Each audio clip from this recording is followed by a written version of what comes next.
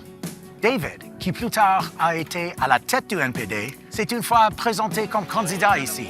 Et à quelques coins de rue de là, sur Saint-Laurent, ses parents ont aidé à bâtir ceci, la Sala Rosa. Mon arrière-grand-père passait toutes ses soirées là-haut, à organiser les travailleurs contre la montée du fascisme dans les années 30. La vie était dure et inquiétante à l'époque. comme elle est encore aujourd'hui. Peu importe où on vit ou quelle langue on parle, on est tous dans le même bateau. L'urgence quotidienne de tout simplement essayer de survivre dans une économie impossible. On connaît tous la cause. Une petite poignée de grandes entreprises qui dominent tous les secteurs. Ce sont les maxis et les métros, les 3 compagnies de téléphone, les 5 banques et les 5 pétrolières. Elles fixent les prix et engrangent des profits records. Entre-temps, qu'est-ce qu'on retrouve? Des logements inabordables, des médecins introuvables et des écoles sous-financées ou trop chères. Et pendant que les compagnies pétrolières amassent leurs fortunes, elles volent du même coup notre avenir. Des trains qui explosent à lac mégantic, des inondations à Pierrefonds, l'érosion des îles de la Madeleine, de la fumée partout. C'est triste. C'est la première fois qu'on voit ça ici, là. Pour nous distraire de leur coupure et chaos, les politiciens blâment les immigrants, les musulmans et les gens trans. On a clairement besoin de solutions et elles doivent être aussi grandes que les crises auxquelles on fait face. Des options publiques pour l'épicerie, le logement et les cellulaires. Un plafond national sur les augmentations de loyers et un New Deal vert qui crée des millions d'emplois bien payés pour bâtir l'économie de demain. Ici au Québec, vous avez déjà montré l'exemple. C'est le premier endroit en Amérique du Nord à avoir interdit l'exploitation de nouveaux combustibles fossiles. Et pendant que Carney et Legault essaient de ressusciter leur pipeline zombie, j'ai un message pour eux. Ni ici, ni ailleurs. Rappelons-nous qu'on peut se lever, se tisser serré une fois de plus. Ils sont l'argent, mais nous sommes les gens. Je m'appelle Avi Lewis et je me présente à la direction du NPD fédéral. Joins-toi à moi. Deviens membre aujourd'hui.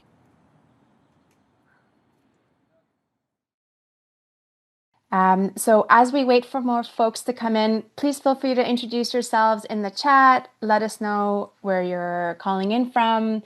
Tell us why you're excited about this campaign, what you're hoping to do today. By way of introduction, my name is Donia Ziai. I am the Director of Communications on the Lewis for Leader campaign. I'm really excited to be joining you here today. I want to start by acknowledging that I'm calling in today from Toronto, the traditional unceded and unsurrendered territories of the Mississaugas of the Credit, Anishinaabe, Chippewa, Haudenosaunee, and Wendat communities, and part of the Dish with One Spoon Wampum Covenant, which is a pre-colonial treaty between Anishinaabe, Mississauga, and Haudenosaunee communities to share and care for the Great Lakes region, to protect resources and ensure that everyone has what they need. And so to ground today's land acknowledgement, I just really want to uplift that Wampum Covenant and underscore the principles of collectivism, community, mutual aid, and resource protection, and remind all of us that the colonial project has been about erasing the capacity for communities to engage in exactly those kinds of relationships. And that as people who are fighting for justice, it is those exact principles that we must all join to collectively restore. It is the responsibility of all treaty people as we combat colonialism and push towards a more just society for us all.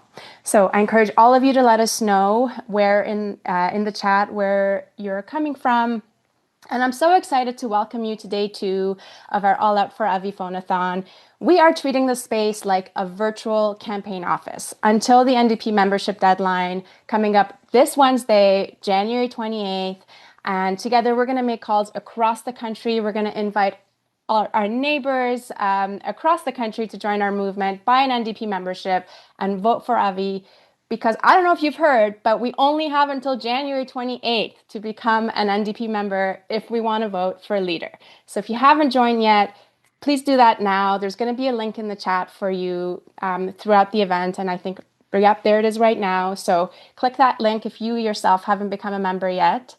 And I'm going to introduce some very special guests for this morning in a minute. But I first want to cover a few quick housekeeping items. If you're new to Zoom, welcome.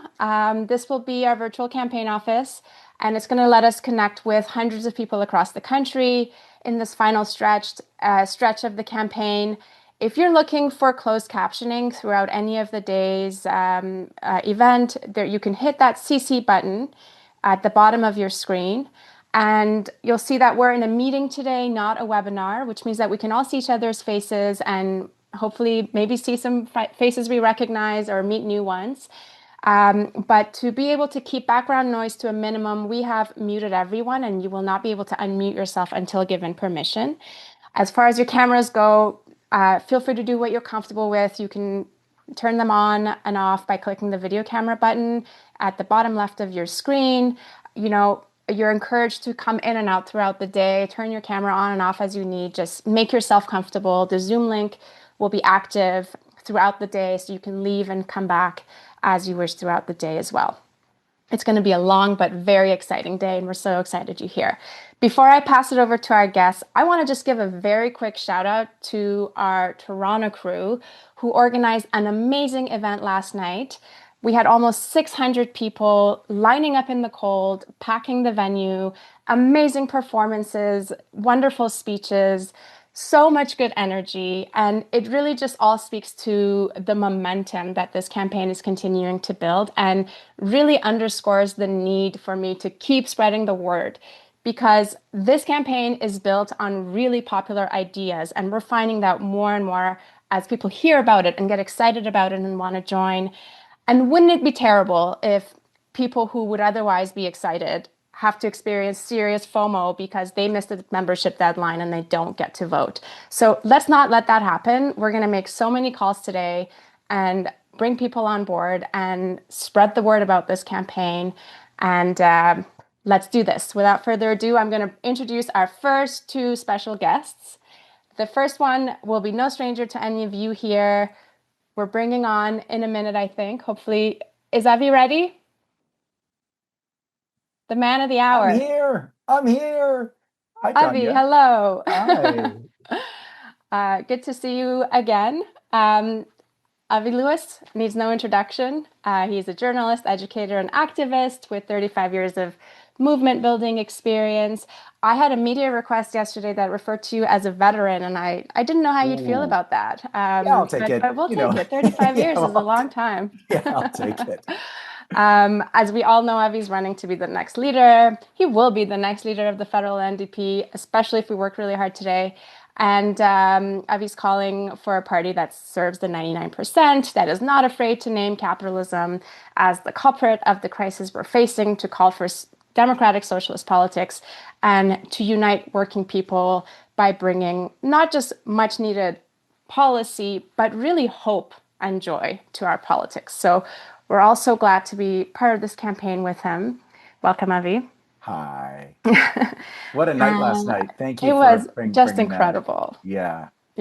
Extraordinary. And we'll be posting more and more photos and clips on our social media for anyone who's having FOMO right now and wants to see what the fuss was all about.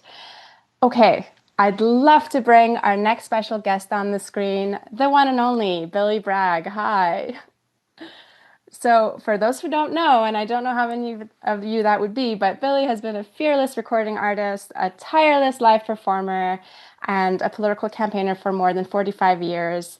Billy was politicized by Rock Against Racism, and he founded Red Wedge, which is a coalition of musicians who campaigned against Margaret Thatcher during the '87 election.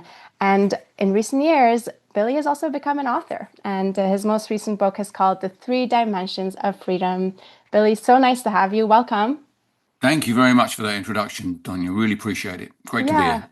So excited to hear you too. I'll let you take it away. All right, cool. Billy, thank you for coming. My pleasure. Great to be here, mate. I think we are veterans technically. Yeah, no, I'll take it. I think we have to accept. V for victory. V for victory. Yes, indeed. You know what? I just thought, as Donya was reading your little short bio there, the Margaret Thatcher, Ronald Reagan, Brian Mulroney era that kicked off the extreme centrism, the neoliberal era, which has collapsed. A dignified possibility of a dignified life for all has laid the fertile field for fascism to rise. I almost feel nostalgic about fights against the poll tax. What we had in Canada against the first free trade agreements, we called it 40 years ago, and not that matters now, and no joy in being right, right? But I mean, exactly 40 years ago, strangely, today is the 40th anniversary of the first Red Wedge gig at the Manchester Apollo, when we kicked off our campaign working with the Labour Party to try and defeat Margaret Thatcher at the 1987 general election. Wow. And I posted today some photographs of me and Johnny Marr from the sound check.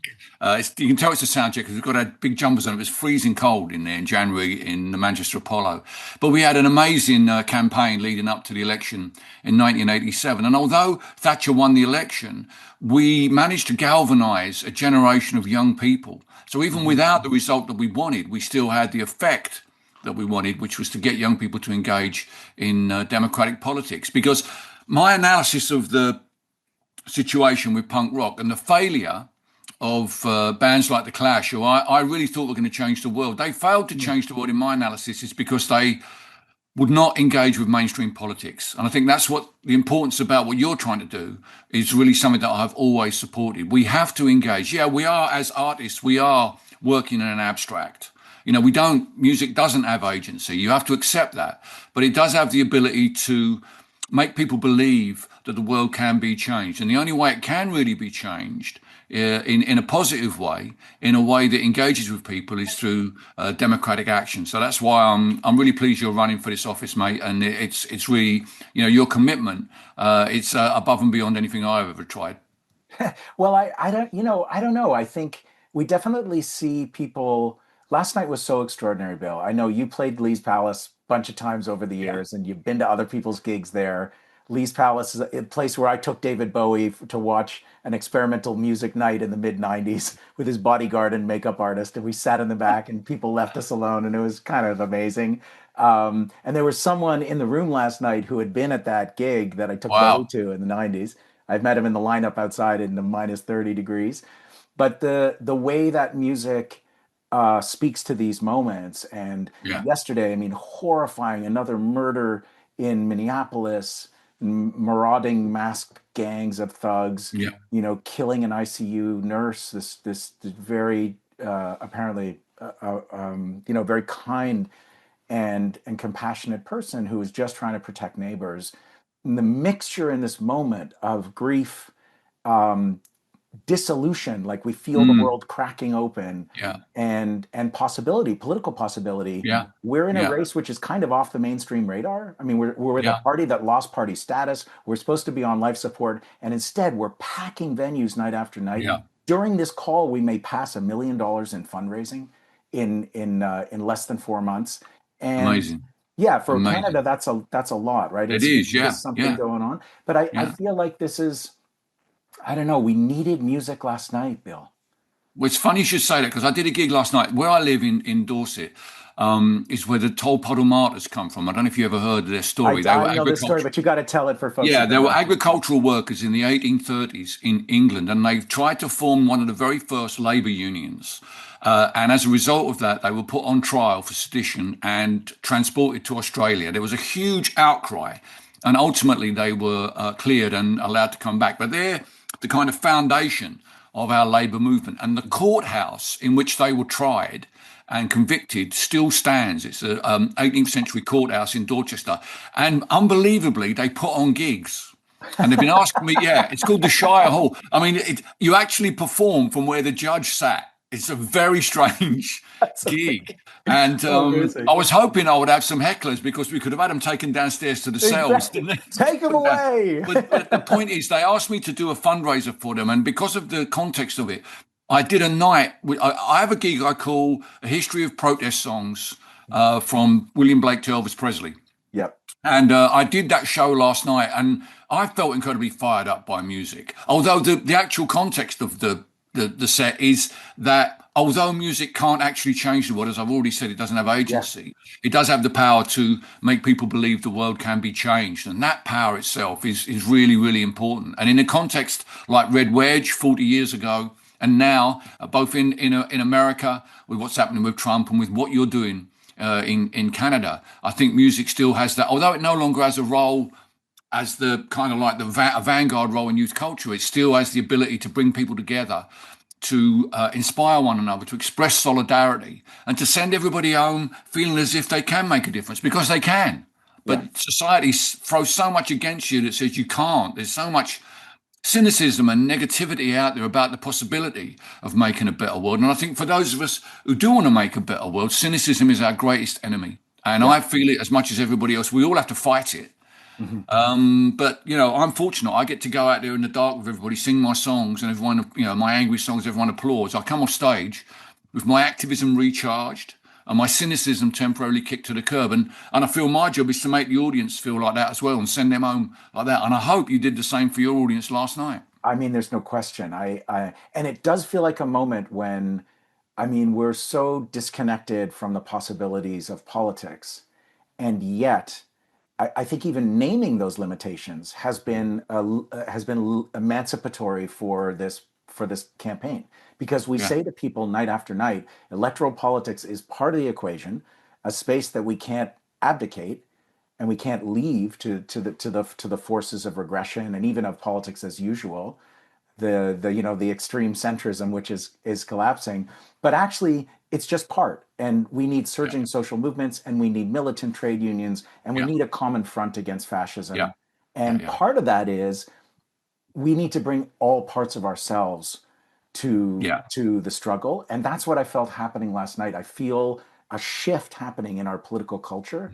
It's a little, it's a little woo-woo, but I actually feel something moving underneath, that people's grief and rage and impotence is giving way to a sense that a wave might be coming of a new agency for people on the left in Canada, and a new voice.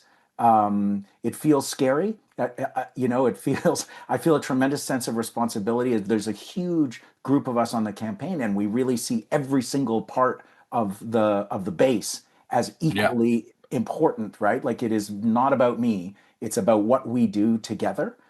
But still, there's a great sense of responsibility to see hope being kindled in dark rooms at night. Feel its revolutionary potential, but also the fear that we will crash on the rocks of. Of course, there's always that fear. But what's the alternative? What if we don't do it? And I actually take inspiration from what's happening on the streets of Minneapolis. Yes. Oh my God. You look at you've already made the allusion to Nazi Germany. And we look back in that time and we see what happened there. And we say to ourselves, in hindsight, why didn't the people do anything? Why didn't people come out on the streets and do something about it? Well, that's what they're doing in Minneapolis. That's right. They're coming out onto the streets and doing something about it. They're pushing back against the fascism. They're pushing back against the authoritarianism of Trump. And I get great inspiration from that. I've always believed Minnesota, really, you should swap Minnesota probably for Alberta. And, we need Alberta. We need our. Think of all the Canadian content, though. Think of all the Canadian content. Because Minneapolis is such a great town. I've always, had a great time. I have lots of dear friends there as well. And to see this happening and knowing that it's being done as punishment for being a liberal town, as punishment for the movement that grew from the streets there following the murder of George Floyd. It's utterly appalling. But I do take great inspiration from those brave people who are going out in sub-zero temperatures to film what's going on and tell the world what is happening. The people in Iran can't do that anymore, but the people in Minneapolis can, and they're making a difference. The headlines around the world, the videos that they're supplying are a huge and very important part of the pushback against the Trump regime. There's also a tremendous depth of organizing capacity and expertise in the United States that I think some of us are a little jealous of in Canada. Zoran Mamdani was not he wasn't the product of a leadership campaign like ours, which sort of had to start from scratch 4 months ago. And build a structure. He was the product of 10 years of organizing in the Democratic Socialists of America at the New York chapter level and in the state legislature. And in Minneapolis, you see since 2020 and before, deep wells of mutual aid that came out of the pandemic that drove the Black Lives Matter moment. And it's very sophisticated, multi-level, people engaging in different different degrees of intensity in all manner of organizing. Yeah, We're talking about the Black Panthers.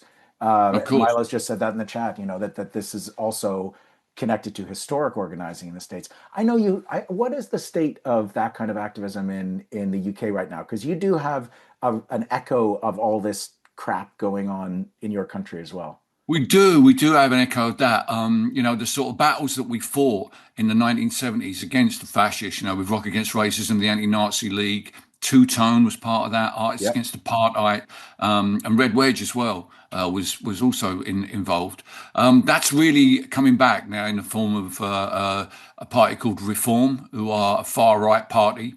And unfortunately, their ratings, they're getting very good ratings. They're an anti-immigrant party. They're an anti-Muslim party.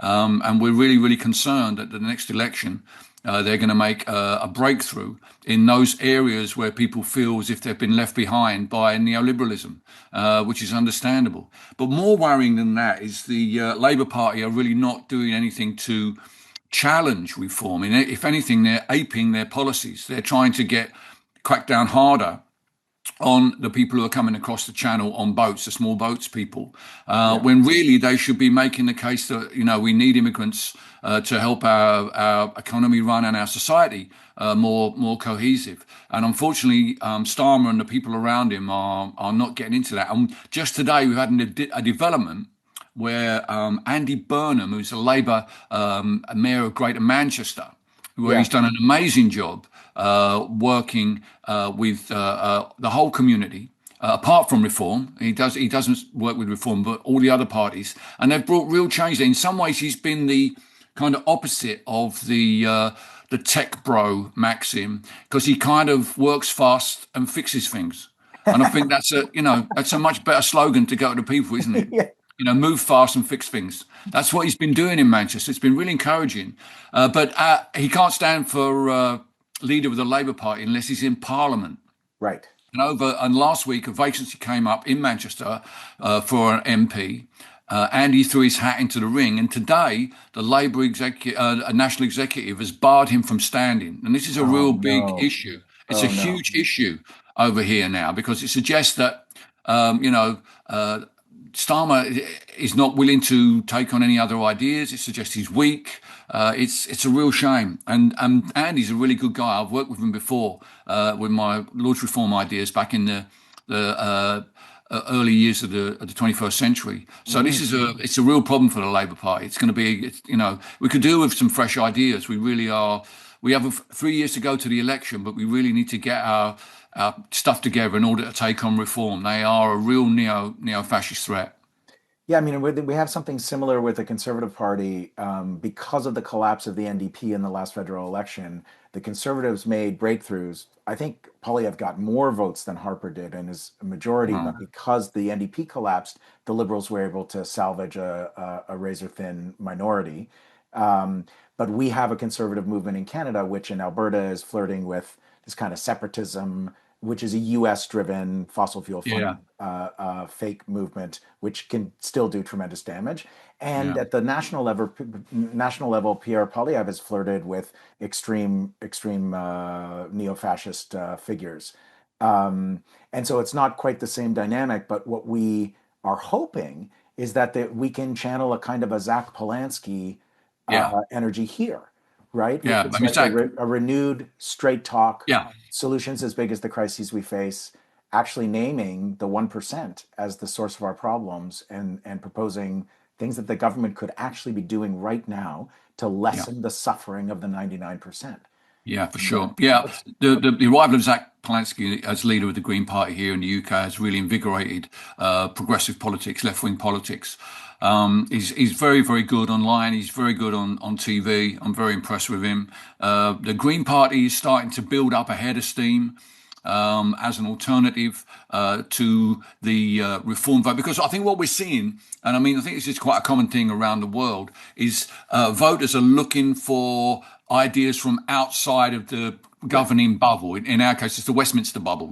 People have rejected all the way from Brexit. Brexit was, well, before that, there was a Scottish referendum, but since then, all the elections have been rejecting what's been going on in Westminster. And I think Zach is, could well benefit from that if people, turn out in that way in the next election. It's I had another experience that I wanted to share with you this week because I know you know this country well because you've been back and forth it many, many times, and you know about the origins of and my family's kind of thread through the origins of democratic socialism in Canada.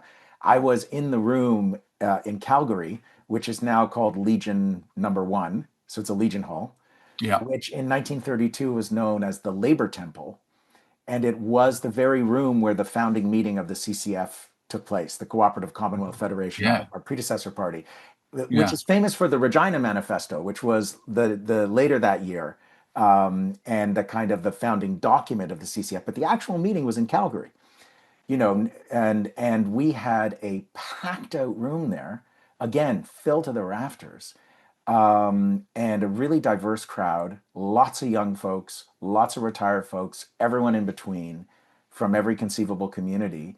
And the feeling in the room was really passionate. Leftists in Alberta are the most embattled in our country because it's the most conservative political culture, but they're very, very strong. And there's no coincidence that our roots are in the prairies. And that first meeting of social gospel, religious socialist crusaders, farmers in the backdrop of the Great Depression, unemployed workers, and the occasional short Jewish lawyer with big ears, that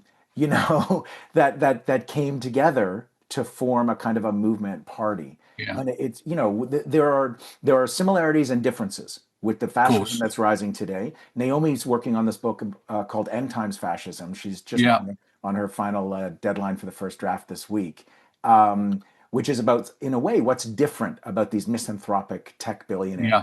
And they're kind of leaving in the spaceship crammed with their own spawn, while the world burns down below. I would love to hear your reflections from your side of the pond on, because you've been writing and thinking about this, about the I have and the differences, right? With the I wrote a book a couple of years ago called The Three Dimensions of Freedom, which really was a reaction to the idea that the right to say whatever you want to say online is the definition of freedom. It's not. It's the definition of license. That people want to say whatever they want to say with no consequence. That's not freedom. In order to truly be free, you need a counterweight to liberty, and that counterweight, of course, is accountability. And the fulcrum on which that balance can be found has to be equality. So I wrote this book with an idea of how liberty, equality, and accountability would create a three-dimensional space in which we will be able to discuss things without abusing one another, without attacking one another. It was really just a long essay. It was like a pamphlet. But obviously, since then, things have, if anything, have got worse along those lines, with Musk taking over Twitter, Trump coming back, Christian nationalism arising. So I'm currently trying to get my head back around again with a longer book that really addresses what I think we're seeing around the world, which is a challenge to the idea of universal human rights. Since 1945, from the Nuremberg trials onwards, there's been a development of the idea that the human rights belong to every individual. Whoever you are, wherever you're from, you have basic fundamental rights that shouldn't be abrogated or threatened. I think in democracy, this is the important thing. Obviously, in places like Iran and China and Russia, that's out the window a long time ago. But democracies are now starting to replace that. The obvious example is Trump. And what they're replacing it with is a return to what existed before democracy, which is the idea that might is right. Yeah. And behind that is those ideas that, have always been at the bedrock of might is right. The most obvious one of which is patriarchy. The idea that you're going to do what I tell you to do because I'm stronger than you, and I'm going to give you a black eye if you don't do it. These ideas, the misogyny that we see within Trumpismo, is a powerful part of that. Obviously, Musk and the tech bros are all about might is right, although their might is the might of being billionaires. The Christian nationalists, they also believe, that their God gives them the right to say that empathy is toxic. Empathy is toxic. How can a Christian movement say that? Well, And then it's you've not just got, you might know, is right for them; it's might is righteous. yeah, Where yeah. they So actually, you've got this battle between equality and hierarchy, between impunity and accountability, and this is the great struggle. And I think that to try and get an overview on that, it allows you to just step back for a minute and try and see what's going on, so that you have a framework. I mean, in the old days, I hate to sound like a veteran, but in the old days when things were a bit more ideological, we had a framework. You know, we had a framework for ideas, so you could take that framework of socialism and apply it to an issue and work out where you stood. And it didn't make it easy. It was complicated sometimes. It was sometimes, you know, you had to bodge it a little bit, but at least we had a framework, and I think we've lost that framework. I think that's kind of disappeared. And before AI starts coming in to tell us how to think, I think we need to get together to be able to identify where the problem lies. And I do think it's this struggle between universal rights and the idea that might is right, because that's, you know, that's really going back to the bad old days. And we've been in this struggle for a long, long time, all the way since Magna Carta. And I think it's still as viable today. You can see it on the streets of Minneapolis. I've been reflecting a lot and talking about this a little bit in speeches about the kind of tech culture that now rules our world. It's brute force computing. Yeah. That there is their approach to generative AI, and there are smaller, machine learning methods which don't require brute force. And there was even that Chinese example, DeepSeek, where there was a more open source approach to the software creation and to the coding, and much lower use of resources and better results. And I think, we're trying to have a conversation about AI in this country now. We're trying to force one because we've got a minister of AI appointed by Carney who did a 30-day sprint. Like, it's the national conversation about this world-changing technology was literally framed as a stand-up meeting at Slack headquarters, and anyway, I want to touch on one more thing with you before we go, Bill, and it's actually really related to all of this. I have been thinking a ton about how we see government and how we rebuild both its capacity to do things on behalf of all of us, and how we rebuild faith in that. Our campaign, well, we've been having a deliciously big picture conversation, as you and I tend to do, where the campaign has been really focused on the cost of living emergency and the failure of this market moment where everything has been marketized and everything is completely out of reach. Food, rent, cell phone plans in Canada are bonkers expensive because we have a small corporate cartel of a few big companies that control the phones, the food, the buildings, the transportation, everything. So we have been advancing these big solutions: a public option for groceries, public ownership, an electric bus revolution, and reconnecting our country, completing the job of healthcare by including eyes, teeth, mental health, medicine, and going for the big solutions, how government could actually, instead of pouring money upward to the 1%, could actually redirect that fire hose at the daily crisis of the cost of living emergency. And we're bump up against this thing where we, advocating for government to actually own things and do things, also don't have any faith in our current government to do those things, because we've seen KPMG take over the administration and outsourcing of everything. And yet, as social democratic socialists, we're advocating for a government role in fixing the problems that people face. And we're still in this dilemma that we're as cynical about government as everybody else. Yeah. How do you feel about that? Well, I mean, obviously, when we're talking about accountability, the idea behind neoliberalism, behind Thatcherism and Reaganism is that the market has all the solutions. We don't have to regulate. And when people complain about regulations, I think we should not be using the word regulations. I think we should be using the word protections. Because how we protect not just the consumer, but people going about their daily lives is really, really important. So on one level, we need to give people those kind of protections so that they can feel secure in their situation. But I think the bottom line is we have to give people a sense of agency, even if they don't exercise it themselves, even if they don't engage all the time in politics. Not everyone wants to do that, but we need to give people a sense of agency so they believe that the views they have and the society they want to make is possible and can be changed and can be pushed forward. I think people have lost that faith. They've allowed the cynicism to come in.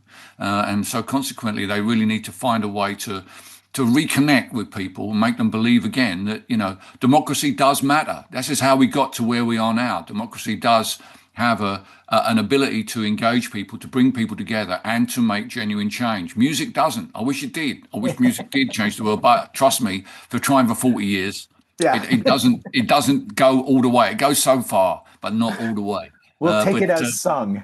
Yeah, yes, right, yeah. So that, I think that aspect of agency, so engaging with your audience in trying to get yourself elected to this really, really important post. I think that's the first step in giving those people who are joining the party a sense of agency, because the people who make history are the people who turn up. You don't turn up, you don't make history. If you just sit at home on your ass complaining about it all the time, you know, that's the relationship I have with my soccer team. You know, I don't really, you know, I'm not going to make a huge difference to them by doing that. But you have an opportunity in politics to actually show up and take part. And that kind of campaigning, that kind of frontline activism is absolutely crucial if you really genuinely believe in creating a better society. And it's a great way of temporarily getting rid of your cynicism as well, to be with other people who are working together in a collective effort to make that better world. Because that, you know, capitalism only offers, you know, individual freedom through, you know, the accumulation of wealth. Socialism offers freedom through the collective provision of the stuff that you need to realize your full potential. And that's the kind of society, the basis of a society that I've always wanted to see. Bill, this is what, Donya, you see why I love this man so much. I never had any doubts, but yes. Not bad for a veteran. Oh, yeah, Bill, wear that V proudly. We need more veterans like you. This is amazing. You're very kind. Thank you for giving us your time and joining us today. And this conversation was so great. Like, I can't agree more about the note about just the hope and agency that campaigns like this can spark. Last night in Toronto, we had a big sheet set up by the entrance that asked people to write, you know, what is this campaign making possible for you? You know, and one of the biggest words on there was hope. And I really think that encapsulates like the energy that we see. It's like, oh, wait a minute, like I don't just have to be cynical and pissed off all the time. I actually have agency and the opportunity to do something. And I remember you saying, Avi, I don't remember if it was on stage or to someone privately, sorry to share if it was private, but it was like, that's kind of scary too. It's like we're instilling this hope in people. And so it's really up to all of us to make it worthwhile and not let people down. It's so exciting. It's so exciting to see that you put the ideas out there, you put the vision out there, and do it the way this campaign does, in such a joyful way. You know, it's not just like drab and doom and gloom or just like wonk, you know, policy wonky, but it's it actually. Well, that's why good design and music and celebration, exactly, so important. And also your makeup artist and your bodyguard. Don't forget them, Avi, when you go back to that venue. I'm going to have to get to those. Get both of those. You mustn't forget those. Don't worry. I never go out without mine. We already have a sartorial committee set up for Avi, like That's true. for. Well, hey, you're 40 years too late. I'll tell you there, mate. You're 40 years too late. One of the first things Billy and I ever did together as friends was I took him shirt shopping on Queen Street. For like the second time we met after I interviewed you the first time. It was like, I got a couple hours. You want to take me somewhere I can buy a shirt? Yeah, you know, it's when you're on the road, these things are important. That's right. All right, Phil, carry on with your evening. Hey, thanks so much. Thanks so much for joining. And you too. Really, really appreciate it. Thanks everybody for tuning in. Really appreciate it. And let's make a difference. Let's go out there and make a difference in the world. Absolutely. All the best to you. Good luck, Avi. We're with you, mate. Bye now. All right. Thanks both. All right, let us get started. As you all know, started on making the calls. We've been started for a long time, but we have a really excited day ahead of us. This is our virtual campaign office. We are calling our neighbors across the country, inviting them to join our joyful, hopeful movement. So first of all, if you're not yourself already a member, don't sleep on getting a membership, please. Do it right now. Let's all get together now. And for the next few minutes, we're going to focus on how to talk to people in our own lives and in our networks about getting an NDP membership. this is such an important part also of growing our movement. It's not just about, talking. The first step is really talking to the people we know before we reach out even further and talking to people across the country. So I'm going to pass it over to Hannah, who is going to walk us through what that kind of outreach in our personal life looks like and what you can do. Take it away. Great. Thank you so much, Donya. Thanks, Avi and Billy. That was amazing. And I'm so glad to be here with you on day 2 of our incredible phone-a-thon. Thank you all so much for being here. Exactly what Billy was saying. Action is the antidote. Action is the hope we're looking for. And one action that we can all do today, we're phoning, and we're also doing our own personal outreach. We're looking to sign up as many new NDP members as possible before the deadline, January 28th. So how are we going to do that? Well, many of us here today, we're phoning. In addition, we're going to be having those one-on-one conversations with the people in our lives, letting them know that the leadership race is happening and encouraging them to become NDP members as well so that they can vote for Avi.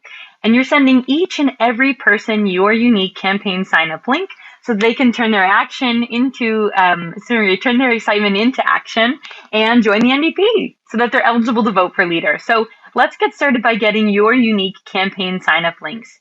So the very first step, everyone needs to set a goal for the number of people that you are going to aim to sign up as members. And you're going to do that at lewisforleader.ca/organize. You'll see that link on screen. You'll see it in the chat. Please, if you haven't already, take a moment to fill out that form and sign the volunteer agreement if you haven't already. And then you're going to receive an email with your unique campaign sign-up links. So those personalized links automatically track each and every person that you're signing up to the campaign. So then it's time to reach out. Send those links far and wide to the people in your life over text, over DM, by email. Share them with your whole network by posting them on social media. Make calls. Talk to people in person the next time you see them. Whatever your preference, share those links far and wide. And as you're doing so, you're making the case to the people in your life. Why are you engaging in this leadership race? Why does Avi have your vote as leader? What's getting you excited and passionate? How are you feeling this momentum, the hope of this moment? And then pass that on. Your relatives, neighbors, co-workers, classmates, friends, they might not know Avi yet, but they certainly know you, and they'll want to know why it's important to you. They trust you. So share why you're here, what brought you here today. Anyone who signs up using your unique campaign sign-up links is going to be automatically tracked on your relational organizing dashboard. So your dashboard will be sent to you via email and over text. Let us know in the chat if you can't find it. We'll help you find it today. It's a Google Sheet, and it uses your unique campaign sign-up links to automatically track the people you are signing up. So looking at the bottom of your dashboard, you'll see 3 tabs: Summary, Contacts, and Leaderboard. In the Summary tab, you're going to find some of the unique campaign sign-up links, resources to help support your outreach, and a summary of your work. And today we're also adding some template messages you can really simply copy and paste and send to the people in your life. We've created a leaderboard. We can have some fun, enjoy some friendly competition, earn points for each person you sign up. So personal outreach like this is so powerful. It is the single most effective thing that we can do to get Avi elected because your relationships are powerful. There are people in your life who will only hear about this leadership race from you. And no one knows better than you how to speak to the people in your life. You'll know best the issues that are important to them and be able to speak to those issues, whether that's climate, affordability, electoral reform, whatever that may be. So if this is feeling too complicated, no problem, you can scale it back. Simply share lewisforleader.ca/join to your friends instead. So we're going to go ahead and get started. It's time to open your phone, scroll through your contacts, your recent text messages and calls, your Facebook friends, and start reaching out. Story time! My grandpa literally wrote the book on how Canada put millions of people to work in the 1930s and 40s, fighting fascism while building the industries of the future. It was a good deal. Can you take this? And it's a better story than the one we're writing today. Like, would you wistfully tell your grandkids about how Mark Carney was building another pipeline through the thick smoke of yet another fire season? Yeah, didn't think so. That's why I'm proposing a Canadian Green New Deal. Bold solutions like free public transit, a heat pump for every home, a youth climate corps, and 1 million green jobs. But the only way we get a new story is by organizing for it together. I'm running to be the NDP's next leader. Become a member so you can have a say. And let's make this our Canada.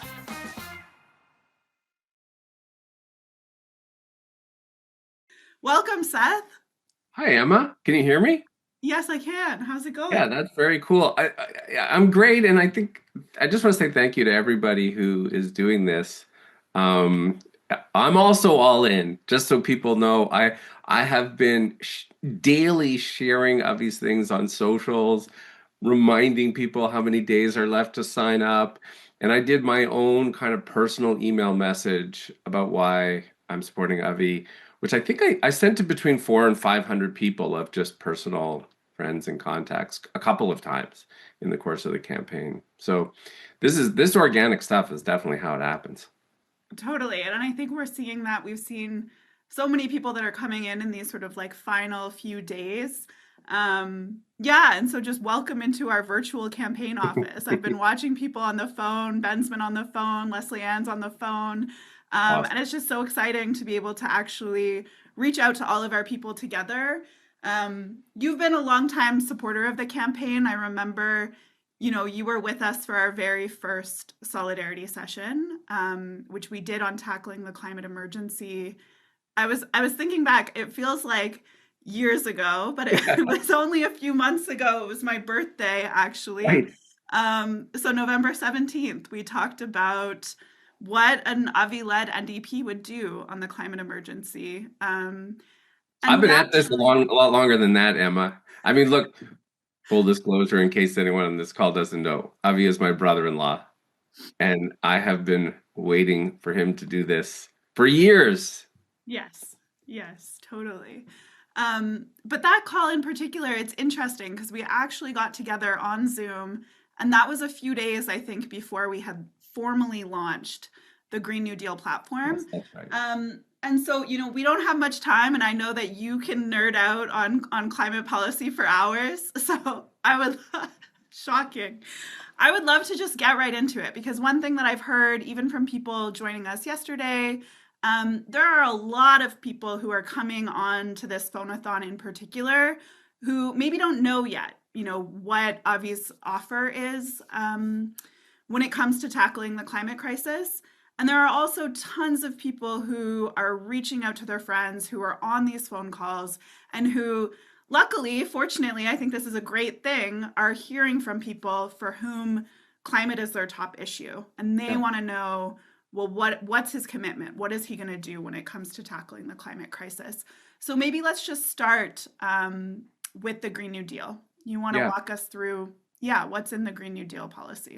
Yeah, the core elements of it, for sure. I mean, first of all, like you and like some of the people you're mentioning, I also have been primarily focused on the climate crisis, the climate emergency in recent years. It's the issue that most animates me and most panics me. And Avi's platform or plan with respect to the climate crisis is called his Green New Deal plan, and it's on the webpage under ideas. And just to say writ large, it is my view, and I know I'm biased, that this is the most robust, comprehensive, coherent, and hopeful federal climate plan we have ever had on offer from somebody offering themselves up for leadership at the federal level. This is it. This is the plan we've been waiting for. And I've been trying to say that to my fellow folks in the climate movement, that people, as a movement, we should be much more engaged in this precisely for this reason.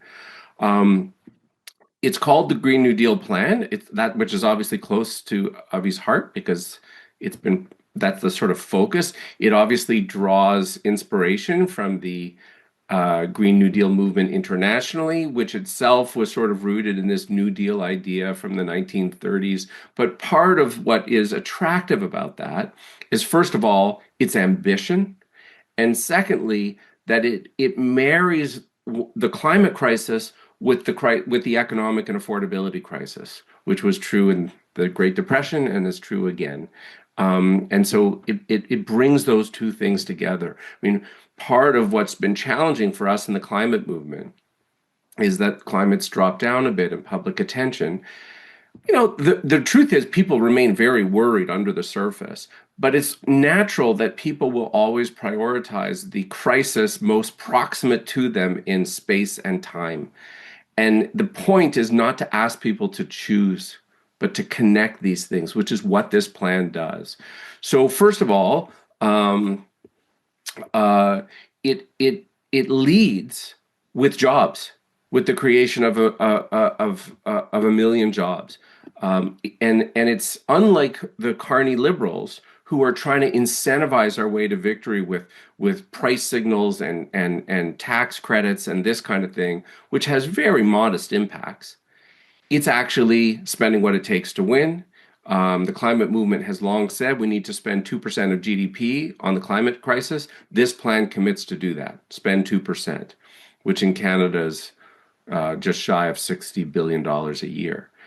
It would take half of that, 1% of GDP, and create an audacious new federal transfer called a Green Jobs Transfer to go out to the provinces to spend on climate infrastructure, to actually train and hire up thousands, tens and tens of thousands of people on renewable energy and public transit and high-speed rail and interprovincial grid and all of that stuff. It would disproportionately send that money to the provinces that have the most heavy lifting to do.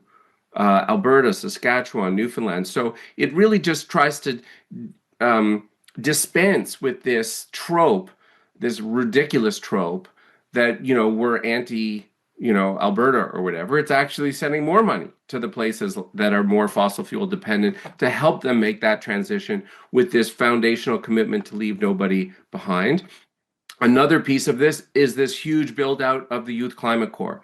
This is dear to my heart. I've spent the last 3 years campaigning for Youth Climate Corps. We finally got a commitment in the last federal budget for $40 million over 2 years from the Carney government. It's nice to have a win. Everyone else took a hit. We took a win. But with $40 million over 2 years, you could hire up about 500 young people a year for the whole damn country, which is basically the size of my kids' elementary school. So this would really build out the Youth Climate Corps into the truly audacious national program that it can and should be. And then there's these ideas around, part of what the killer is with Carney, despite his lofty words like we heard last week, is that he's not actually creating new institutions to have a made in Canada economic plan, because he's not creating new crown enterprises, new public corporations. He's just trying to incentivize private industry, which is why the only private industry prepared to spend billions of dollars is the goddamn fossil fuel sector. So Avi's proposing to build new crown enterprises, new public corporations to mass produce and install electric heat pumps and rooftop and balcony solar and backup batteries for every home, and to support new neighborhood energy utilities and to mass manufacture electric battery vans and buses and farm equipment, right? If we want that stuff, we actually have to create the corporations to do it instead of trying to incentivize somebody else to do it. And then there's all of these ideas in there that, as I say, are about connecting climate action with affordability. So all of this stuff on transportation, whether it's building out high-speed rail and reliable public transit within cities and electric buses, public buses between communities, with after Greyhound quit the country, and also supporting e-bikes. So this would really, if we did this, we would really reduce people's transportation costs in a big way. And then, building on that crown enterprise I just mentioned, this idea of a heat pump for everyone. We have some governments that offer these piddly rebates, and then the private operators just hoover up those rebates and increase costs. There's no way to get the job done. We actually just need to give people heat pumps and solar panels and a battery for every home so that people can have reliable power, including during power outages, and know that that's there. And then also support for retrofitting for energy efficiency existing buildings. Again, we're having these wrenching debates about pipelines and all this stuff that pit us against each other, that takes years and years to build before they're actually realized. This is a nation-building program, a focus on energy retrofits on buildings. It's immediately deployable. It's cost-effective. It's tariff-proof. It reduces greenhouse gas emissions. It works for every province. It's like a win. Nobody's against it. It's a win-win-win-win-win. I was going to say, Seth, just quickly to jump in. So I have been with Avi. So Avi has been in Alberta for the past, week or a few days or so. We had, nearly 300 people out in Edmonton. We had almost 300 people out in Calgary packing the Legion where the CCF was founded.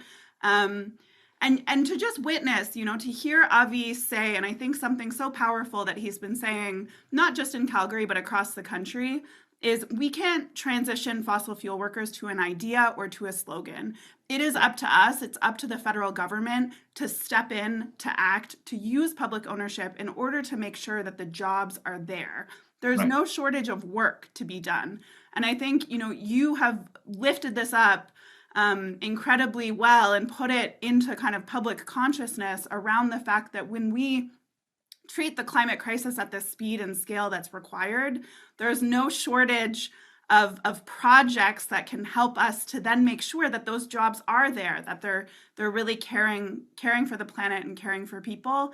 And just to see, so clearly that the narrative, that it's such a false narrative to think that people in Alberta don't know this. They know this, absolutely. He'll ask, how many of you want a Green New Deal? People in Calgary on their feet, like standing ovation midway through a speech saying like, yes, absolutely. We know better than anyone else here in Alberta. And by the way, I have found the same in polling. So this isn't just showing up at Avi's town hall. If you poll Albertans on the idea of a Green New Deal, they're like, sounds fantastic. Because who knows better what the impacts of a boom and bust economy are than Albertans? Yeah. Well, people who these ideas are popular. These ideas are popular, and I also think, they're part of telling the truth about the scope of what we have to do, but they also speak to the fact that, and this underlies so much of Avi's campaign, is solutions at the scale of the crises we face. We have been plagued with, people get these crises and they're worried about them and they're experiencing them. And then they hear from their governments solutions that are incongruous in their timidity. And people just intuitively, in their gut, I think they know it. And when someone comes along like Avi to articulate that and propose something that isn't incongruous, it's super appealing. Yeah, anyway, that gives you some of the gist of the main items. There's also about making the oil and gas companies pay for the cleanup of the oil and gas well and for the climate damages. And in particular, that's about windfall profits tax on the fossil fuel companies. But also, Avi is the only one saying, if we're actually going to bring on the fight with Donald Trump, we should have an export tax on the oil and gas, on our oil and gas exports to the U.S. First of all, we could make a shit ton of money doing that to actually pay for a lot of these things.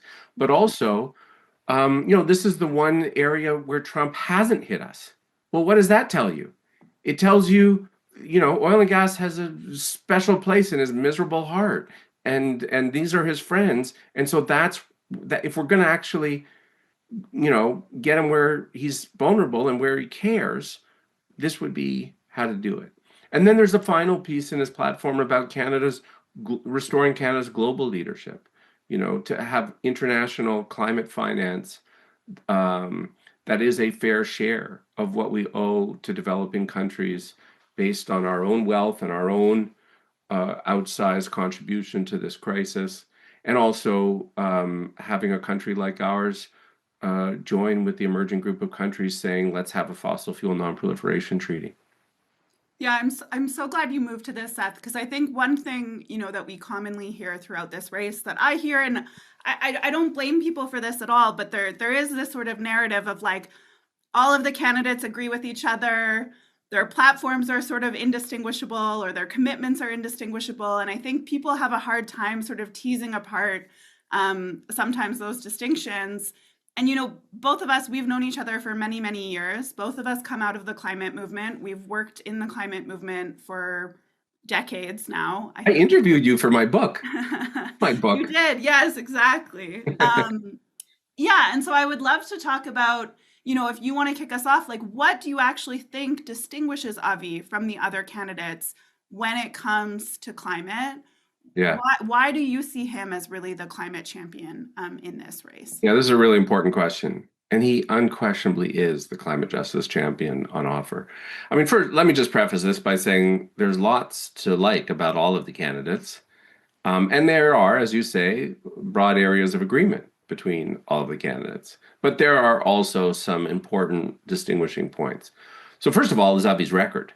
And this matters because we shouldn't, in the end, when you cast a vote, it isn't just based on what people say to a relatively small group of NDP members.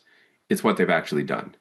And Avi's been at this for decades with a proven track record. He made the film This Changes Everything with Naomi a number of years ago now.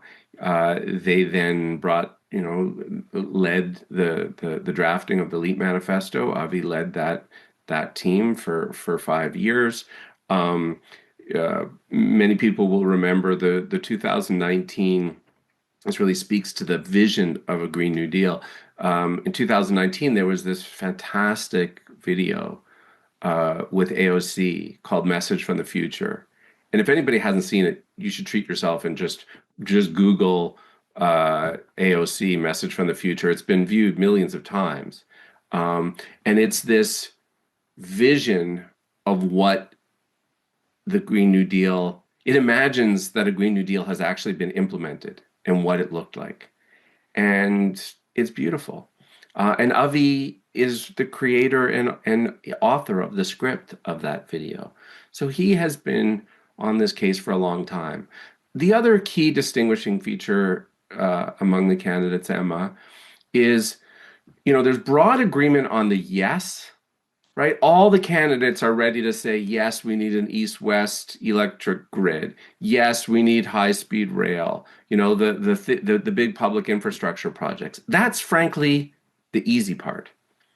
The harder part is the no.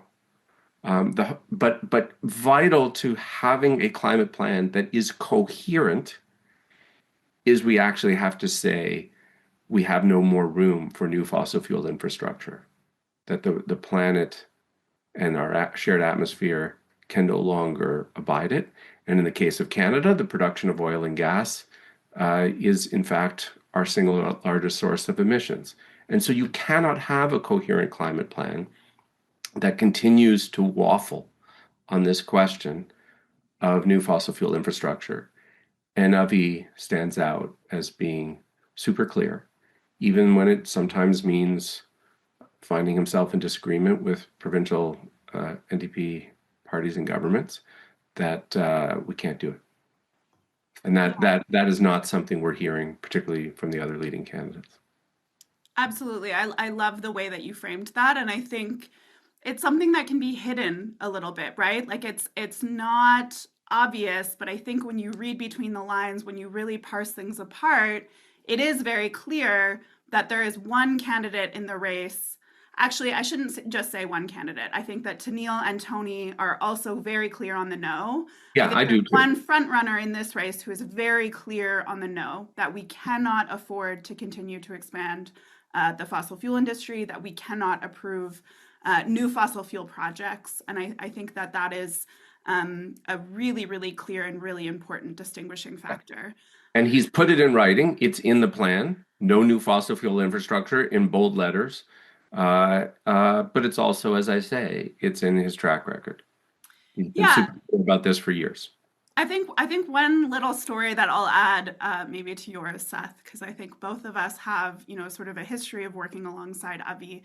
So I, very recently left a job at 350 Canada, which is a global climate justice organization. And so because of that, I've worked closely with Avi for many years on the LEAP, on the Green New Deal sort of town hall tour. And I think you were involved in this probably 4 or 5 years ago. 350 decided to launch this campaign. It was sort of like a spoof satirical campaign. It was called the Ministry of Just Transition. And the idea with this was just Justin Trudeau, as we know, he declared a climate emergency one day and then he bought a pipeline the very next day. And it was so evident that he wasn't actually committed to doing what was required to meet the scale of the emergency. And we decided that we were going to launch this sort of fake Ministry of Just Transition and imagine what the government would look like if they actually treated the climate crisis with the level of urgency and attention that it demands. And so we launched this video and so on and so forth. And we held this, National Day of Action where we worked with people all across the country in order to host ribbon cutting ceremonies and press conferences and different sort of actions to launch the Ministry of Just Transition all across the country. And I will never forget the way that Avi just stepped into this idea and was like, hell yeah, I cannot wait to be a part of this. And the man worked for weeks on end. He had every single, climate organizer, Indigenous rights leader, people from across Vancouver. And he didn't stop at just a Ministry of Just Transition. He came up with 12 different departments that would fall under this ministry, and launched this in this just spectacular showing that to me will never leave me, because it really just struck me this is what it's going to take. And we actually need people with the imagination and the ability to really think about we're so constrained by the existing systems, by the existing way that our government works, that our public institutions work.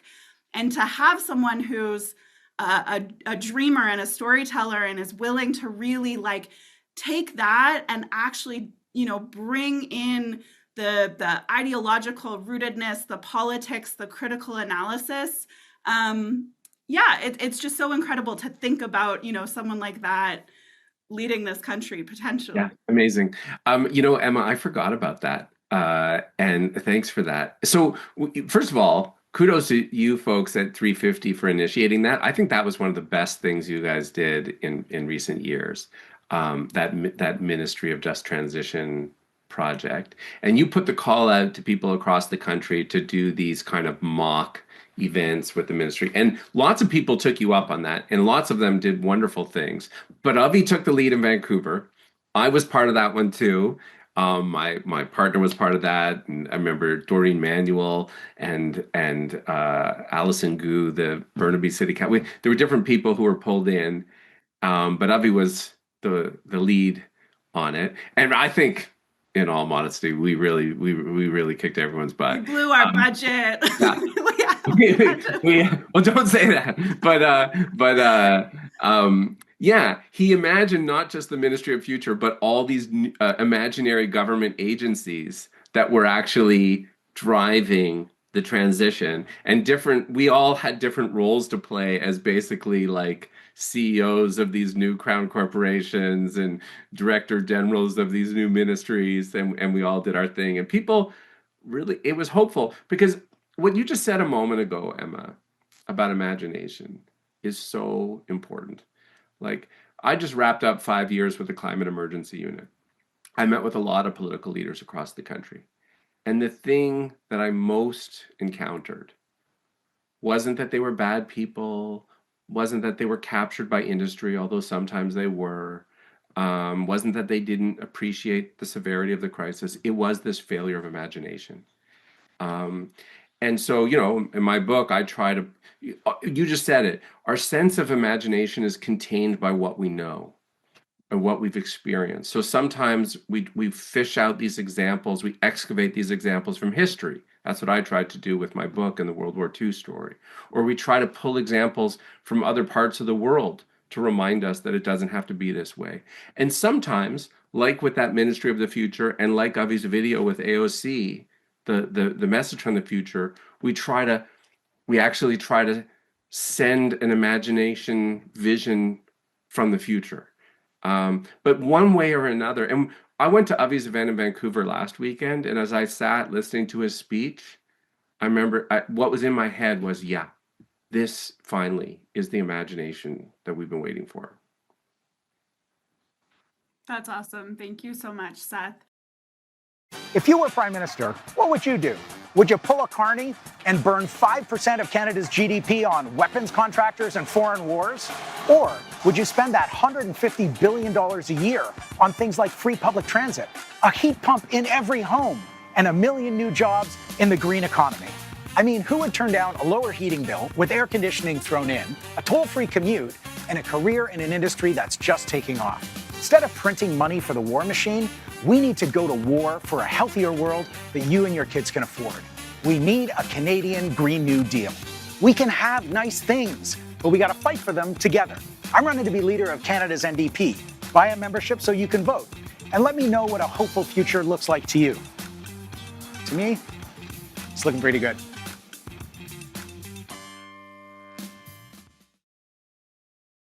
The single most important thing that you can do as an individual from now until January 28th is make sure that you are a member of the NDP. So if you are not yet a member of the party, please join before Wednesday. Someone's going to drop a link in the chat. We are continuing to fundraise. We are continuing to show that this vision really has momentum. And so if you are able, please make a donation to the campaign. We have huge plans following, this membership deadline to get Avi out in more communities, to get him out into small towns and rural communities across the country, to book even bigger venues, to have even larger events all across the country in big cities. And we really can't make that happen. None of those events are possible without having the donations from, everyday people who help us to make that happen. So please do those things. And then the other most important thing is I'm going to hand it over now to Hannah to talk about how we can reach out to all of our friends and networks and make sure that they have also become a member of the party. Okay, over to you, Hannah. Great. Thanks so much, Emma. And thanks everyone for being here. Seth, thank you so much. I feel like I was just permanently nodding. Really grateful for that. The Green New Deal is one of the most exciting things for me about this plan, and it's been a major piece of the outreach that I've been doing to my network and to the people in my life who I know care about climate, who I know are worried about what the state of the future looks like, who are hungry for a hopeful vision of what our climate future could look like, and all of the prosperity and jobs that brings, right? It's a brighter future with a Green New Deal like this, and it is so exciting. It's getting people in on the campaign, and that's what we are going to do. So let's take the next little while to do some personal outreach. Our goal, of course, is to sign up as many new NDP members as possible before the deadline so that we can elect Avi as leader of the NDP and make that Green New Deal possible, and so many of the wonderful ideas that live on the ideas section of our website. So how are we going to do it? Really simply, you're going to have a lot of one-on-one conversations with the people in your life. Let them know that the leadership race is happening and encourage them to become NDP members so they can vote for Avi. There are only 3 days left to join, so the time is now. And you're sending each and every person in your life your unique campaign sign-up links so that they can turn that excitement into action and join the NDP. Because only people who are purchasing their NDP membership by the deadline or who have a valid membership by the 28th, this Wednesday, only they're going to be eligible to vote for leader. So let's start by getting your unique campaign sign-up links. The first thing to do is to fill out lewisforleader.ca/organize, and you'll use that to set a goal for the number of people that you want to sign up. So take a moment, fill that out now if you haven't already. Fill out the volunteer form if you haven't already. Then you will receive an email with your unique campaign sign-up links. And what's great about those links is that they are personalized to you and they automatically track each and every person that you're signing up to the campaign. And then it's time to reach out. Send those links super far and wide. Send them to people over text, by DM, by email. Share them with your whole network by posting them on social media. Put them on your story. Make calls, talk to people in your life. Share those links far and wide. And as you're doing so, you're making the case to the people in your life. What's brought you here? What is your reason for engaging in this leadership race? Why does Avi have your vote? What are some of the big, bold ideas that are getting you excited, like the Green New Deal? So your relatives, neighbors, coworkers, classmates, friends, maybe they don't know Avi, but they do know you, and they'll want to know, why is this important for you? What's brought you here? Anyone who signs up using your unique campaign sign-up links is then going to be automatically tracked on your relational organizer dashboard. That dashboard is going to be sent to you over email and over text. If you haven't seen it yet or you can't find yours, let us know in the chat. It's a Google Sheet, and it uses your unique campaign links to track who are you signing up, who's coming in the door. So if we look at the bottom of your dashboard, you will see 3 tabs: Summary, Contacts, and Leaderboard. So in the Summary tab, you're going to find your unique campaign sign-up links. Here's the link to become a member, and here is your unique code on the end that's doing all that wonderful tracking work for us. You're also going to find resources to support your outreach and a summary of your work. Then on the Contacts tab, you're going to see anyone who's filled out one of your links and the next steps that they've taken to support the campaign. So, for example, you'll be able to see who is an active NDP member already and who still needs to purchase their membership before the deadline. You can also see who's made a donation, who's volunteering, who's signed up to do outreach with their own friends, and bring your friends in, right? We're building something big together. We don't want folks just to vote. We want them to come in and help us continue to build the momentum and excitement around this campaign. Finally, on the 3rd tab, we have a leaderboard. You can enjoy some friendly competition. Competition is heating up. It's fierce. So get in there, race other people to the top, earn points for each person that you're signing up. Personal outreach like this is just so powerful. It is the single most effective thing that we can do to get Avi elected, because your relationships are powerful. Literally thousands of people are signing up just through our personal network. There are people in your life who will only hear about the leadership race from you, and nobody knows better than you how to speak to the people in your life and the issues that matter to them, whether that's climate, affordability, electoral reform. We're doing heart-to-heart politics here, and it's how we plan to win big together. And if it feels too complicated with the links and the tracking, no problem. You can scale it back. Simply share lewisforleader.ca/join to your friends instead. So let's go ahead and get started. It's time to open up your phone, scroll through your contacts, your recent text messages, your recent calls, Facebook friends, Instagram followers, your email address book, and start to reach out.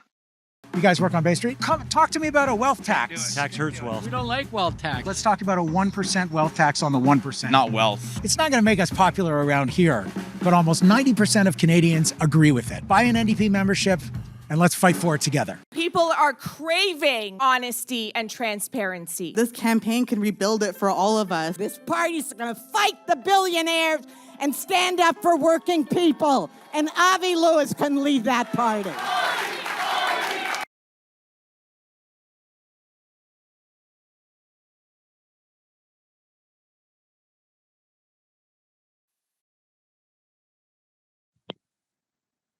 Hello. Hey, everyone. Welcome back. Thank you so much for everyone who's been texting, calling, messaging friends through the different messaging platforms that they use. We're really ticking up. I don't know if you just saw the windmill that was on, but we're over 1,000 signups, I believe, today, which is amazing. It really is this final stretch that can help determine the outcome. That might, in fact, itself determine the outcome of this race. We've got only a few days left to sign up members to the NDP, and only members of the NDP get to vote for who the next leader of the NDP is, right? So we're trying to get people on that voters list for the month or so ahead, the final stretch of the campaign. So thanks everybody who's doing that. Welcome folks who are coming on to do some more outreach and phoning with us. We've got a really special segment right now We have a couple of special guests for you. First, I wanted to just introduce Peyton Veach, who is our policy director on this campaign. If somebody could spotlight Peyton and bring him on, that'd be great. There he is. There he is, Peyton Veach, handsome man. Welcome. Thank you. Peyton, Nice to be here. Peyton is the policy director of this campaign. It's great to see you. Peyton and I go way back. I first met Peyton when he was at the Canadian Federation of Students. And I got to know Peyton as one of the best ground game organizers and persuasive canvassers I've ever met. But he's also a multi-talented person. He's got some of the best policy expertise I know of, and he's our policy director, rightly so, for that reason. So Peyton, it's a thrill to work with you again on this campaign. Thrilled to have you here today. Welcome, welcome. I'm going to throw to you. Well, thank you so much, Miles, for the kind introduction and for all of your work putting together this marathon multi-day calling session. It's really incredible. It's so nice to be here with everyone, and especially to have an opportunity to introduce someone who's been an inspiration to me, and I'm sure many of the other folks on this call, Gary Burl. Just briefly, as a bit of a biography, Gary Burl served as leader of the Nova Scotia NDP from 2016 to 2022, and prior to that was an MLA from 2009 to 2024. He's a lifelong champion of economic justice, rent control, and housing. And before entering electoral politics, Gary worked as a university teacher, editor, and a United Church minister, among many other things, I'm sure. And before I turn it over to Gary, I just want to share something with the group that I think really speaks to the sort of person that Gary is and the type of leadership he provided at the helm of the Nova Scotia NDP. My wife is from Dartmouth, and I was in Nova Scotia the day after the last election that Gary Burl contested as leader of the Nova Scotia NDP. And I'll never forget watching on the news that evening, the day after the election campaign, when everybody's exhausted, the leader of the party, most of all, there's no political advantage to be gained by doing this. What was Gary doing? He was megaphone in hand at a protest to stop the forcible eviction of a homeless encampment in Halifax. And I think that kind of principled moral leadership is what our party needs so desperately. And it's why I'm just so delighted that Gary is here with us today, that he's supporting Avi's campaign for leader, and that he's here to share some of his words of encouragement and inspiration and wisdom with all of us. So with that, Gary, thank you. I'll turn it over to you. Take it away. Well, thank you, Peyton. That's all very thoughtful and kind for you to say. Look, I'm excited to get a chance to set the table a little for this next segment of everybody's work in support of Avi's important campaign. I'd like to do that. I just want to set in front of us before everybody gets back to the work. A couple very short thoughts. Very short thought of relevance to all the contacting people that we're doing today. Number one that I want to put in front of us is that this is, I think it's worth our remembering, this is a hope-filled, propitious moment for our party for a lot of reasons, including I think we should remember the outstanding work that was done by our party between 2021 and 2025 in that minority parliamentary situation, particularly in the winning of dental care, which I think is going to provide a recent, concrete, significant illustration for people as we go towards the next election of what can actually be accomplished when the NDP is put in a strengthened position. And we're in a propitious, I think, hope-filled moment because of the total abandonment of liberalism by the Carney liberals. So I know that Mark Carney is, having a wonderful moment this week, the Davos speech and so on. But I think it's worth remembering that the fuel for this great Carney moment that he's having is simply the fact that unlike his 10-year predecessor, and unlike Pierre Poilievre, who is continuing in the very best Trudeau tradition of juvenile political whining, unlike the pair of them, well, he actually knows how to talk like an adult. And of course, in a time of uncertainty, this is a great asset.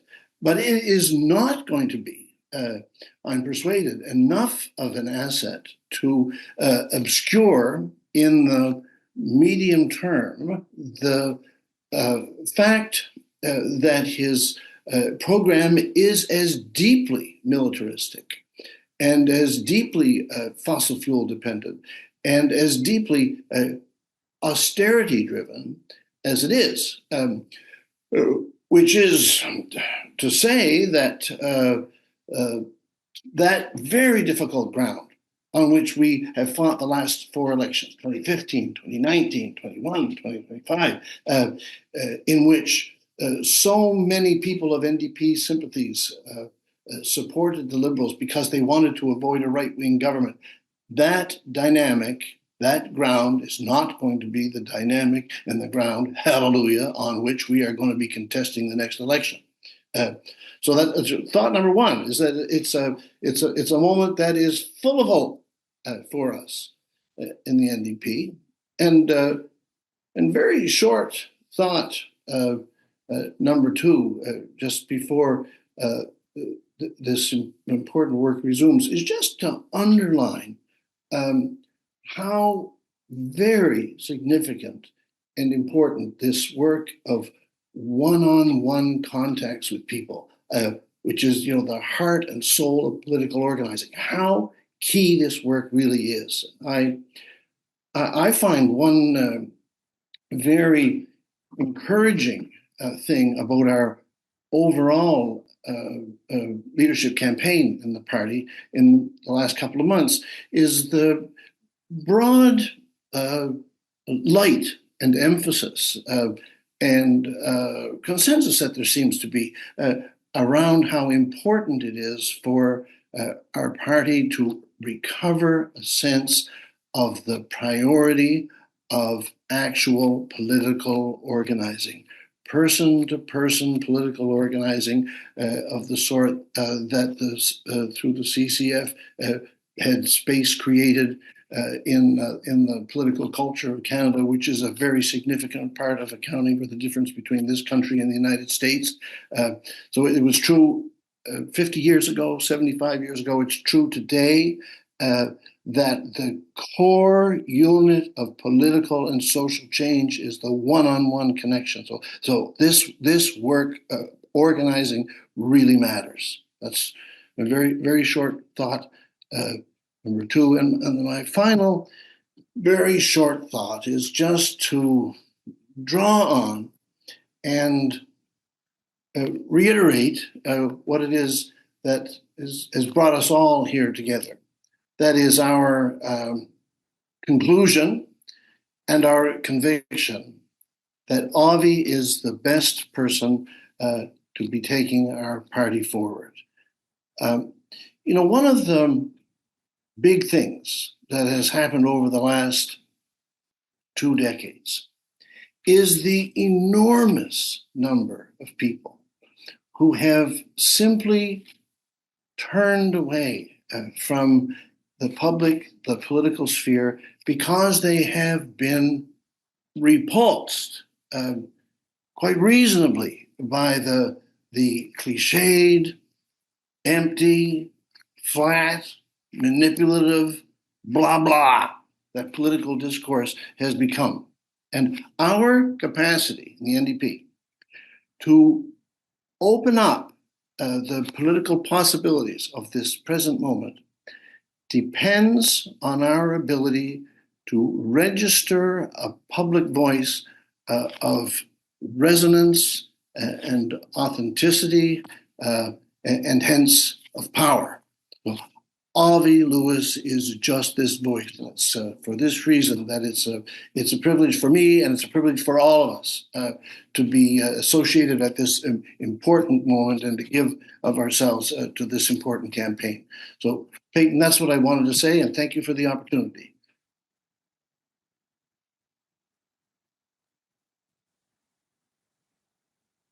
Well, Gary, thank you so much for sharing your thoughts with us. And I agree. We've had enough of blah blah in our politics. We've had enough of the spin and the cliches and the platitudes. And I think one of the things that people find really refreshing about Avi, as they did with your leadership, is the straight talk, the honesty, but also a sense of higher moral purpose, which this campaign and Avi personally is trying to put forward.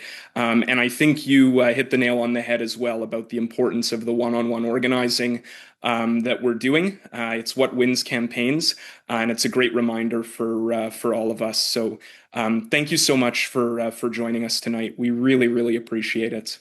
Well, that's my privilege. Thank you, and good luck, everybody. You're welcome. And it's a perfect segue for me to hand it over to our wonderful relational organizing coordinator, Hannah, who's got a quick training for us now on how to speak with your friends, family, and neighbors about the leadership race. Hannah, over to you. Thanks so much, Peyton, and thank you, Gary. What a perfect segue, truly. I love the way you put that. One-on-one conversations are the heart and soul of political organizing. They're certainly the heart and soul of this campaign, and that's what I'm here back on today to talk about. For those of you who have been here all day, thank you. For those who are just joining, thank you. Hello, I'm Hannah. I'm the Relational Outreach Coordinator for the Lewis for Leader campaign. And today we're here to exercise that heart of politics, doing these one-on-one conversations, signing up as many new NDP members as possible before the deadline so that we can elect Avi Lewis as next leader of the NDP. So we're going to do that really simply by having those one-on-one conversations. Talk to the people in your life. Let them know that this leadership race is happening, that it's a fabulous opportunity to transform politics, to have a hopeful politics in Canada, and encourage them to become NDP members so that they can vote for Avi as well. And you're sending each and every person your unique campaign sign-up link so that they can turn that excitement into action and join the NDP, because only people with their valid NDP membership by January 28th will be eligible to vote for leader. So let's get to it. We'll get started by getting you your unique campaign sign-up links.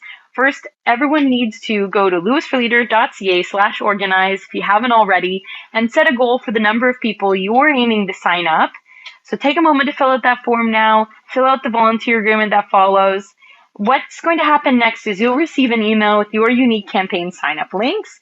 And these links are super exciting. They are personalized to you, and they're tracking each and every person who signs up for the campaign. So then, once you have your links, it's time to reach out. Send them to all the people in your life over text, DM, over email. Share them with your whole network over your social medias. Make calls, talk to people in person. Wherever you're speaking to the people in your life, share those links far and wide. And as you're doing so, you're making the case to the people in your life. Why are you engaging in this leadership race? What does this moment mean to you? Why has Avi got your vote for leader? Why are we trying to rebuild a strong, renewed NDP? Why is that so important for Canada right now? Your relatives, your neighbors, coworkers, classmates, friends, they might not know Avi yet, but they certainly know you. So share why this is important to you. Speak to the issues that matter to you, and that's going to be a compelling case for the people in your life. Anyone who signs up using your unique campaign sign-up links is going to be automatically tracked on your relational organizer dashboard. That dashboard is going to be sent to you via email and over text. It's a Google Sheet, and it uses your unique links to automatically track the people that you've signed up. We've created a leaderboard where you can enjoy some fun, friendly competition, earn points for each person you sign up, and race other volunteers to the top. So like Gary said, personal outreach like this, we can't understate it. It is so powerful. It is the single most effective thing we can do to get Avi elected because your relationships are powerful. There are people in your life, for example, who will only hear about this leadership race about Avi from you. And no one knows better than you how to speak to the people in your life. You know the issues that matter most to your people and that matter most to you, and you'll be able to speak to those, whether that's climate, affordability, electoral reform, whatever it may be. Gary said it best. This is heart-to-heart politics. This is the heart of politics. It's these one-on-one conversations, and it's how we plan on winning really big together. So if the links, the tracking seems a little too complicated, no problem. Scale it all the way back. You can simply share lewisforleader.ca/join to your friends, your family, your neighbors. Make sure they get signed up before the deadline. So let's get started then. It's time to open up your phone, scroll through your contacts, your recent text messages and calls, your Facebook friends, and start reaching out to them. Start those conversations. Hello, everyone. My name is Leah Gazan, and I'm the proud member of Parliament for Winnipeg Centre. I'm joined here today by my very good friend, Avi Lewis. This is a critical moment for our country. The cost of everything is out of control. The climate crisis is a direct threat to our well-being and our economy. And the far right is growing, feeding off people's despair. The stakes are high, and it's why this NDP leadership race really matters. We need someone who can rebuild our party. We need someone who can offer hope in tough times. And that person, I believe, is Avi Lewis. I'm supporting Avi because he can blow open the doors of our movement. He can make home for everyone who believes in economic, social, and environmental justice. He can unify progressives and bring back those who have left our party by offering bold solutions to the crisis we face. I see the values of my parents, lifelong CCFers and NDP organizers reflected in Avi's campaign. As a family of mixed Lakota, Chinese, and Jewish ancestry, we faced exclusion from society that did not always understand who we were. But the NDP, we found community, a community that welcomed and fought for all those who were ignored, cast aside, and forgotten. We can become that party again, a party that speaks out for human rights without exceptions or qualifications, and a party that puts power back into the hands of members. We are at a critical moment. That's why we need a leader who is fearless and courageous. I believe Avi Lewis is the leader we need right now. But this can only happen if you become a member before January 28th, so you can vote in the leadership election. It's critical. Join us and let's make Avi Lewis the next leader of the NDP. Leah, your support means the world to me. Thank you, Avi. Thank you from the bottom of my heart. Thank you so much for this endorsement. You're one of our movement's most principled, strongest leaders. Your work to advance human rights has made Canada a better place. Folks, you heard it from Leah. Sign up to become a member today. Let's win this race. And let's win a government that serves the many and not the money, like Leah Gazan says. Thank you, Avi. So let's get it done by a membership today. Thank you, my friend. Hi, everyone. As I mentioned before, my name is Peyton Veach. I'm the policy director for the Avi Lewis campaign. And it's my immense pleasure to introduce someone who really needs no introduction, but I will introduce you anyway, Leah. Leah Gazan, the wonderful member of Parliament for Winnipeg Centre, or as she likes to say, the center of the universe. Sorry for stealing your joke. But Leah's been the NDP member of Parliament for Winnipeg Centre since 2019. She's the NDP critic for families, children, and social development, critic for women and gender equality, and critic for post-secondary education. Leah's a member of Wood Mountain Lakota Nation, located in Saskatchewan, Treaty 4 territory. We're so happy to have you here. Just before I turn it over to you, Leah, full disclosure, I worked for Leah for 2 years in her Ottawa office, and I saw firsthand and up close what I'm sure everyone on this call has seen since Leah was elected in 2019, which is someone who fearlessly and unapologetically brings the voices and the power of the movements into the halls of Parliament. And to see Leah in action in those years was really a sight to behold. I mean, to get MPs to unanimously agree on any motion, let alone two, within about 18 months, one, to unanimously recognize residential schools as an act of genocide, two, to declare missing and murdered Indigenous women as a national emergency requiring a red dress alert system, is really a testament to Leah's effectiveness as a champion for human rights, a champion for social justice, a champion for truth and real reconciliation. So I know I'm biased, but I love you, Leah. We love you. We're so happy to have your love support. you too, Peyton. And I just want to start by asking you, how are you feeling about the campaign so far? Well, I can tell you, I certainly would vote for me after that just glowing endorsement, Peyton. I couldn't have been more blessed to work with Peyton, but I don't know if you heard. I don't know if you've been hearing it, Peyton, but I hear a movement coming. Full steam ahead. You just look at the lineups. You look at the artists coming out. You look at the volunteers, the memberships that are being sold, the fundraising that has happened. This is a movement. And I'm telling you, Peyton, like as somebody who has sat in the halls of, so-called colonial power for so long, it drains the spirit. It's a soul-sucking place that I call the dungeon. But you know what has given me energy, Peyton, is the movement. It's the belief that a movement of people can, break, go against all odds and achieve. It's actually the movement, Peyton, that elected me. It's the movement that still funds me.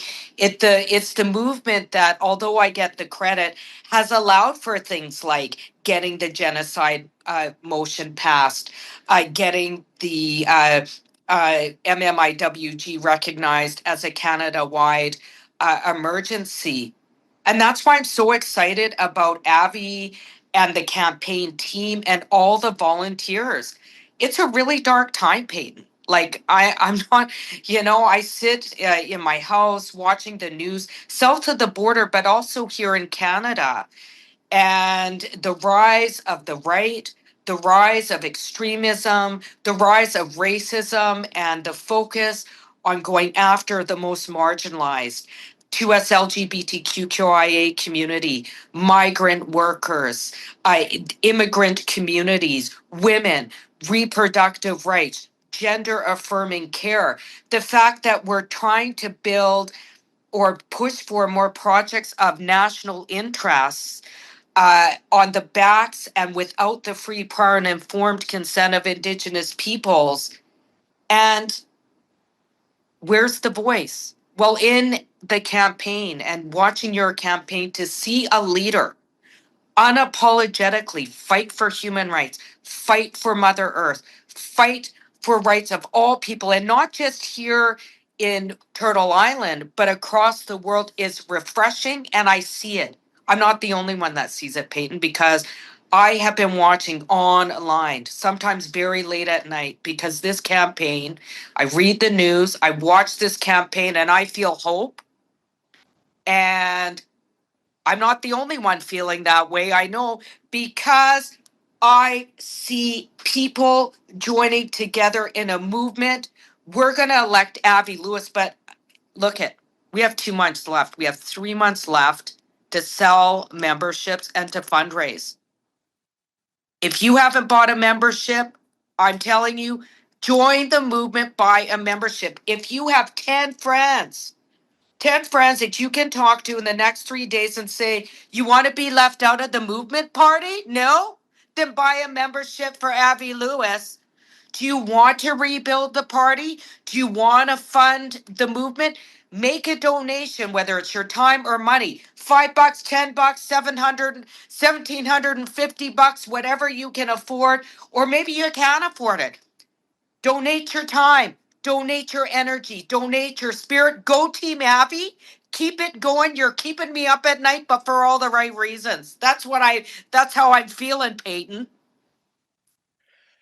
Well, I think everyone is a little bit more fired up now after hearing that, and we're really, yeah. Cheers for Leah. Seeing a lot of reactions, and I think we're feeling the same hope that you're feeling. I'm certainly feeling that as well. And one of the things that I wanted to ask you is, you talked about the movement and the movement that funds you and sustains you and got you elected and helped you win those achievements in Parliament. That it's not just about one person; it's about the movement. And I think some of the folks on this call may not know about how the movement first got you into Parliament, and before that, nominated as an NDP candidate in 2019 in just an electric nomination meeting with over 900 people, some of whom had rejoined the party after many years away, others joining the NDP for the first time because they saw in you someone who was reflecting the demands of movements in your work. And I think there are actually a lot of parallels between that nomination campaign and your first run in 2019 and this Avi Lewis leadership campaign that we're seeing. So I was wondering if maybe you could share a little bit more about that, like the similarities that you see between that nomination campaign and the leadership campaign that we're running right now. So I just want to let you know, I saw somebody, because I was reading some of the comments, somebody said a socialist storytelling time. So I'm going to tell you a story, Peyton. So part of what I see in Avi's campaign and the campaign team, like, I'm an unapologetic socialist. I don't play around with words. I am a democratic socialist through and through. My family were CCFers, became New Democrats. I represent the home of the Winnipeg strike. I'm the representative of the home of J.S. Woodsworth. I'm actually the first woman ever elected to Winnipeg Centre. A lot of people don't talk about that fact, but I think those facts are important. And how did I win? If you look at people in our riding, like even leaders during the Winnipeg strike, if you look at Stanley Knowles, if you look at, J.S. Woodsworth, they were unapologetic in their values, but they were also clear on their positions. Avi is clear. He and the team have provided a bold campaign plan that is clear. Clear on where Avi and the team stand on environmental, social, economic justice, racial justice, international policies. I'm not a big fan of being smooth in politics. I think we've gone beyond the time of political sound bites. Things are real. We see wars, erupting around the world. Just south of the border, we see ice. And just today, in fact, Peyton, I found out that they're producing military arms in Brampton for ICE, selling it to ICE. Well, I want a leader that's going to speak clearly, have a clear position on that, not something that's necessarily always politically popular. But I think we're in a time of truth tellers. I think we're at a time where we need courageous voices that will stand unapologetically for human rights. And as Avi says, taking positions that match the levels of the crises we face, including the climate crisis. We talk about balancing the economy and the environment. Well, let's be honest, Peyton, the economic interests are not balanced with where our current climate emergency is at. It's refreshing to have a leader that's providing clear, priced out, not pie in the sky, but a realistic plan, including public grocery options, to make life more affordable for people, to deal with, this expansion of military spending. Like he said, less than 1% of the military budget could pay for a public option for buying groceries, 30% less at the till. These are real issues. Affordable social housing with rent geared to income, standing up for status for all and protecting the most vulnerable workers, migrants and temporary foreign migrant workers. Now's the time for it. And to have somebody that has clear human rights positions is rare. That's why we have to get it done. That's why I'm saying, Peyton, like, I feel excited. I feel so blue. And then I watch the lineups. I watch the membership selling. I watch the donations. And I'm saying, if you want to be a part of it, buy a membership. If you say, wow, this is so great, and you don't want to miss out and be the Debbie the Downer, buy a membership. It's like $5 in some places to join the party. Like, people paid more than that to go into a bar to dance the night away. Why not pay $5 to join a movement? That's a small price to pay. And I cannot wait for convention. I hear it. I hear the movement coming. I hear it. And we are going to take this, but we cannot slow down. We need to continue donating. We need to keep selling and buying memberships for the next 3 days. Woo! Couldn't have said it. I say better like I say all the myself. time. Woohoo! Amazing, amazing. I mean, I think what more encouragement could folks on this call possibly need? But I do want to ask at least one more question, Leah, because convention is coming to Winnipeg. It's going to be in Winnipeg Center. And I know that you're so proud to represent Winnipeg Center, and I feel like a lot of the rest of the country doesn't realize how special Winnipeg and Winnipeg Center in particular is. The communities that are there, the history of struggle against injustice, whether that's labor struggle, whether that's struggles for Indigenous rights. I remember in the early days of Idle No More, the round dances in front of the Manitoba legislature, the climate justice movement, and then the just immense cultural diversity in Winnipeg Center, the hundreds of different languages that are spoken. So the best I food. wonder, and the food, of course.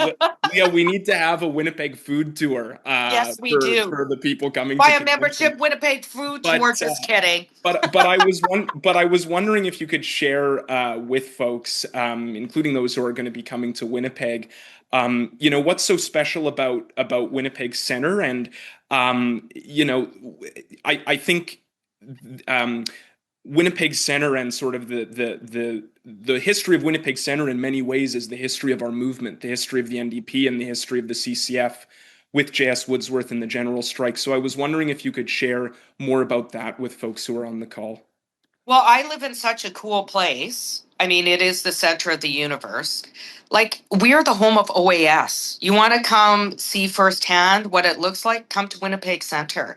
You can walk down the street from where I live, Peyton, and there is an art piece that I think Noam Gonick was part of putting together, of the bus that was turned over during the Winnipeg strike. That's right down the place where we live.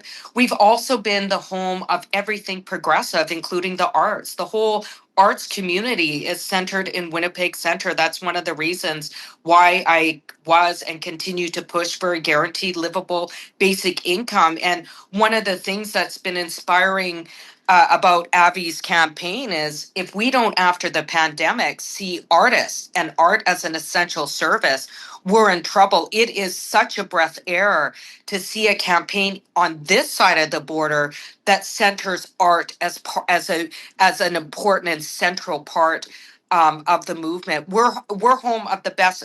Okay, I'm a bit biased, but I'm going to brag, and you guys can be insulted if you like. But we have the best restaurants, because Winnipeg Center, in fact, is one of the most diverse places in Canada, and we are a testing place for a lot of restaurants. If you want the best Ethiopian food, you come to Winnipeg Centre. Any kind of food you want, you come to Winnipeg Centre. But those social movements, going back to social movements, like that's also reflected in our organizations.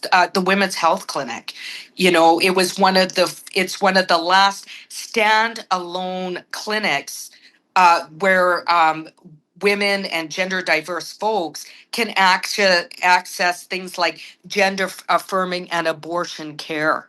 I mean, we are a groundbreaking community, and we have a lot of challenges.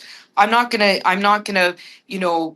totally sugarcoat it. You know, we're one of the poorest urban ridings in the country, but I can tell you this: we are like it says on my sign at my office. We know how to put community at the center in Winnipeg Centre, and that feeling that has its roots in the founders of the NDP, in the founders of the labor movement, are alive and well in Winnipeg Centre. Absolutely. Absolutely. And I really look forward to welcoming everyone to our great city in just a couple of months. Leah, I just wanted to ask one final question because I know you've got to go soon. And before I forget, very important announcement. We are going to be having our 4th solidarity session tomorrow on the struggle for gender equality, featuring none other than Leah Gazan in conversation with Avi Lewis. So register, tell your friends, tell your family, join us for what will be an incredible conversation. But just before we let you go, Leah, I just wanted to give you an opportunity to share some final words on why this campaign for the leadership is so important. Like, you referred to it as a critical moment, and it's not easy, you know, as a sitting MP, as a member of the caucus, to come out and make an endorsement in this leadership campaign, which I think speaks to, you know, how you feel that this is a turning point and a crossroads for the party. So can you tell us why this is such a critical moment, and maybe offer some just final words of encouragement for the people who are doing calling and friend banking this evening? So, I mean, yeah, I'm energetic for sure. And, you know, if you don't join the website, I'm going to be like, oh, I didn't see you online. Just kidding. But I hope you can all join tomorrow. But it is a critical moment. It is a critical moment. It's no secret that what happened in the last election was the NDP apocalypse. But this goes even beyond partisan politics. You know, we see our very humanity at stake right now. When you look to the south of the border, when you look globally, Palestine, Sudan, Venezuela, you know, a total breakdown of international law. And if we don't rise up and we let that violent fascist rhetoric fill all the noise, we're in trouble. So we need a leader. We need a leader that is brave enough, courageous enough, not just to call it out, but to share the stage, to have humility. Because at the end of the day, it's not just about Avi, it's about our collective humanity. It's about all of us doing our part. I'm doing my part today by coming online and giving another shout out to Abby. I did a post the other day. I'm going on doing the webinar tomorrow, and you all are doing your part. We need to keep doing those parts, and we cannot let hate and division crash us down. Okay? Okay. Thanks. We've got to go. I've got to go, Peyton. Okay, Leah, Okay. thank you so much for joining us. We'll see you tomorrow. Okay, Have a take wonderful care. evening. Thank you Okay, again. Take bye. care. Bye. Life in Canada today feels on the edge. Everyone seeking just a little stability, everyone told, you're all on your own. It doesn't help that we're under economic attack. disruption grenades flying over the border without warning. From our 51st day. But there's an even bigger crisis, one that Donald Trump only magnifies. It's the everyday emergency of just trying to get by in an impossible economy.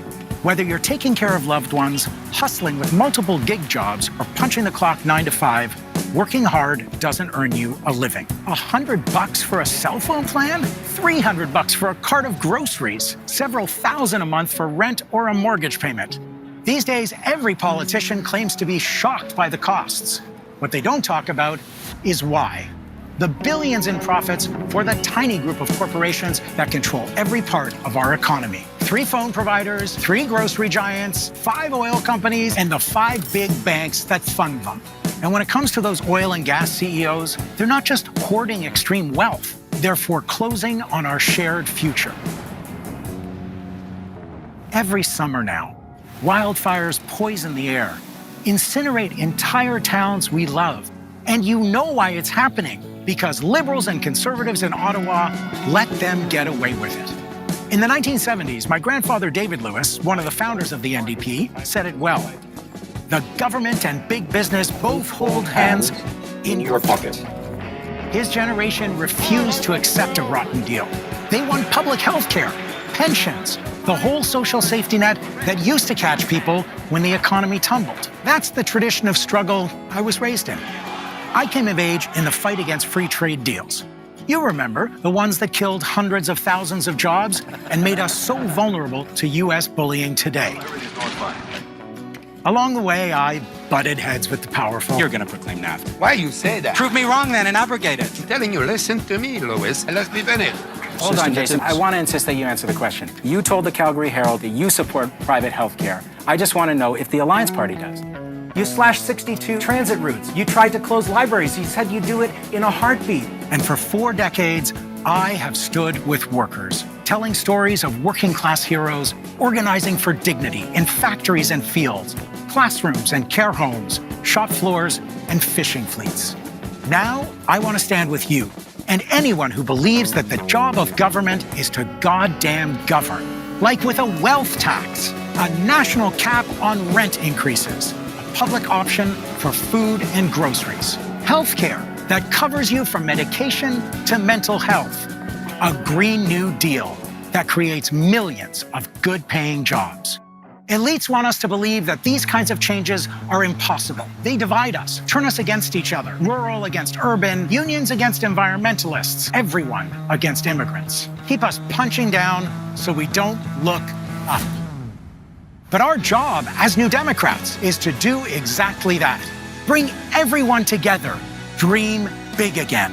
Put the people's demands to the powerful and win. Remind all Canadians that they are the money, but we are the many. My name is Avi Lewis, and that's why I'm running to be leader of the federal NDP.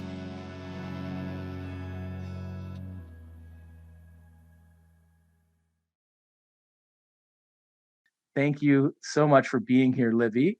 Livy Davies, if I may introduce you, represented Vancouver East, Canada's poorest postal code, as an NDP MP from 1997 to 2015.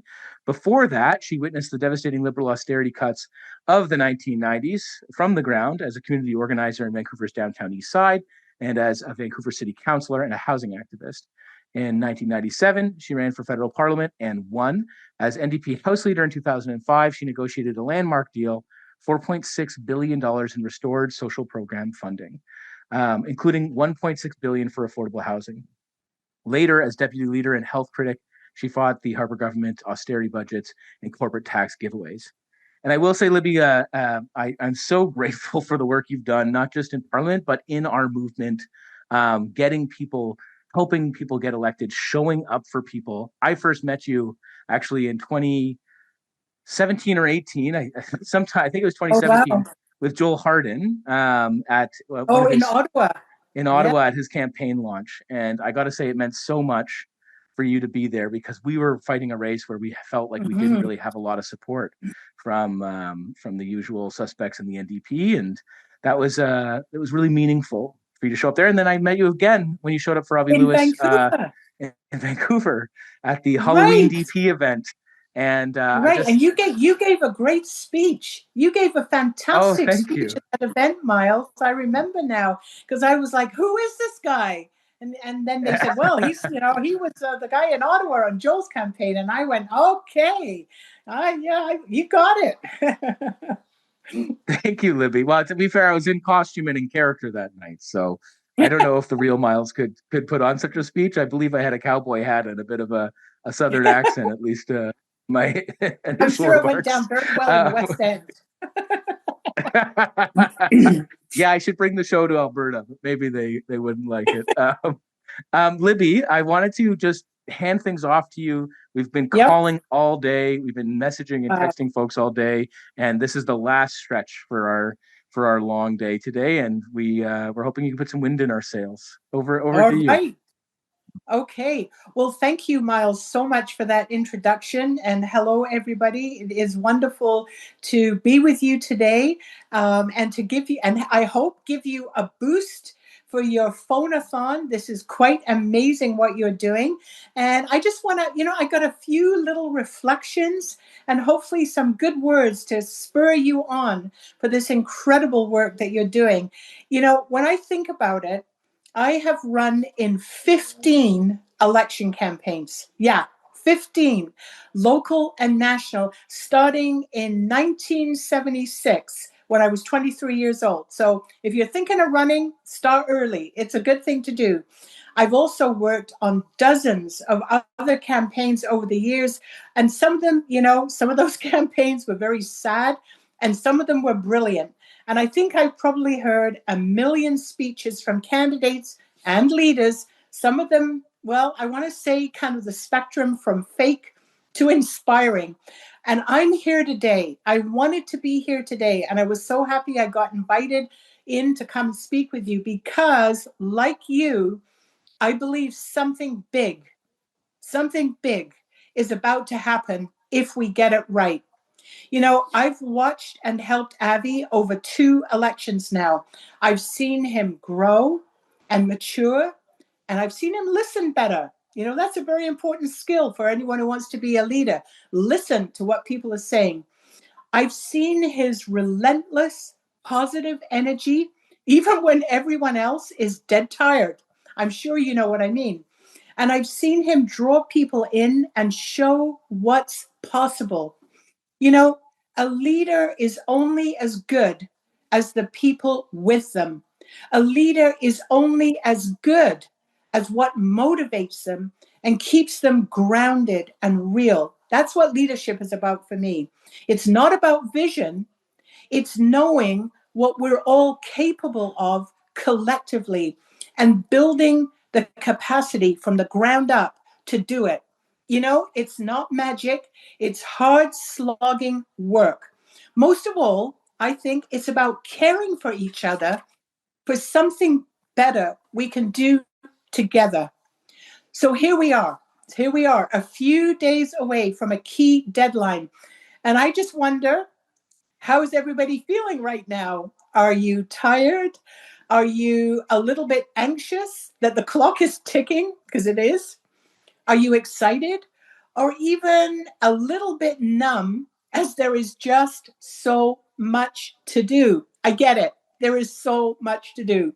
So what do we do? Well, this is what I want to tell you. We need to stay laser focused and calm. We take each task, each phone call, and each conversation with humility and confidence. Humility and confidence can be together. They can work well together. We know there might be a few little screw-ups here and there, and you know what? That's okay. What matters is our team, our collective power of each person doing their best together. I want to tell you, I remember one election campaign in East Vancouver where we were getting people registered to vote who had been deliberately disenfranchised by a voting system that was biased against people who were poor and unhoused. Registering to vote was the last thing that was on their minds. It was a painstaking work, one person at a time. Each conversation was important and meaningful to build trust with people because people had been screwed over again and again by a system and society that didn't care.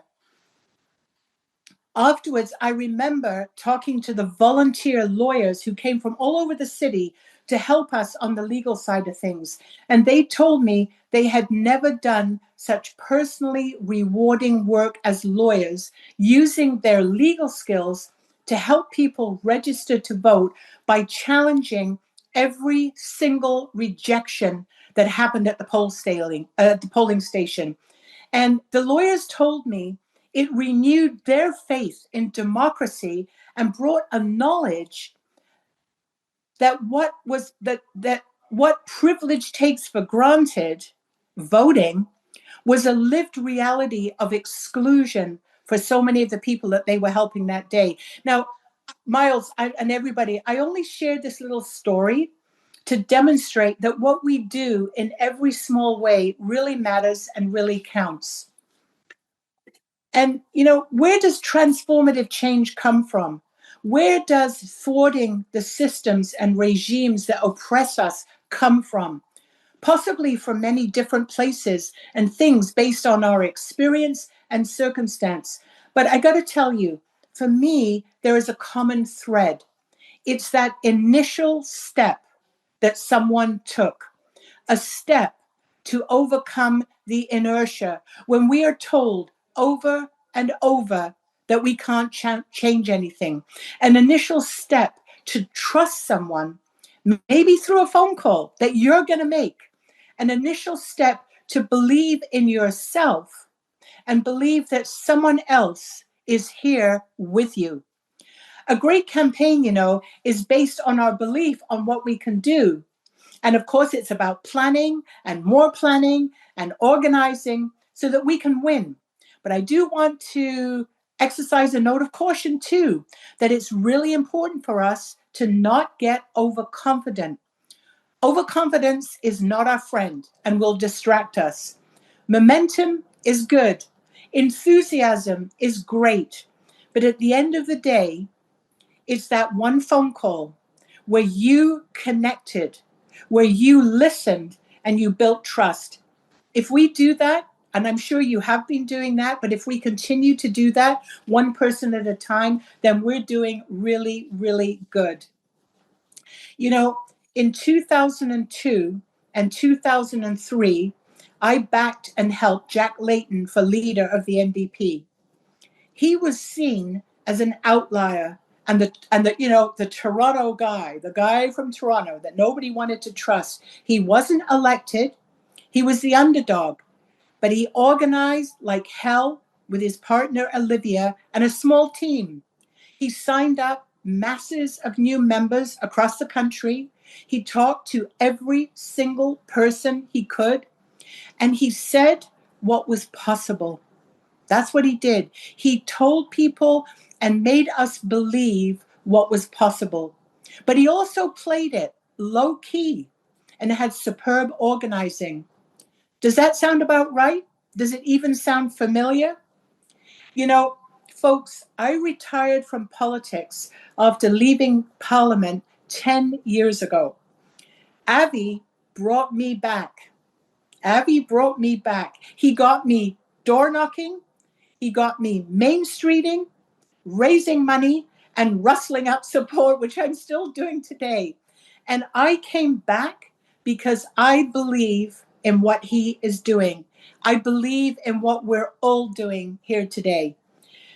I believe it's about rebuilding democracy in the NDP, to change the way politics is done, to build a party that's people-powered and authentic, to change the political landscape in Canada as never before, and make Canada a leader for eco-socialism and social justice. And one other critical question that underlies all of that. What is it? Well, for me, it's this. It's working really hard to develop relationships and confidence with ordinary people, that we can be a government that Canadians can be proud of. I think that's possible. I really do. Otherwise, I would not be here today. I think it's possible with Avi as leader. And I think we're on that path and we're on that journey. Honestly, I don't want to see any more liberal governments fool us. And I certainly don't want to see the likes of that conservative guy who brings out the worst of everything. Avi, I think we know this, Avi has generated an excitement within people, including people who felt turned off about electoral politics. He has generated an excitement that we can do things differently and be true to ourselves. So what do I want to say to you today as I kind of close up my little spiel here? Let's keep it real. Let's keep it real. Let's keep it laser focused and calm for the days that are coming. Let's make January 28th a day to remember that will go down in the history books for how many people got signed up. You know, I know the PHONE-A-THON has taken a lot of organizing and thought to make it successful. So I really want to give a big shout out to the team who are making this happen. I mean, I know you're working day and night to make this happen and make it a success. And of course, an even bigger shout out to all of you who are there right now on the phones, or you have been on the phones all day, and you will be tomorrow, and the day after that, and the day after that. You're showing up and making those phone calls one at a time to build that trust, to build that confidence, and to win people over. So I just want to tell you, it's been a great pleasure to jump onto this call with you all, and I want to wish you all the best and know that this big push that we've got going, I think it's going to be something that we're going to remember, and it's going to be a major step on the journey that Avi Lewis takes to Ottawa, and we're going with him. We're going to Ottawa with him. Thanks, Miles. Wow, Libby, thank you. I asked for wind in our sails, and I feel like I'm flying. That was so beautiful and so impactful. I hope everyone feels this. As their hearts are swelling as much as mine. Whew, that was okay. fantastic. Well, honestly, thank you, Libby. From my heart, I just want to say, I think what everybody is doing, it's hard work being on the phones. It's sometimes really hard to make those cold calls, or people who might be, cynical or kind of distant, or they're mistrustful. So building that trust, it's not easy, but when you believe it yourself, you can bring someone with you. So I really do want to wish everybody well as you continue to make these calls, and to thank you so much for doing it. It's really an amazing thing that's going on, and it's gonna be good. It's gonna be good. I believe that. Okay, it's gonna be good. Yeah, I think so too. Well, thank you so much. I don't know. I don't have words. I feel so thankful. I'm sure everyone on the call is grateful. Okay. Just what we need to finish off this last leg of our long day of calls today. So I'll let you go. I just can't wait to see you again. Okay, thanks, Miles, and good wishes to everybody, and good luck, and keep phoning. Keep phoning. Bye-bye. If somebody could highlight or spotlight rather our dear friend Sam Hirsch. Sam is an Ottawa area organizer who's been campaigning for so long for so many things. I think, Sam, I first met you when you were campaigning on the last leadership election in the NDP, and we were both supporting the same candidate back then. I think we can say it was Nikki Ashton, and we went on to support Joel Harden and so many other great electoral projects, and also extra electoral projects for working folks. So so nice that you're on this campaign, that we're both on another campaign together. Sam, you may know, if you're an Ottawa person, helped found Horizon Ottawa, along with myself and others, which is a wonderful progressive municipal project here that's trying to put people in office that aren't going to be swayed by the developer and real estate industry, and are going to stand up for people, put people's interests first. But Sam, you're here today to talk about a couple of things, so I'm going to throw over to you. Thanks, Miles, for the introduction. Can folks hear me all right? Yeah. Okay. Wonderful. Thanks for that introduction. So as Miles was saying, both of us have been at it for a really long time, and we've won some campaigns, but we've lost, I think, more. As we know on the left, it's good to see working on a campaign that has so much momentum. So, I first want to say great work, everyone. As Miles said, my name is Sam Hirsch. I'm a volunteer field organizer on the campaign. Thanks so much to everyone for being here today. It's such an exciting day talking with folks. I've spoken to people on the phone, people willing and eager to help in the tech support breakout rooms on this campaign, on our campaign. This is big organizing, and it's how we win. But as my colleague Emma, who is the outreach director on the campaign, says, fundraising is organizing too. Now, to build an NEP that will actually stand up for workers from coast to coast, we need to get Avi Lewis elected as the next leader of the federal NEP, and that takes resources, as many of us know. Many of you have likely heard that just recently this campaign surpassed Jagmeet Singh's fundraising record, collecting donations from rural communities, small towns, and big cities all across the country, and to show that our campaign is across a country movement, no matter where you live. And while this is incredible, we're nowhere near done. Breaking fundraising records with small, medium, and large donations is proof that socialist policies are winning policies. It also proves that we have the power and energy to rebuild this party. We're proving that when you give people a real vision to believe in, they'll step up to make it a reality. But there's still a lot of time left in this race and an incredible amount of work to be done, which means we can't afford to slow down. If you haven't donated yet, please consider doing so today. We're going to drop a link in the chat, which I'm sure will come up momentarily or perhaps already has, which will take you to our donation page and also lay out the amount you can receive back at tax time. I'm coming to you from Ottawa, the traditional unceded and surrendered territories of the Algonquin and Anishinaabe people, and I'm so excited to welcome our next special guest. Before I do, though, I just want to take another moment to encourage everybody to get your membership if you haven't already. One of my colleagues can put that link for you in the chat. Obviously, we only have 4 days left to have as many new NDP members sign up as possible. So as we're asking others to do it, let's make sure that we are doing the same as well. It's been such an exciting day. Please stick around. We are so grateful for all your work on the phones. And we have another exciting personal outreach session coming back. So that is a really powerful way that you can continue to help build and grow this campaign and the momentum by talking to your own family and friends.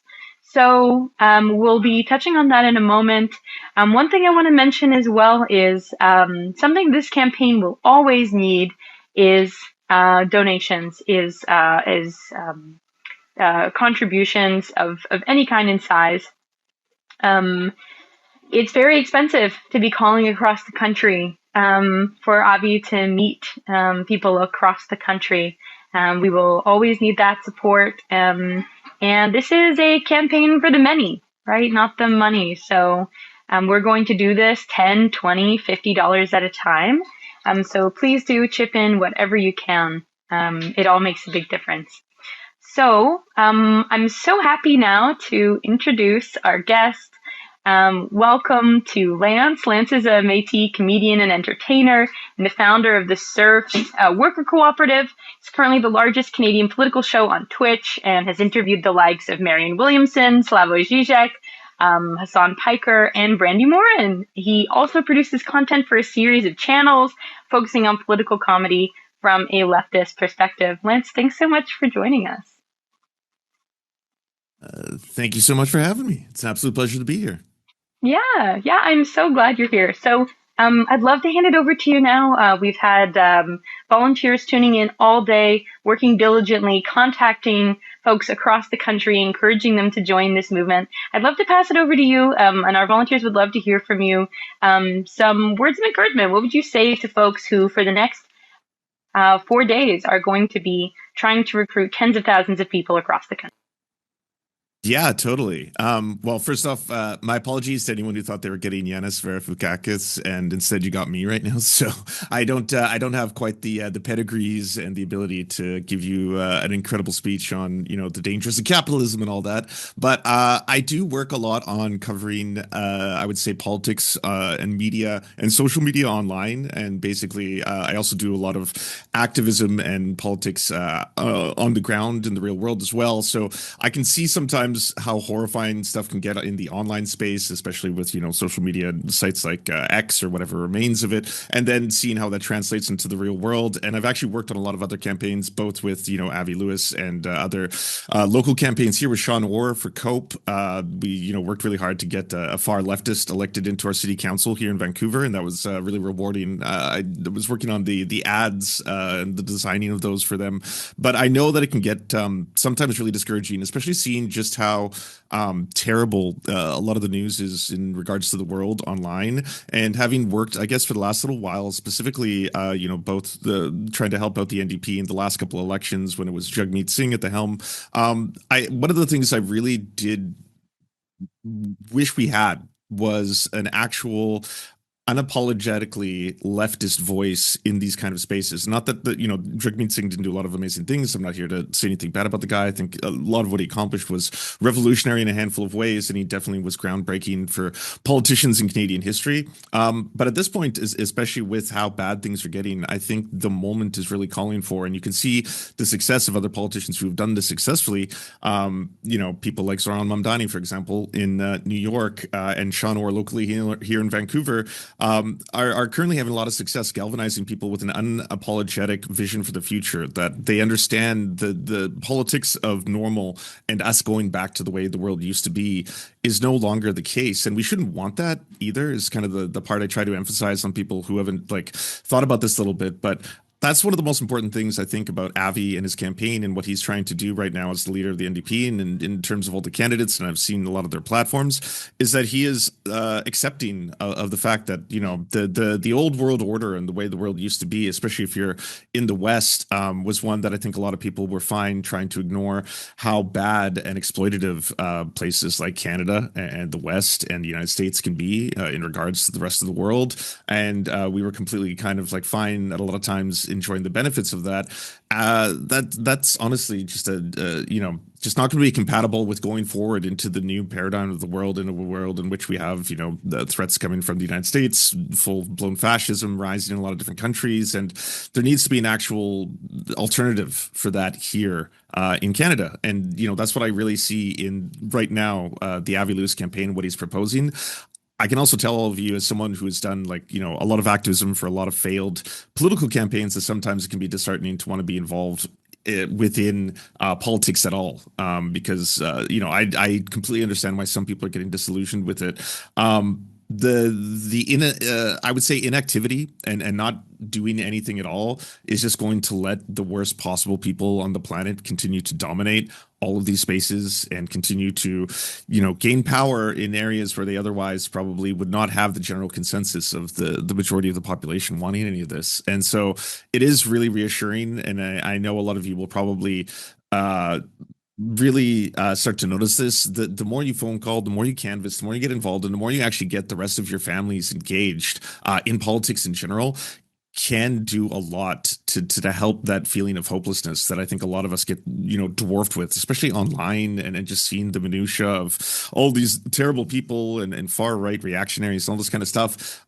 It does just leave you at the end of the day of doom scrolling, especially with that sense of what next? Do we just do nothing? Do I give up? And the answer is you are doing something. If you are actively trying to get people involved in any way, whether that be signing them up to become part of this leadership campaign, or joining the Food Not Bombs, Direct Action, an LGBTQ plus organization, something of that nature, whatever it is that you choose to do and where you choose to put your time, the rewards that come back from suddenly feeling like you were actively participating in fighting back against all this horrifying stuff is it's kind of indescribable. So to anyone who's listening and who's now taking the time to volunteer, genuinely thank you, and thank you for getting active and involved. And honestly, the just the mere act of trying to get maybe some of your family more involved in politics, honestly, can be really rewarding, because it's kind of shocking sometimes. But you might you might wonder why is it that some people can successfully ignore so much of what is going on in the world until it arrives in their backyard. Well, I mean, the good news is none of you are doing that. You're being very proactive about this and doing everything you can right now to be part of something. So yeah, I honestly thank all of you, and I'm sure Hannah can explain better than I can about what the next steps are. Yeah, Lance, that's amazing. Thank you. I mean, what a perfect segue. We are going to be talking to our friends, family, neighbors, coworkers about this campaign, getting them excited. I mean, you're a communicator. For you, what tips would you have for some of our volunteers about talking to their family, their friends, their neighbors, and getting them engaged in politics, getting them excited about an electoral project? To listen, honestly, and I think that's probably very generic advice that you'll hear from a lot of people, but I think that a lot of the disagreements you might have with family members, especially family members who might be a little bit more liberal, for example, and I've found that liberal family members are really, really great about having conversations in relation to a lot of the issues that affect NDP and NDP voters and registration, etc. Is honestly to listen to their concerns with an open mind, because I know sometimes you might, I can't speak for everyone here, but you might have family members who believe in, COVID vaccines cause magnetism or 5G. I don't know what it is, but whatever your family situation might be. At the same time, there are concerns that might come from a genuine place of, it doesn't necessarily have to be malicious. Someone might be like, I personally do not want to see more taxes, and I don't want to see more taxes in the form of, carbon taxes or anything like this. And it sounds like, you lefties or you NDP folk, you're really pushing for aggressive, communism-like measures. And I don't want to see that in my country. They're probably not saying that just purely out of a place of maliciousness. You might be able to open the door and ask, okay, so why do you feel then perhaps if we try to regulate, say, the oil and gas industry, that is by your own definition something like communism? Are you personally like, do you believe in climate change? Do you want to see the world get hotter? Do you think there could be actively ways that we can try to mitigate this by moving towards more electric power or move towards more things like that? These are you're already engaging in a conversation, and I think at that point you're showing maybe those family members that you respect their point of view, even if you disagree with it, and that you're willing to actually open the door to discuss this further. Definitely. Yeah, that's what I think is so powerful about this model of outreach, this big organizing, is people connecting with one another in a really authentic way, having an exchange. And what I tell volunteers all the time is it's not so much a hard sell, it's a conversation, right? Have a dialogue, see where the people in your life are at. Often a great way to start these conversations is, hey, have you seen that the NDP is picking a new leader? What are you thinking so far, right? And let people guide you along. You mentioned this campaign being unapologetically left, which it absolutely is. Socialism is the big tent, as Avi is always saying. What else is inspiring you about this campaign that you're seeing from Avi and this bold vision for the NDP? I like that personally he is, like you just mentioned, he's censoring this around what I think is a critical fight right now, which is the battle between the 1% and the 99%. I think that, politicians like Bernie Sanders had an unbelievable amount of success in convincing a very large percentage of the population that a lot of the causes of their problems are not the things that we've been lied to in the media, such as immigrants, LGBTQ plus people. That's kind of just the narrative that I think a lot of the right to the far right have been trying to use as an excuse for the problems of capitalism and a lot of the problems that people are experiencing, including mass alienation and including right now, it's just as simple as 1 in 4 families in Canada having trouble, having food security. That is something that I think is very easily definable and easily identifiable that most politicians, unfortunately, like to run away from. They don't like to actually criticize, like, Avi's doing pretty well right now. The big banks and the amount of profits that they make. If they're, pulling in $70 billion in not only, profits, dividends, and stock buybacks for their own CEOs, that's worth a discussion as to why it is that we can't afford simple things like not letting children starve. I think in their hearts, most people, right, if you actually just ask them point blank, do you think that all children should have food in their stomachs? The answer will be yes, right? And then they might disagree on how do we get there. Well, I think it's pretty clear that we live in a very grotesque age where there are a very small amount of mostly men in Canada who have basically taken all of the ability for the general population to live much more comfortable, robust, and safe and secure lives by concentrating all of the wealth. And I think he's doing a really good job of calling that out. Yeah, absolutely. This campaign is laser focused on the everyday emergency of just trying to get by and material quality of life for people. That is absolutely the focus here and has been and will be obvious focus going forward. So Lance, thanks so much for joining. It's so exciting to have you here. Anything else you want to say to our volunteers joining us tonight and those watching from afar? As we send them off on their way to do some more outreach and get their people in here and joining us. All I can say is thank you so much for all of your hard work. Thank you so much for having me on here. And left is best. Great luck to everybody out there making calls. Love it. Lance, thank you so much for joining us. Everyone, please give it up for Lance in the chat. So great to have you here. What a legend. So I am going to go ahead and dive right into it. Let's have another outreach session now and talk a little bit more. How are we going to bring in our friends, family, neighbors into this exciting, transformative political project that we're building together? So as you know, today we're trying to sign up as many new NDP members as possible before the deadline, January 28th, which is this coming Wednesday, so that we can elect Avi Lewis as next leader of the NDP and pursue those bold solutions that are exciting people, that resonate with people, that meet people where they at and respond to the crises that we're living.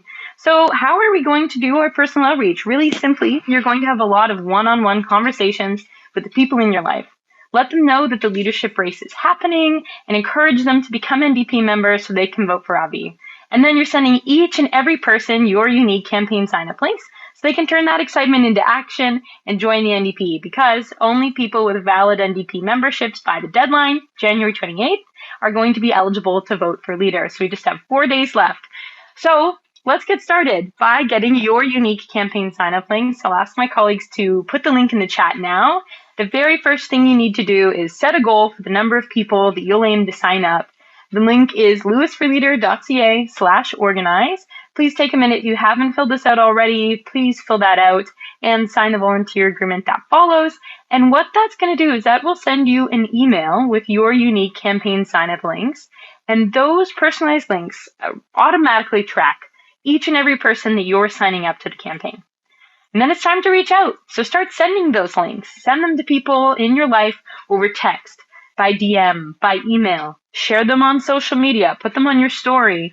Make calls, talk to people in your life, whatever your preference. Share those links super far and wide. And as you're doing so, you're making the case to people in your life. For those of us who've been calling all day, you're sharing your own personal reasons for being excited and engaged and passionate about this campaign. So share why it matters to you, because the people in your life, they trust you. They know you. Even if they don't know Avi yet, they do know you. So share your own reasons for getting involved. And then anyone who signs up using your unique campaign sign-up links is going to be automatically tracked on your relational organizer dashboard. We've created a leaderboard where you can have some fun, enjoy some friendly competition, earn points for each person you sign up, and race other people to the top. So personal outreach like this is so powerful. Lance said, just getting your friends and family involved is a huge step you can take. It's the single most effective thing we can do to get Avi elected, because your relationships are powerful. There are people in your life who will only hear about the NDP leadership race from you. And no one knows better than you how to talk to the people in your life about the issues that matter to them, about the issues that matter to you, whether that's climate, affordability, electoral reform, whatever it may be. So we're trying to do heart-to-heart politics here, and that's how we'll win big together.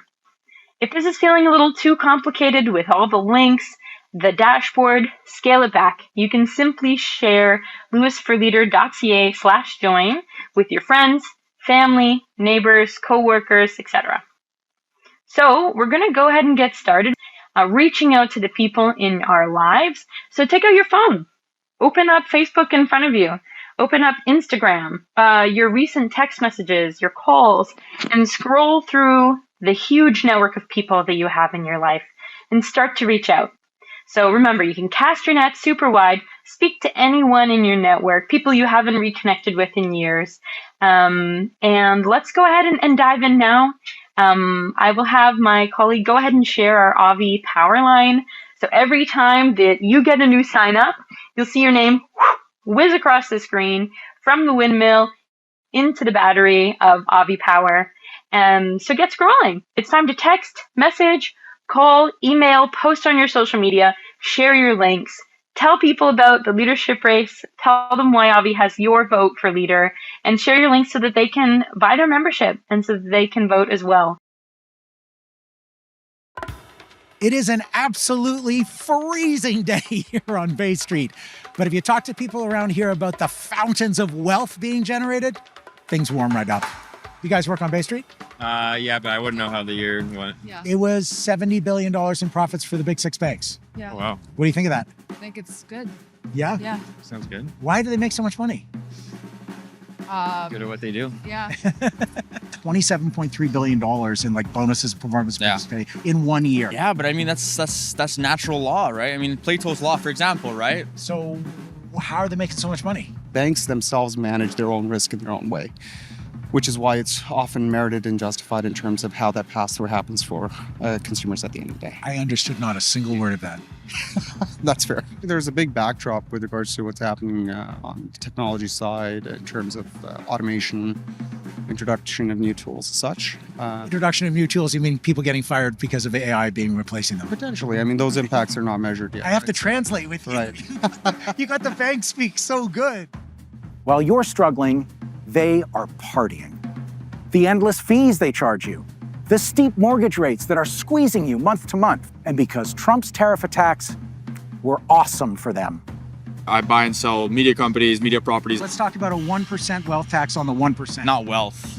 Yeah, wealth tax. No, that's way too much. If you're worth $7.3 million or more, you're going to pay 1% of your wealth. No, 1% of the wealth Generate is crazy. $40 billion a year, fix the healthcare system. So how's your healthcare going these days?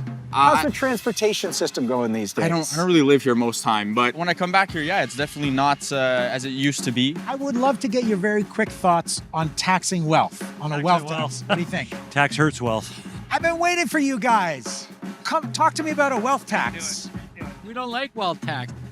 Any kind of tax is not that great, but you should also look at it in the sense that this is a Canadian company. It is growing. Eventually, it will be for the benefit of the society itself. Okay, so let's just stand here and wait for the wealth to trickle down. Investment bankers will tell you, and I'm sure you've heard this, is that if the economy tanks, they're the first people to get So we're fired. supposed to cry for these people. Yeah, exactly.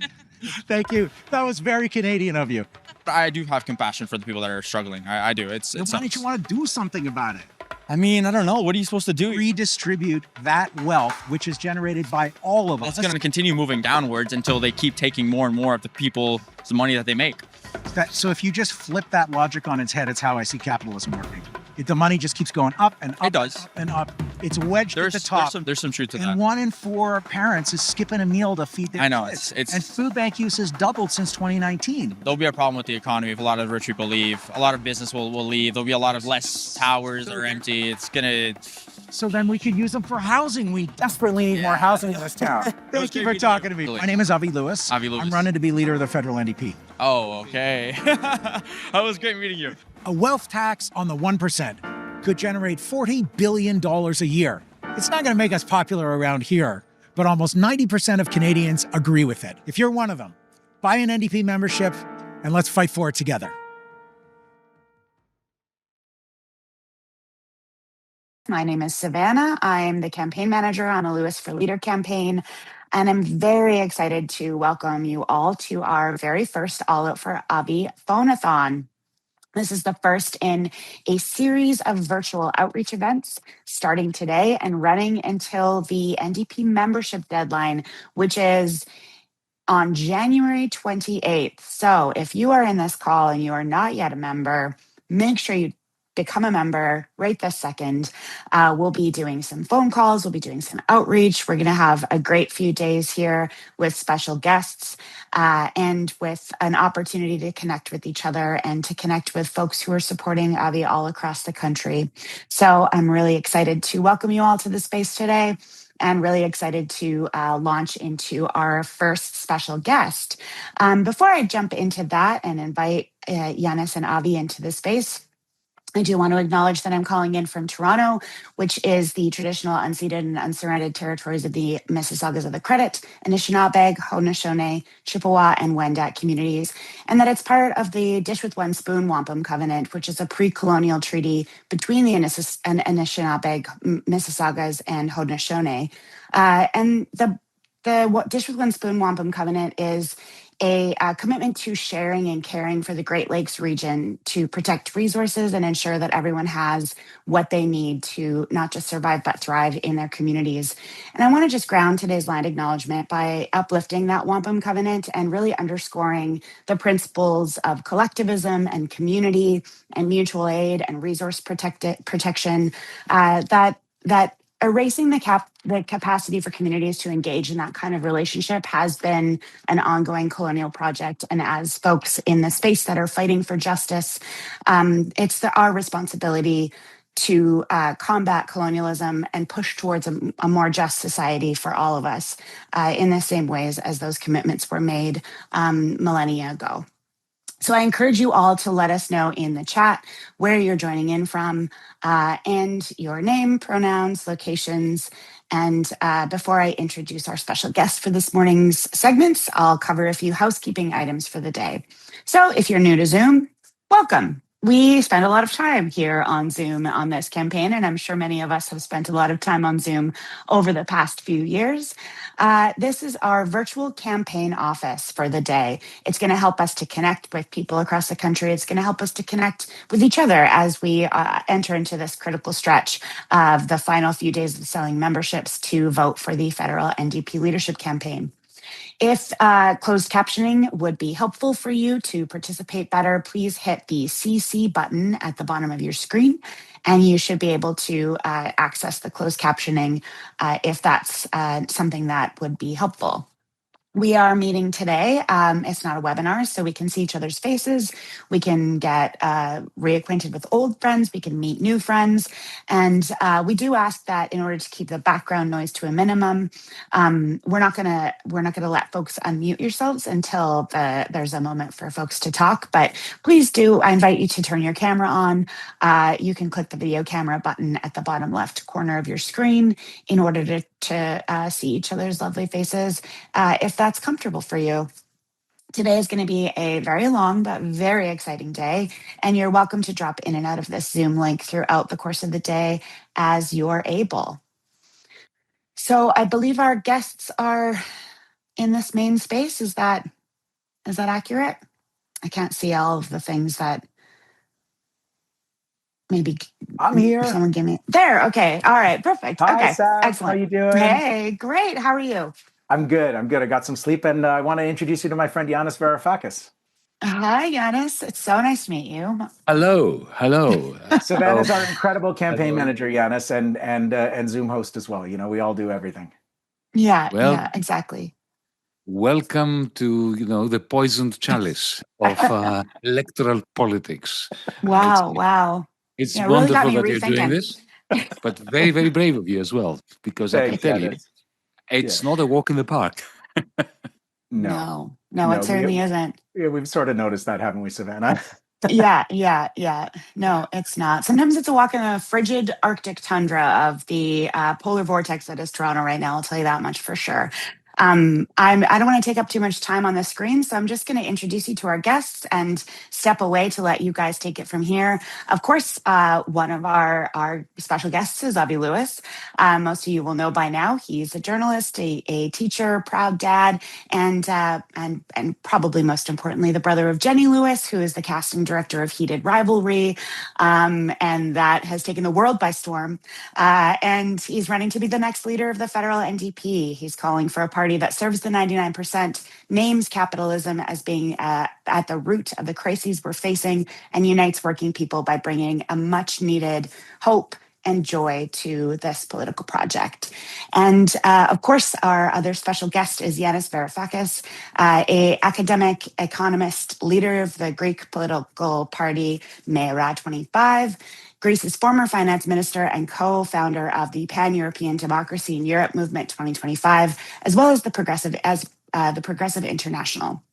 His recent book, Techno-Feudalism, What Killed Capitalism, suggests that a new form of capital has usurped capitalism and is behind a new Cold War. His latest book, Raise Your Soul, A Personal History of Resistance, 2025, is available at your local library and wherever you buy books in community-owned spaces. So I'll pass it over to the both of you. And thank you so much for being here, Yanis. And thank you, Avi, for joining us today. Thanks, Savannah. That's lovely. Yanis, it's been a while since we saw each other in person. I think the last time we were together in 3 dimensions might have been at the launch of the Progressive International at the Sanders Institute with Bernie and Jane Sanders in Vermont. I think that is correct. Yeah. And we've both been through a few things since then.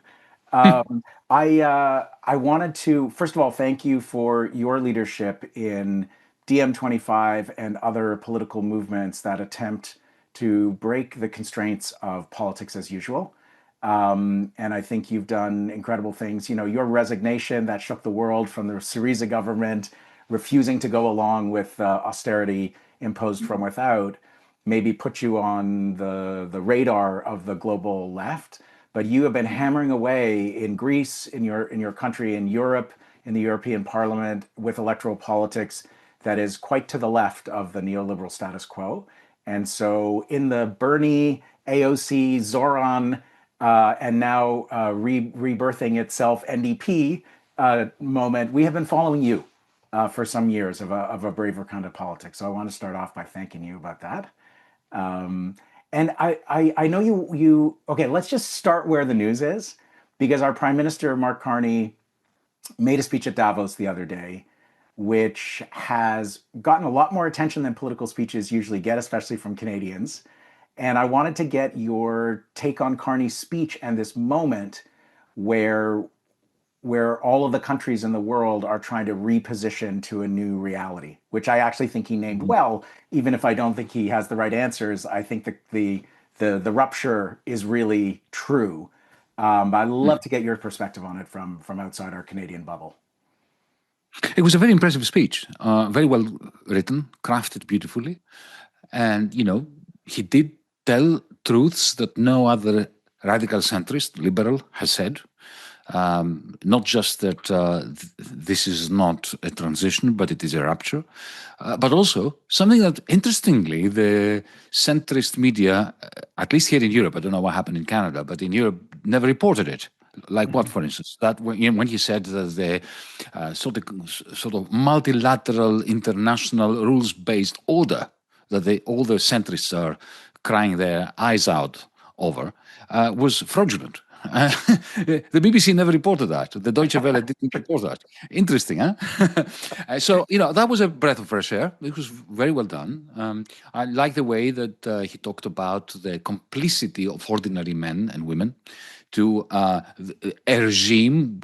So essentially, you know, he repeated that which Marquis de Condorcet said in the 18th century, that the truth about the oppression of a people lies not in the weapons of the oppressor, but in the mind of the oppressed. He didn't put it in those terms, but I thought that was really very good.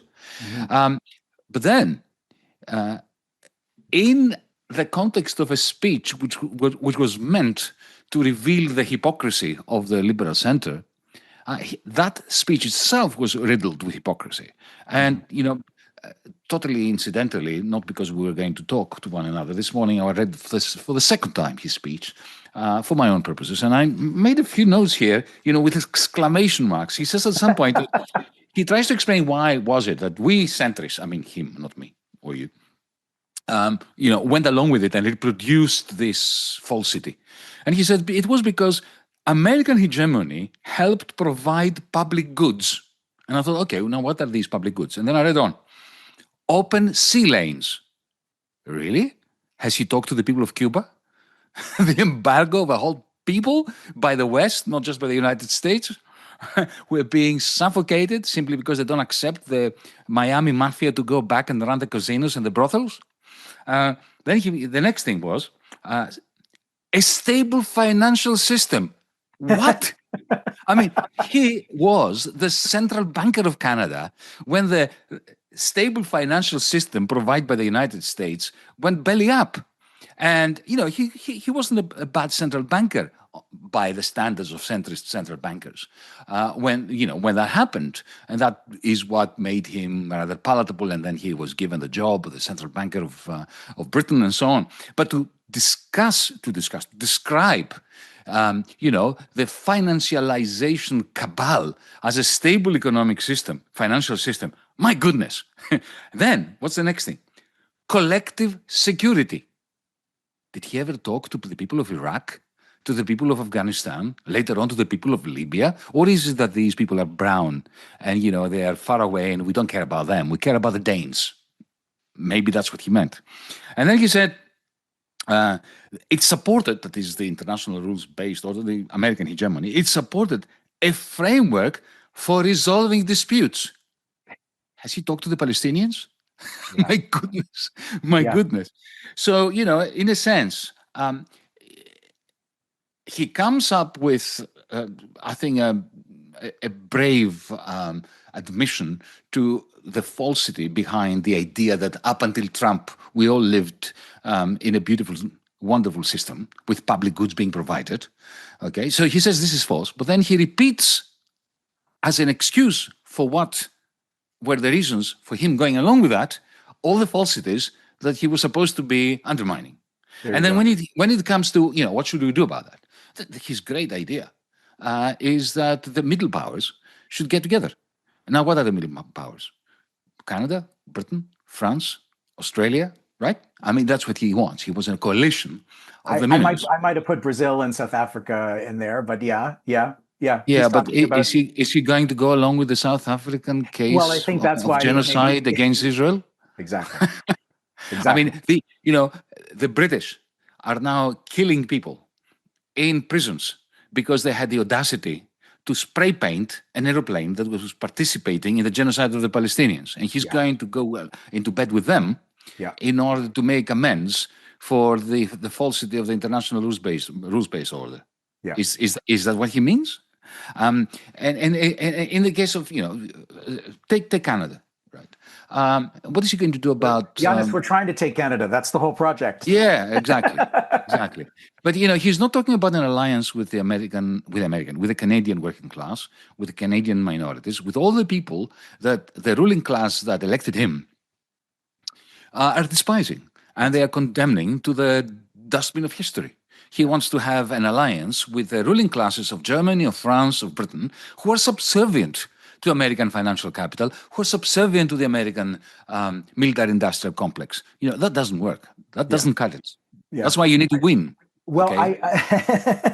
I take that very seriously. We are doing everything we can think of. One thing jumped out at me that hasn't been commented on. Well, because it landed in my inbox, I got an email from a friend who's a labor leader, a union leader in Atlantic Canada. And she pointed out that the irony that no one seems to have picked up, that in his invocation of Václav Havel's putting the sign in the window, metaphor, the sign that is obviously dismissed as obviously false from the beginning is Workers of the World Unite. And that Carney was so, his celebration of that. And to me, that's the footnote that reverses the entire story. In fact, when we put that sign in the window and it means something again, then we can have universal public services and the wealth of the world shared for a dignified life for all. So that, let's put the sign back in the window, but have it mean something. Felt to me like maybe the response to the speech.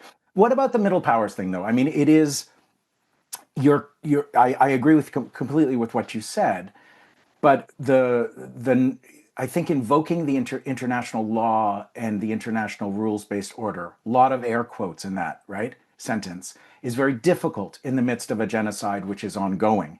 5 or more people murdered by Israel every day on average since the so-called ceasefire came into effect. So the genocide hasn't even stopped, let alone apartheid in Israel and Palestine being dismantled. And yet the appeals to international law and the notion of a rules-based order, we can't just abandon it because it's been violated and shredded with such impunity. A country like Canada, next to the hegemon, as our prime minister calls it, needs friends, needs somehow to build relationship with others in the world who want to build power to balance the scales so that we can return some independence to our economy, so that we can have some kind of international solidarity that functions to keep people safer. What does that look like to you? How do you see this so-called international order and the role of countries and how they might, which countries in what form and what way might connect to build some counterpower to rampaging impunity on the global stage? Well, international law was always a mirage. It was a great aspiration. It's brilliant that we have it on the statute books. It's, people say, oh, but it was always, might is right, the great powers, as Carney said in his speech, always judged a case on the basis not of law, but on the basis of who were the accused and who were the victims. That is correct. But that doesn't take away from the importance of having the law on a piece of paper that you can use as a yardstick judge your states. Now, when Carney, however, says that, we need to get together with middle powers in order to reconstitute that international rules-based order, that international law, who exactly does he mean? Does he mean Keir Starmer? Keir Starmer, the Prime Minister of Britain, has been instrumental in trashing international law, in trashing the United Nations. On the 17th of November of 2025, when the United States presented the so-called Board of Peace solution after the ceasefire, the so-called ceasefire, which is not a ceasefire. I mean, the idea is that the Palestinians cease to resist and the Israelis continue to fire. But nevertheless, on the 17th of November, when they introduced the Board of Peace, essentially they killed the United Nations. Yeah, it's the first time since the beginning.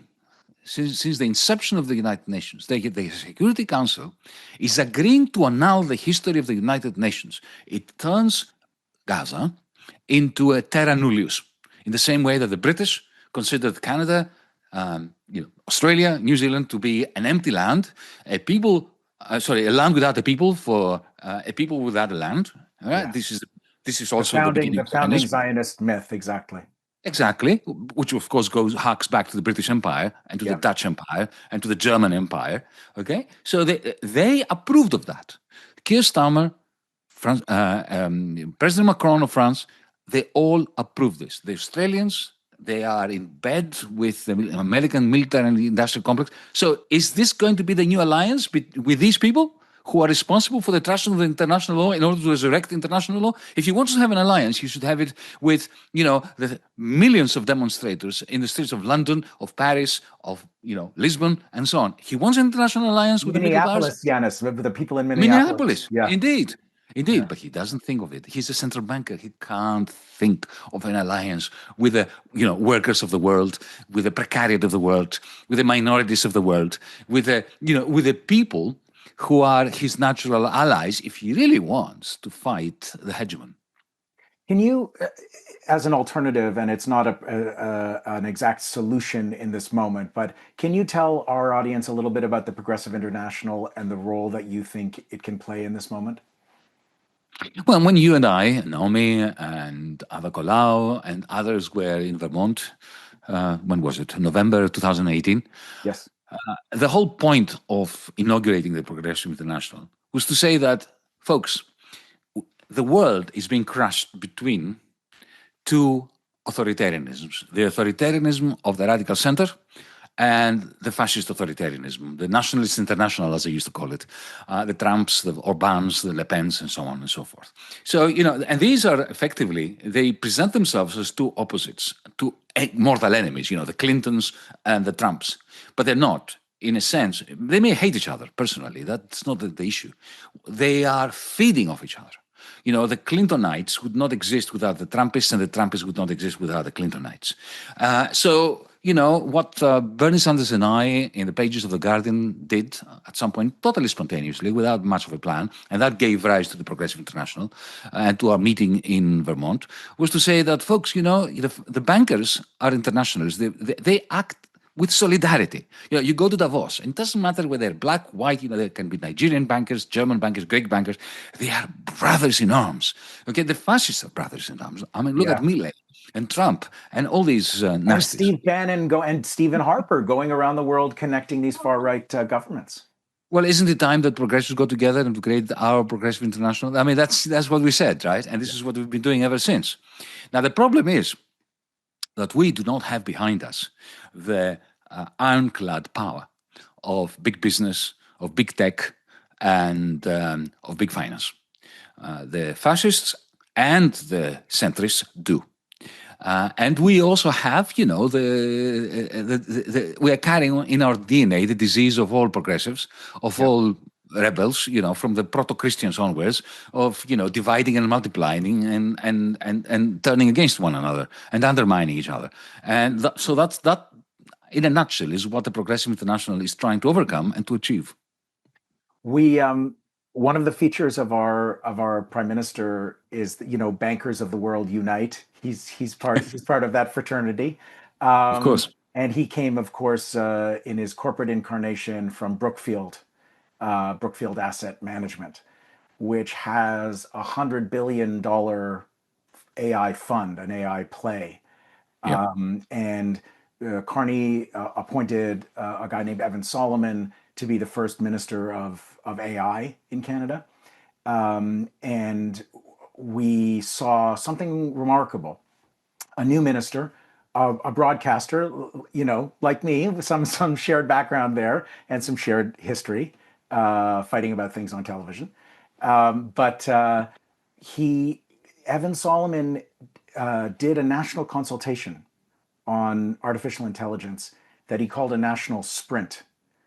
And it's a 30-day consultation before essentially embracing no holds barred, full on, let's join the AI bubble, data centers, almost no regulation, just let it rip approach to generative AI. And it's a big concern for Canadians. This is a technology where trillions of dollars is pouring into a new stock market bubble, as you and many, many others are concerned about. And yet it has no revenue potential whatsoever unless it can kill millions of jobs. Sorry, increase productivity. I used the wrong words there. But the success for this generative AI technology looks like millions of people thrown out of work. And that's the only way that this could have any kind of, financial case for it. And yet Canada is all in. And, our minister has been going to the international conferences with the tech billionaires, joining them on stage and singing from their songbook.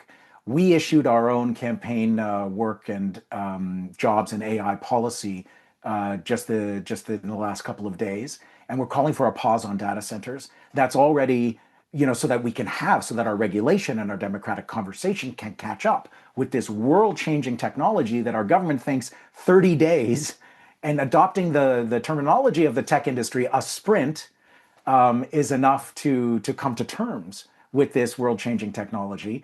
And I fear that our government is also adopting the tech principle of move fast, break things. And what could be broken here is our energy system, fossil fuel expansion for data centers, our water, our precious water resources to cool data centers, and our, the stock market bubble, when it breaks, will crash on all of us like 2008 and every previous one. So you've thought a lot about generative AI and its impact on the world. What do you think to see a country like Canada going all in the way we are? Well, I think that your position is absolutely right. I would even encourage you to go further than that. And allow me to explain what I mean before explaining which direction I would be more radical towards. That's what you're here to do, Yanis. Go for it. Yeah. Well, firstly, look, AI is remarkable.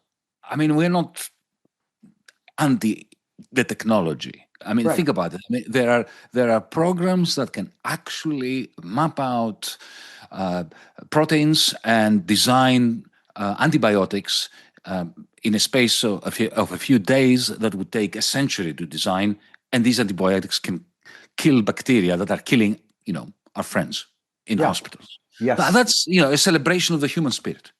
But unfortunately, this is not what they're going to use it for, because why are we leftists? Why am I a Marxist? I'm making no bones about that. Well, because I believe that in the end, what matters is who owns the machines. Who owns the technologies? The problem is not the technologies. The problem, that Marx was writing about, that, even social democrats were concerned with, was not the steam engine. It was who owns the steam engine and what are they doing about it? The Luddites, who are one of the most misrepresented movements in human history, right? We're not against the machines. They were against the use of the machines to destroy their livelihood, right? Now, similarly, you mentioned that, companies like OpenAI and all, Anthropic, those who are now wasting so much money, energy, clean water, in order to do what? In order to sell us stupid subscriptions with which we can, cheat in exams and write poems that are not really that good. Okay? That is a bubble that's going to fail. There's no doubt about that. But that is not the main problem. Because you know what will succeed? The capitalist market for AI subscriptions has no future, right? As you said, and as I just said. But that's why big tech is going to put it to another use. Now, if I've got this Google Assistant here, right? So you can listen to everything we're saying and dopamine to the NSA. Are you serious? You do? Of course. Look, the NSA, I've got a 3-point tab by the NSA. I know that. Right. So yeah. I don't care. I mean, in the end, That let them ship know has everything sailed. about me. As I said, as a Marxist, I don't care what they know. I care about what they own. Right. Right on. So, if you take these machines, Alexa, the equivalent for Amazon, right? Now, you think of it as your slave. You tell it to do things. Buy milk, order me this book, play me some music, suggest a coffee maker with which I can replace the one that I have in the kitchen, which was broken down, right? And it tells you. But it's not what it does. You're training this machine, this interface, this piece of cloud capital, I call it, to train it, to know you better, to win your trust with good advice about music, about coffee makers, and so on. And then, when something else breaks, it tells you what to buy. You buy it outside the marketplace because you click on the button, it comes to you, and Jeff Bezos gets 40%. Right? Now, that is not the same model as OpenAI, ChatGPT. AI is being weaponized now so that these machines can have a relationship with you. When they know you perfectly, they will not know. This machine knows me perfectly, but at some point, they will, through generative AI, they are already capable of talking to us in a way which is like a friend who knows how to placate you, will be with you in moments bad and good. It will, fulfill some of your desires. It will push you to the brink without crossing your red lines when it comes to making you buy stuff, but it will not cross your red lines. It will psychoanalyze you. Already we have kids that are using ChatGPT instead of friends, instead of therapists. We know that, right? So at some point, getting rid of that and getting another one will be like a heart-wrenching divorce. So essentially, you're locked in to a digital fiefdom that belongs to somebody like Jeff Bezos, who gets 40% of whatever you pay. Now, that's feudalism. That's why my book is called Techno-Feudalism, right? So this is the worry. The worry is that AI is being weaponized by the tech lords in order to put us into digital estates in which we are serfs, cloud serfs, I call it. So that's a great... And imagine wasting our water, our electricity, to create digital fiefdoms in which we are the serfs. That has to be fought, and it cannot be fought by regulation only.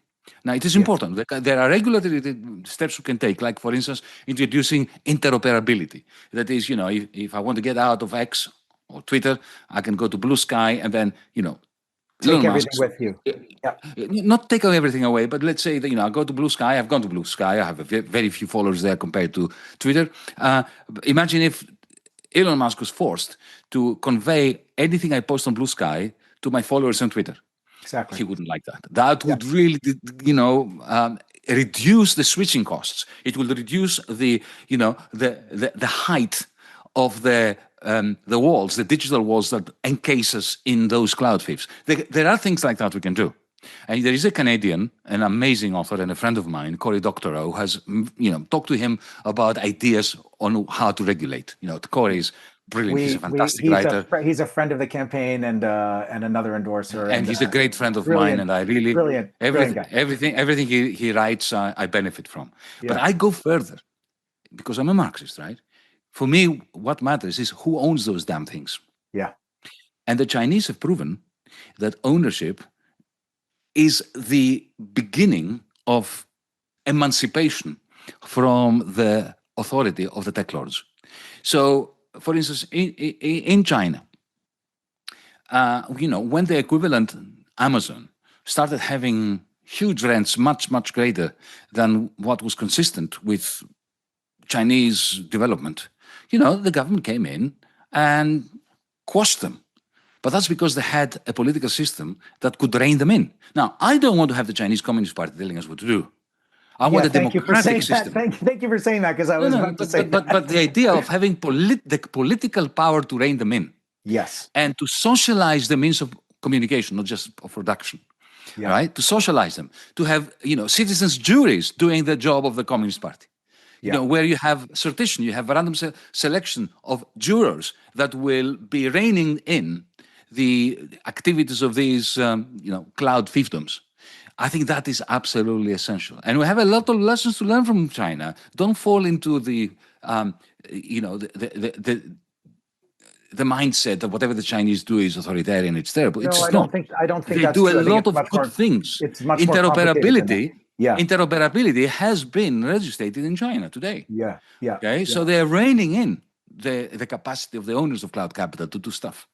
And also, Yanis, this could be fun if we debated this, but I think they're competing with big tech, and I don't see the Chinese government as an emancipatory force. I think it's a counterpower. I think it's a global power, and I think they're using the mechanisms of the state in the way that other countries do not. In ways that have benefits, like the production of electrification technology, of renewable energy inputs, of solar panels, of EVs, and other things, which I think is opening possibilities for the world. But I don't see the Chinese system as a system that we want to aspire to necessarily. Of course not, but you have to learn from them. Sure. In the same, we have to learn from everyone. We have to learn from Silicon Valley. Yeah. And the lesson I get from the Chinese, I was very clear on that. If I were, look, Avi, if I lived in China, I would be in the gulag, right? Right. Yes. Let's get this out of the way. Okay. But what China has taught us is two things. Firstly, that you need political control over the owners of these machines. Yes. Okay. And what we want to do is we want to make sure that the political control is democratic. And it's not authoritarian and one-party state. The second thing that they teach us is, if you compare DeepSeek, the Chinese AI startup. I've invoked this example many times myself. Yeah, they use very little water. Yeah. They use very little electricity compared to the equivalent American. Something to learn from. And related to that is that what the Chinese are doing, and I think this is very good. They're using AI in enhancing the productivity of farms, of factories. Here in the West, what we're doing, we are creating a behemoth of AI for the purposes of effectively manipulating each other. Social control. And it doesn't go into production. That's right. I went to a farm outside Shenzhen, and I saw, the people there said to me that it was by the way, it was a cooperative. It wasn't owned by, because in China you've got all sorts of things. You've got ruthless capitalists, you have cooperatives, you have state institutions. This was a cooperative. Yeah. And they were using AI to minimize the amount of water they were using in order to water the plantation. Yeah. And it was actually, lettuce and vegetables. And they were saying to me, we will win the struggle of putting good quality organic vegetables at low prices on the kitchen tables of our, community. Now, that kind of use of AI in a cooperative framework, we've got to learn from that.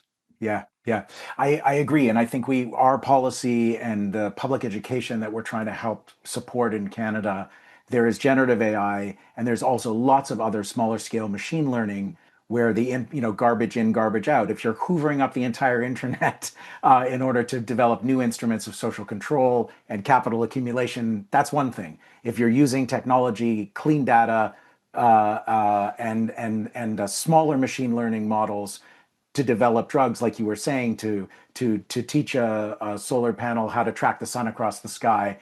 These are excellent uses of technology. Exactly. And they're completely available. And the DeepSeek model that you referred to in China, I think maybe as much as it used fewer raw resources, it also had an open source component, and lots of people collaborated on it. A completely different model, and I think a really important one. I want to just end, because we've just got a couple of minutes left, by sharing with you something pretty hopeful that happened to me a couple of days ago, and getting your take on sort of the state of play on planet Earth right now. So just a small, tiny little matter. 2 nights ago, I was in a room in Calgary, the headquarters of our oil and gas industry. And I was in a room which is now known as Legion Number 1, a Legion Hall. In 1932, it was called the Labor Temple. And it was the place where a meeting took place of social gospel activists, of unemployed workers, and of farmers. That was the foundational meeting of the Cooperative Commonwealth Federation, the predecessor party to the NDP. So in the room where our political movement was founded 94 years ago, we had a little meeting. And it was jammed to the rafters. There was more than 300 people there. And it was a freezing cold night. And the room was absolutely packed for a campaign rally for someone running on a Green New Deal, a Canadian Green New Deal. We're talking about an electric bus revolution in Canada. We're talking about power lines, a 21st century electricity grid, not pipelines. We're talking about head-to-toe healthcare, really completing the dream of true universal single-payer healthcare. We're talking about a wealth tax, just starting 1% on the 1% and going up progressively from there, generating $25 to $40 billion a year. We're talking about, big ideas, a public option for groceries, public ownership in the economy to resolve the cost of living emergency. And in the heart of Canada's conservative movement, in the capital of the oil and gas industry in Canada, we had a packed out crowd of people standing and cheering for these ideas, finding each other and finding hope and possibility in this horrifying political moment in which we're living. And it was a really beautiful, moving night.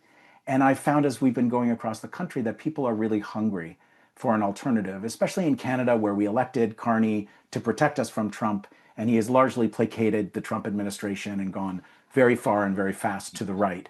And there's a feeling that after the worst election result in our history in the last election, there's a huge appetite for democratic socialism in Canada. And even in Alberta, which is characterized as our most right-wing province. Doesn't surprise me, because I've known Alberta leftists for a long time, and they're the most heroic we've got. You travel the world doing this kind of politics at the intersection of social movements and the electoral politics. I've been blown away and really changed by how much hunger there is for a radical alternative in my country in this moment. Do you sense that as well globally? Because we open our phones in the morning and there's some new cartoon of evil and absolute horror that descends on us every day. And yet I feel at the base, there's a deep hunger for change and a desire for people to get involved. You seeing it? Well, it depends on which part of the world. Here in Europe, I don't, because we were defeated in the, about 10 years ago. We had that, and I, hearing you, Avi, I feel envious, because this is exactly what brought me into politics. That wave of hope, of dignity, of determination to do it. Allow me a cautionary note from somebody who's been there 10 years ago. Yeah. The question is, what happens when you win power? Now, of course, it will be very hard to win power, But you know what? You're not going to be the one responsible for winning power. You're like a surfer. You have to do the right moves so that when the wave comes, you rise up with it. But you will not create the wave. The wave is being created by everyone.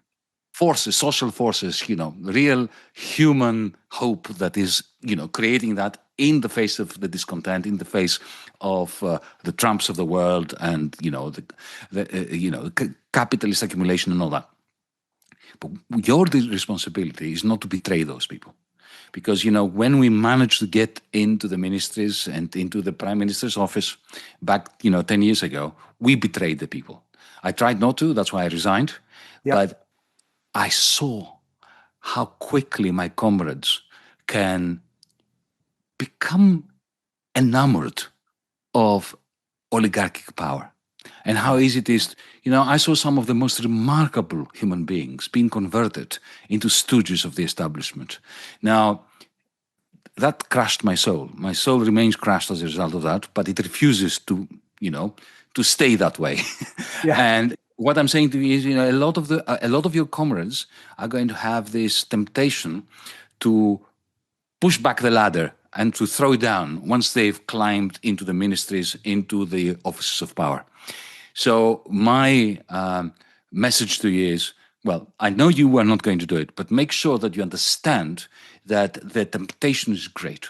Yeah. And, unless the people who are, the masses on whose behalf you are gaining office remain completely in control of the movement that has put you there. Yes. Right? They are not, if you treat them like voters, people whom you will ask to come, I'm not talking about you, Yeah. This is it. Your movement, the NDP. It. Right? If you don't make sure that they can, at any moment when they see that you're faltering, slap you across the face and say, "What the hell are you doing?" That's not why we put you there for. Then the system is too powerful without a movement being part of the party, and having the movement controlling the party rather than the party controlling the movement. Yanis, I mean, that is exactly the kind of politics we're trying to do. And we're trying to learn from the successes and the failures of this kind of experiment, this democratic socialist experiment that have happened. And what an honor and pleasure to have you here with all of your fire, your cautionary tale. We're going to seriously, that was a powerful, powerful moment that you just gifted us. And I absolutely, I'm changed by it. We're going to carry these words with us. We're going to rewatch that clip that you just played each and every time we win at each level, to make sure that the base is in charge. This is about. But that's what we try to achieve in Vermont, to create this progressive international, so that we keep each other hopeful and dignified. That's it. Yanis, have a beautiful night. Thank you so much for your time here today. What a joy. Good luck, mate. Okay, thank you. We'll see you on the other side. See you on the other side. Take care.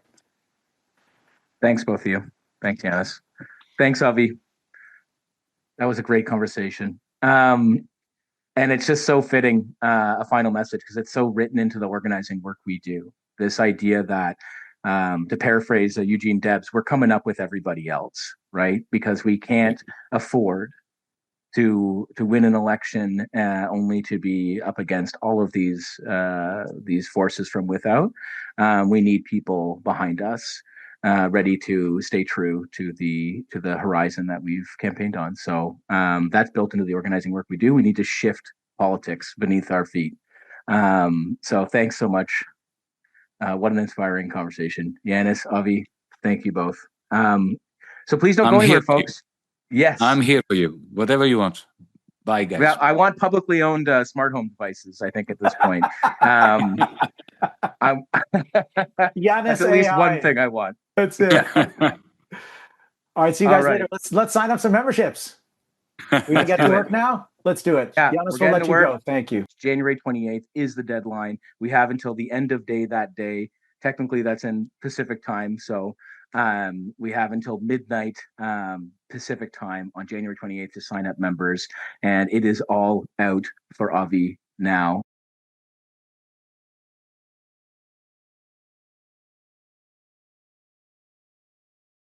Kate's Park, Weyowitchin, on Vancouver's North Shore, with a view of the beloved Burrard Inlet, which now has a target trained on it by Mark Carney and Danielle Smith. They're basically besties at this point. Their pact involves sending another 300,000 to 400,000 barrels of oil a day to our coast through the TMX, the pipeline they just expanded a year ago. Tanker traffic has gone up from 5 a month to more than 20. And while the ships are full of petroleum, they could carry more. The reason? The inlet in parts is too shallow. Currently, ships can only pass under the second narrows at high tide. So they've come up with a disturbing solution. To dredge Burrard Inlet, to allow for heavier ships to pass. It's a plan hatched in the boardrooms of Big Oil. Execs first raised it in February. Dredge under the Narrows Bridge, which will allow large cargoes. And by the very next month, Carney was repeating it. It's time to build the second Narrows in British Columbia, which frees up additional exports. Now, work is slated to start this spring. Imagine digging up this inlet just so the world's largest oil tankers can go from 2/3 capacity to completely full. Think of the impacts of a tanker spill. An oil-slicked coast, devastation for generations. It's time for a voice in federal politics that can speak with clarity. Such projects cannot come to pass. Stop expanding fossil fuel production. This is Tsleil-Waututh territory. The nation has already done so much to heal the damage done to these waters. They're bringing back the eelgrass, and everything else is following. Herring, sea lions, orcas, salmon.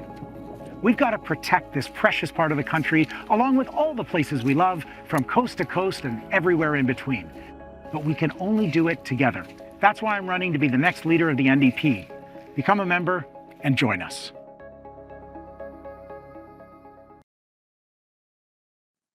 Hey, and welcome back, everyone. So excited to see you all yet again. Here I am. I've returned. And we are signing up hundreds of people all across the country today.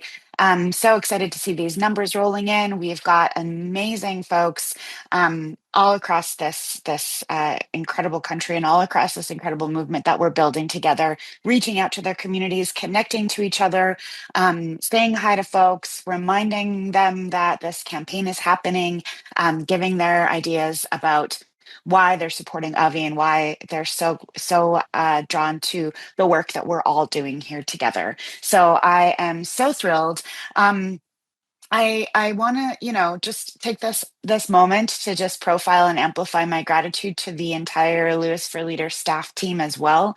We have not only a huge amount of incredible organizers that are out on the streets, knocking on doors, that are out in community, that are, running our volunteer crews.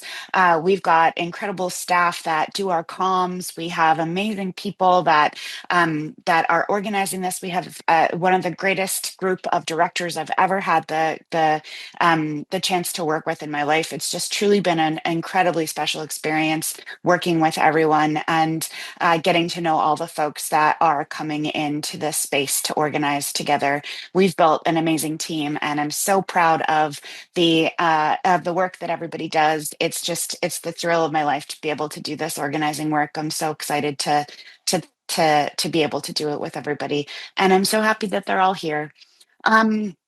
One such people that is the person that is organizing the All Out for Avi in-person tour. So I'm going to plug the tour right now really quickly. We have amazing events coming to cities near you, hopefully, perhaps near you. January 18th, Avi's going to be in Vancouver at the Pearl. On the 20th, he'll be in Edmonton. On the 22nd, in Calgary. And on the 24th, in Toronto. If those are cities that you live in or live near, please do RSVP. Let your friends know. Invite folks who might be sort of on the fence about becoming a member. I can absolutely promise you that if they're in a room with Avi and they hear him speak in person, they will absolutely understand that this is the right person for this moment to bring our movement demands into Parliament. So please do sign up to the town hall. And also, tours cost money. We're booking venues that are iconic and that can be filled with incredible folks. We want to be able to get Avi to those locations. We want to be able to bring artists in to perform. We want to be able to compensate folks for the work that they do. And so, if you're able to, please consider making a donation to our campaign to help make the town hall tour as incredible and successful and fun as possible. As we talk about a lot, everything that we do in this work, the reason that we organize for a liberatory future is because we think that we should all be able to just have fun. And I mean, that's what I think anyways. My main motivating factor for all the work I do is just to make sure that we are creating a world that we all deserve, and that is a world where we can experience joy together, where we can be in person together, where we can make or receive or listen to or look at beautiful art, where we can just have the opportunities to connect and gather and share space and community with one another. And our town hall tour is a way for us to do that in real life with all of you. So, without further ado, I want to introduce our next two special guests. One of those special guests is none other than Joel Harden, former NDP MPP from Ottawa Centre, barnstormer extraordinaire. Prior to becoming an MPP, he was a researcher with the Canadian Labour Congress, and he designed the campaign that expanded the Canada Pension Plan. Joel also taught at Carleton University in the Department of Law and Legal Studies, and is the author of the book Quiet No More: New Political Activism in Canada and Around the Globe. Joel is also the architect of our incredible All Out for Avi tour, and we're so thrilled to have him here speaking today and to be a part of this campaign. Our second speaker that is going to join Joel in conversation today is Libby Davies. Libby represented Vancouver East, Canada's poorest postal code, as an NDP MP from 1997 to 2015. Before that, she witnessed the devastating Liberal austerity cuts in the 90s, right from the ground as a community organizer in Vancouver's downtown east side, as a Vancouver City Councillor, and as a housing activist. Libby and I share housing justice background, and it's so great to have her as part of this, not just this campaign, but also, of course, this conversation. In 1993, Liberal Finance Minister Paul Martin cut the National Housing Program. In 95, he slashed $7 billion from health and social transfers, and Libby watched her community suffer the consequences. Homelessness exploded, much like we're seeing today. Treatment facilities closed, income supports evaporated. And in 1997, she ran for federal parliament and won. As an NDP House Leader in 2005, she negotiated a landmark deal of $4.6 billion in restored social program funding, including $1.6 billion for affordable housing.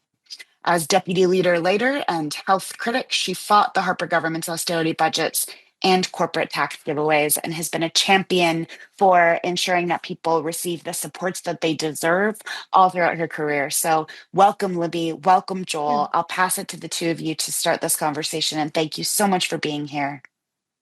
Okay. Hey, Savannah, Libby. Hey, nice to meet you, Savannah. And hello, Joel. Always my favorite guy in Ottawa. We chat on the phone a lot, don't we? We sure do, and I benefit from every single time. Libby, how you doing? How you doing? I'm doing very well. Yeah, doing great. I gotta say, I remember being at your campaign opening when you first ran. I can't remember if it was MP or MPP. I was MPP. Anyway, it was a great campaign you've had, and I've always thought you were a great political force there in Ottawa, and still to be. Well, thank you, Libby. It goes right back to you. And look, this is a really fun campaign. A friend of ours is the candidate for, the great Avi Lewis, who, for folks tuning in, is going to be on in the segment after ours. And what we're going to get to do in this time that Libby and I have is talk a little bit about how both of us got involved in the party in the first place. So, Libby, I am going to ask, if it's okay, if people have read your fantastic book, Inside Out, they may know a little bit about this, but could you enlighten the folks? How did you get involved in the NDP? What was your pathway into this troublemaking? Well, geez, I'm going to really date myself here, Joel. I was a young community organizer in Vancouver's downtown east side, still called Skid Road. And in 1972, when Dave Barrett was aiming to be the Premier of BC for the NDP, I signed up to canvass and to help Emery Barnes, who was a wonderful candidate in Vancouver Centre, because back then the downtown east side was in Vancouver Centre. Of course, now it's in Vancouver East, good old Vancouver East. And what I remember is that me and another young student, we canvassed all the old hotels and rooming houses. No one had ever done it before because they were written off. They were almost like non-citizens, like the down and outs in the downtown east side. And we decided we were going to go door knocking, and we went on the hustings for Emery, every single door. We talked to people, mostly old, retired, injured resource workers, many of them, union folks, and we got the vote out and we got Emery in.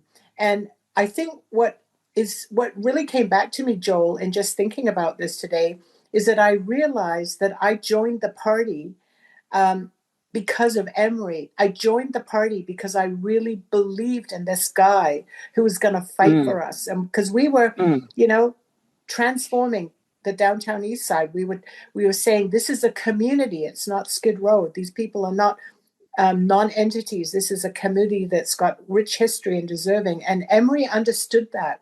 And he stood with us over many battles that we had with many provincial governments. He eventually became the Speaker of the House. But it made me think, that's how I joined. It was because of Emery. It wasn't particularly because of the NDP. It was because I believed this guy, and I knew he would fight for us, and I knew he was our guy. So I went door to door for him, just as we do today. How about you? How did you join? Wow, this is a really great story. I mean, I have two people to blame for my involvement historically in the NDP, and then more recent. One is a friend of both of ours who's since passed on, Jack Layton. When I had green hair and red Doc Martens, and I was a graduate student in Toronto. Oh yeah, Jack gave me the time of day, and what I will never forget about him was, I was often viscerally angry with some of the party's policies, and he would walk up to me because we would be in rooms together. At the time, we were mobilizing against the war in Iraq, and Jack had decided to make a signature of his leadership in the 2003 election, opposing the war in Iraq and putting the Liberal government on the spot about the war in Iraq. So, of course, I was drawn into that orbit. But it didn't stop me from being frustrated with aspects of the policy. And I would give him a hard time sometimes. Never rude, but I was like, Jack, come on. Like, I really think this should, this. And what I will never forget, Libby, was that he gave me the time of day, and he encouraged me to join the NDP and help him change it. Now, the more recent person, who is the real reason that I ran for office and became a provincial politician in 2018, is Miles Crowder, who is the field director of this campaign, whose birthday is tomorrow. So early happy birthday to Miles Crowder. Miles is part of a group of socialists at Carleton University, where, as Savannah said, I used to teach as a contract instructor. And after we were serving on the union executive together, Miles said that I should run. And it took him a while to talk me into it. But eventually, if you can believe it, he got to my partner. I started hearing it at home. And at that point, I said, okay, well, if we're going to get into politics to really change things, let's do it. And I remember Miles telling me at the time, Libby, before throwing back to you, he said, Joel, don't worry about it. The Liberals can often be strong in Ottawa. If you lose, we can get behind you in a run for city council. And I remember on the night when the returns were coming in and we won by a margin of over 8,500 votes, looking at Miles said, what have you gotten us into? And it was the beginning of 7 years of really great, like, to be honest, trying to measure up to the work that you've done and so many other people have done, like bringing the stories of the east side of Vancouver into the House of Commons. We tried to do that for Ottawa Centre at Queen's Park. And Jack Layton and Miles Crowder are the two people I will blame today. Yeah. Well, I think that's really fascinating, Joel, because for both of us, and I'm sure for many other people as well, I think it really amplifies and demonstrates the importance of person to person and people to people. I mean, we all have, sort of maybe a political ideology, but what actually draws you in is the people that you're connected to, whether it's a friend or a co-worker, or in your case, Jack Layton, in my case, Emery Barnes, and later other people as well, like Margaret Mitchell, who was a great member of Parliament. But I mean, I think that's what's really grounding about politics is it's that connection with people. And I feel that's what Avi's campaign has been so much about. And we've both been involved. And I mean, to sort of think about the next topic that we want to get into, and that is, why have each of us chosen Avi? Like, why did we get on board? And for me, it was because, I've been in the NDP now for, 50 plus years, and I've seen leaders, some good, some not so good. I was part of the caucus, of course, for 6 elections, 18 years. And I really believed that at this particular time for the NDP and in Canada's history and globally, we cannot be content with the status quo. We have to push bigger, further, bolder, more courageous. And so I was really looking for a leader that had the potential to do that. And I think Jack had some of that. When Jack first ran, he only had 2 members of the caucus supporting him, me and Sven Robinson. Everybody really else worth remembering that. Yeah, that's worth remembering. He was not elected as an MP either. He had been a city councillor, but he was considered a bit of an outsider. People were a bit, he's from Toronto. And I believed in Jack the same way I believe in Avi, in terms of the capacity and the energy, this incredible energy to connect with people and communicate with people and to move, to build, to mobilize. Jack understood that. And I know you and I are big supporters of sort of the organizing model for the NDP, a mobilizing model about being part of a bigger movement. And so, like Avi's not perfect. He's got a lot to learn, but man, is he ever learning fast. And I feel like my gut instinct told me, just like my gut instinct told me for Jack, this is the guy. This is the guy at this time in our history, in this political moment. This is the person we need to lead the way ahead and to grow this movement. And so, I didn't have to think about it a lot. I knew it. Avi was the guy to do this. And I hope he will be successful. He's certainly got a great campaign going, partly because of you. Yeah. Oh, well, that's kind, Libby. I mean, look, I just saw someone in the comments, and I just want to, as we're talking, make sure we're responding to what people say in the comments. Someone just said that they quit the NDP to join the Greens. And when I've heard that before here, I think about, why people get frustrated with political parties. And I think, to be honest, and I'm going to try to be honest, folks, I am not reading from notes here. I'm just going to level with you because I care about this movement and all the people here that are tuning into this conversation. I think sometimes in politics, we can forget that really it's about relationships. It's about people. And as I told Libby a moment ago, when I had green hair, when I had red Doc Martens, when I was a graduate student, and I was really no mover and shaker in this party, Jack Layton treated me with respect. And one of the things that I will never forget that he told me, we didn't really have smartphones like I'm using to dial into this conversation right now. We had these little flip phones and we would text sometimes. And before we would go into anything, there were these homelessness meetings in the city of Toronto. Jack would look to all of us and say, put those away. Put them in your pocket. Look people in the eye. And I remember him once telling me, he said, please don't take offense to this, Joel, because a lot of great research was done into this session on homelessness. We're going to try to get money from the city of Toronto to not just mitigate homelessness, but to end it, to get people housing, to get people affordable food, right? But he said, look, Joel, these numbers that you've helped summon with this great team, they're great, but people will never remember numbers. What they will remember is how you made them feel. What they will remember is if they felt they were listened to and heard, and if they could criticize and kick the tires of a movement. And Libby, that's why I believe in Avi. Like I have, because I'm the events director for the campaign, I have been responsible, guilty perhaps, of putting him in rooms all over this country. And many people have challenged him. And what he believes in is the same model that you believe in, that Jack believed in, that any serious organizer believes in: be the last person to leave the room. Stay there and listen and understand what's going on in community after community. And I was in Toronto with him last night. The Young New Democrats in Ontario organized an event at Toronto Metropolitan University for not just Avi, but for all the candidates. And it was packed. There must have been 500 people in there. And people spirited Avi to a pub nearby afterwards. And he was staying there, listening to those largely young people bend his ear on a million things. And that's what Frankly, that's what we need. We don't need a leader who's going to have all the solutions as our savior and come in on some vaulted platform and tell us what all the answers are. We need someone who's going to relate to the suffering and the passion that people have. And as you've said, get us on an organizing footing. Change our party. I think Avi is capable of that, of really getting us back down at a community level. I totally agree, Joel. And, I mean, I was elected over 31 years, both municipally and federally. And if there's one thing I learned, well, I learned many things, but one thing that always stuck out for me is that it's not only what you stand for. What we stand for in terms of, policy positions, all of that stuff, of course, is incredibly important. It defines you. But equally as important, and sometimes gets lost along the way, is how you do your politics. Right. And I do want to say, because I want to be honest with people too, I've had really shitty experiences in politics.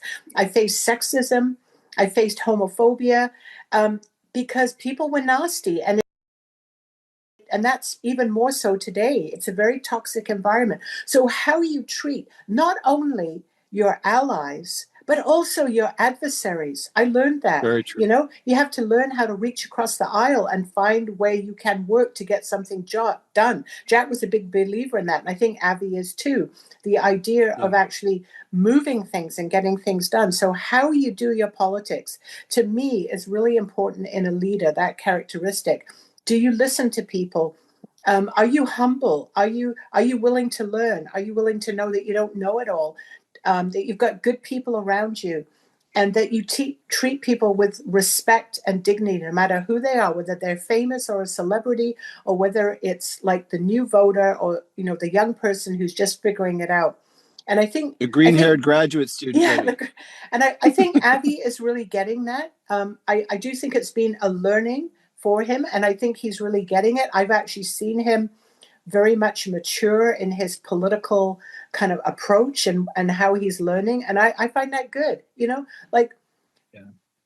people will have criticisms. Okay, fine, go ahead, have criticisms. Like some people want to put a candidate on a pedestal and say, oh, well, they're not this or they're not that. And nobody is perfect.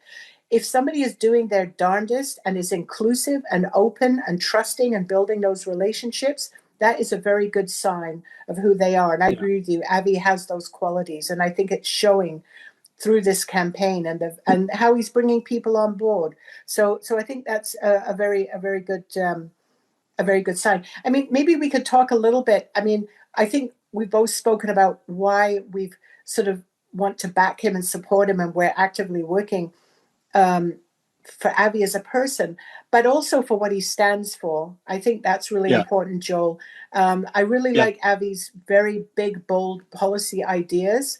I hope I don't sound negative, but, sometimes somebody might say to me, oh, well, what the heck is he talking about? That will never happen. And I always think, well, have you got anything else? Have you proposed anything else? Like, this is a person who's actually getting out there with big, bold ideas about what we need to do in this country and what we need to do globally.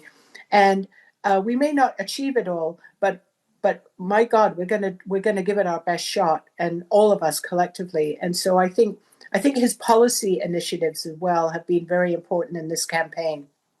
Yeah, I agree. And I'm just looking at a couple of comments people have thrown into the chat as we've been talking, Libby. It's one person mentioned it's difficult as a senior to feel comfortable in the street, to feel the disrespect, to feel like there are moments when people feel unsafe in our communities. Absolutely. And somebody else talking about how the first time they met Avi was when they were just on a street corner and they struck up a conversation, and that got them involved on the board of their credit union. And like, I often think of that too. I certainly think of you this way.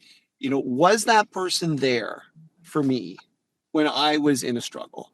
Mm-hmm. As you mentioned with Emery in those days, can I remember a moment that when my life was on the line or my cause was on the line, that person was there for me? And I can certainly say with Avi, for us who live here in Ottawa Centre on Unceded and Anishinaabe territory, Avi has been here for us time, and Naomi as well, the two of them, time and time and time again, when we were trying to get a nascent campaign off the ground in a liberal stronghold provincially, they were there to help us with introductions to movement leaders in Indigenous communities, in union communities, in faith communities, in other places. And that really helped us get our act together. And that was important. And it's, as you say, the policies. Let's talk about the policies. People have said, as you mentioned, somebody telling you, how can this thing be accomplished? As the events director for the campaign, I was shocked to see the elite establishment reaction when Avi has put on the table, as so many great researchers in our country have done, the idea of a public option for food, the idea that people should be able to get access to the basic necessities of life, and that the government should fund it, because we live in a context of market failure where 5 big major lobbies control most of the food system. And it wasn't just a great idea that a bunch of researchers helped Avi articulate to the country. Libby, within days of Avi making this claim and launching his leadership, the Globe and Mail editorial board responded from their pulpit, criticizing specifically Avi. The lobbyists for the Westons and the Sobeys of the world, the Galen Westons and the Sobeys, the empires of the world, they took to the airwaves to denounce Avi. Well, I think what's great about this is that the campaign becomes a moment where people who've been really working hard to get these ideas out into the public sphere, but have a difficult time breaking through the static of the mainstream news, here comes a candidate that's going to say, I'm going to take that issue. I believe in a public option for groceries. I'm going to put it on the table. And because of the profile and because of the reach that one gets as a national leader, all of a sudden it's a topic of debate. He's not even elected yet. We are going to get this guy elected. We want him to be the leader of the NDP because we want a public option for food. We want more non-market housing. We want Canada to play a role working for peace on the global stage, not kowtowing to Trump and refusing to speak out when he abducts and kidnaps a president in another country or threatens to take over Greenland. We want an outspoken national leader to galvanize the Canadian majority. And that's what I think Avi can do with these ideas, that yes, they're bold. And people will often say, well, how can these be achievable? Well, folks said the same thing to Tommy Douglas, right? I was just going to say, it also connects us back to our roots. I mean, Tommy Douglas faced a strike of all the doctors in Saskatchewan. I met this amazing elderly couple now in Saskatchewan a few years ago who came from the UK just to support Tommy Douglas. They relocated to Canada because all the doctors were on strike and a few doctors came over. I guess they were Labour supporters. And I mean, in those days, when Tommy Douglas was taking on the basics of a socialized medicine healthcare system, he got the same kind of pushback. He got the same kind of elite saying, this is not possible. It's not pragmatic, blah, blah, blah, blah. And yet, of course, it's a defining element of Canadian society. So I think many of his policy planks, whether it's the Green New Deal, whether it's our relations with Indigenous nations, housing, there's just so much, but certainly the public grocery option. I love it. This is big. And I'm sure we're going to have challenges with it, but hey, we're going to run with this and we're going to do it. So Joel, I just want to kind of also, we've only got a few minutes left to talk about the campaign a little bit. Both of us have been involved.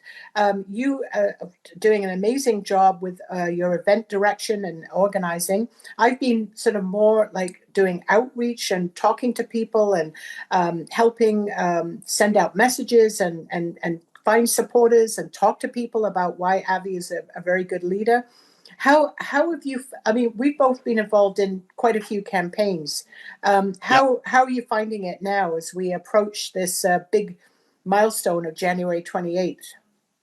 Yeah, well, I think it would be fair to say, Libby, and you've seen it happen before, we are rebuilding this house from the foundation. Yeah. This house got razed to the ground, our new Democrat house. And that's a scary prospect. It is a scary prospect. And as one of the people who ran as a candidate here in Ottawa Centre in the last federal election, it was certainly not pleasant to see that liberal tsunami and this notion, many of our neighbors who would normally support us saying, oh, I have to vote for this, so I don't have that.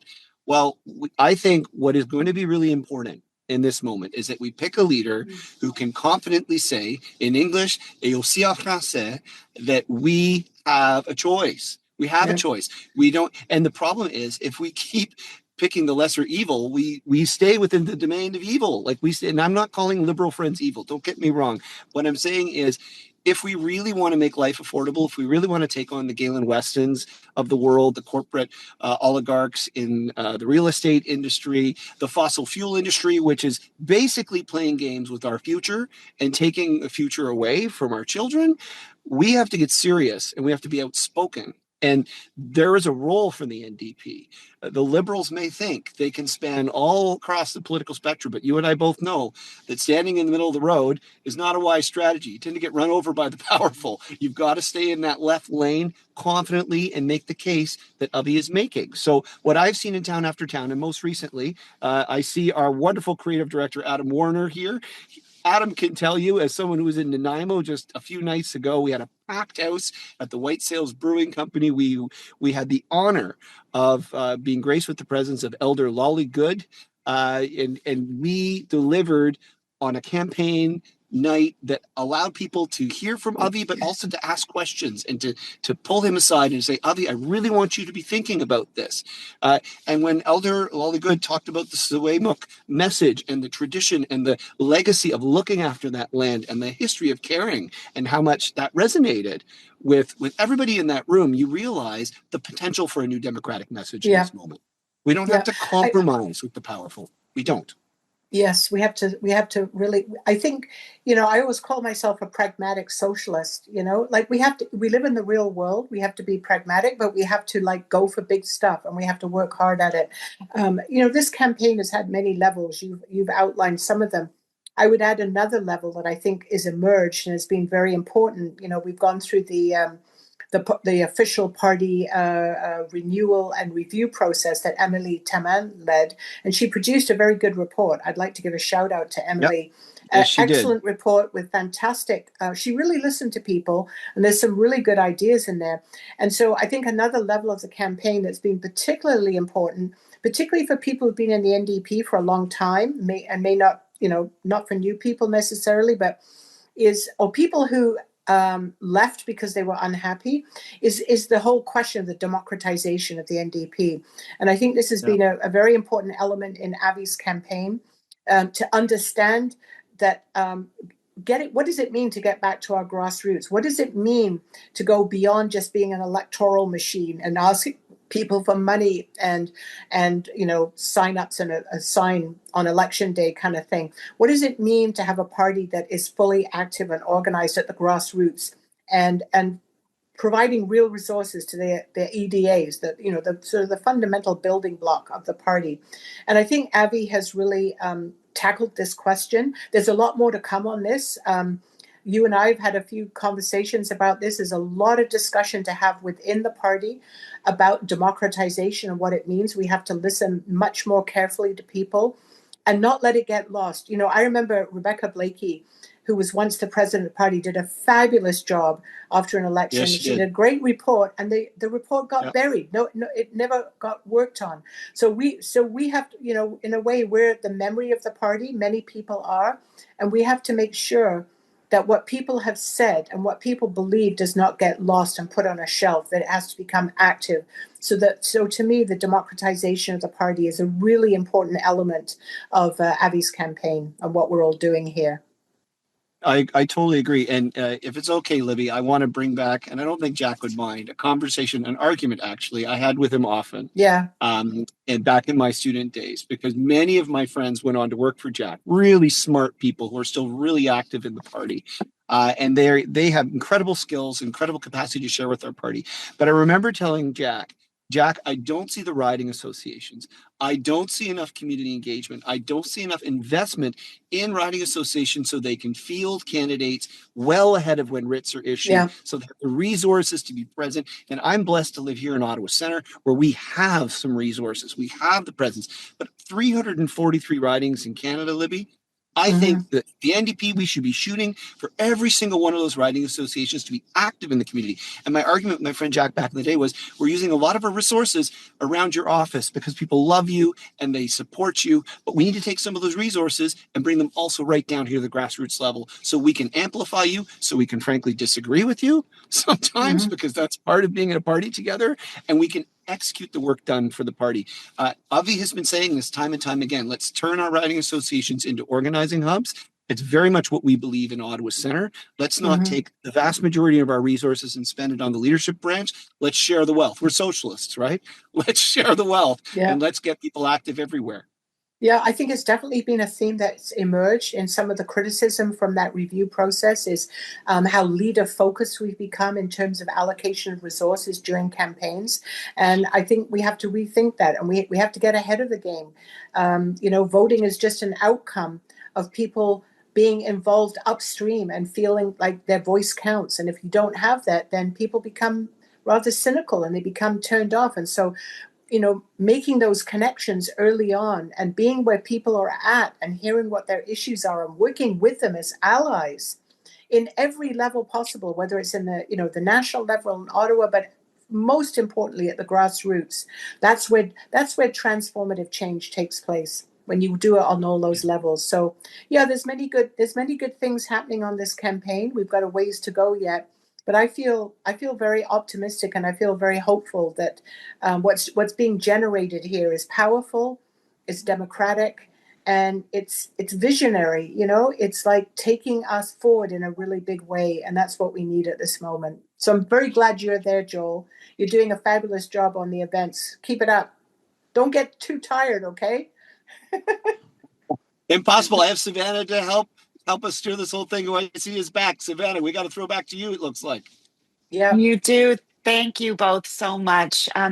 It's just such a thrill to be able to learn from the experiences of folks that have held seats and that understand what it takes to bring community into this work and to engage in local EDAs and to make sure that the work that Avi's doing, and I think something that we've been really talking about is it's Avi's that is the leader for this moment, and also it's not about Avi, it's about the things that we're building alongside all of the folks like the two of you, all the folks on this call, the people who are supporting, all of the local EDA involved folks, all the folks in movements that should be able to lean on those EDAs to support support the work that they do in their communities. We're not just here to win elections. We're here to win the power that we need in order to make the change that we deserve. And that's why we do this work. And so thank you both for sharing the wisdom that you bring to this campaign and to our communities. Really appreciate the time you spent with us today. Thank you, Savannah. So we know that we've only got a few weeks left, 3 weeks left. I'm not going to count the day. If I say the days out loud, I will get anxiety, but it's probably like 18 days, 18 or so days. Oh my God. See, now I did it. I gave myself an anxiety pang. But today alone, we're signing up hundreds of folks across the country. And if you are in this space and you're like, you know what, this is getting me towards thinking about becoming a member, I hope that we can get you the rest of the way there. We've got less than 3 weeks till the membership cutoff.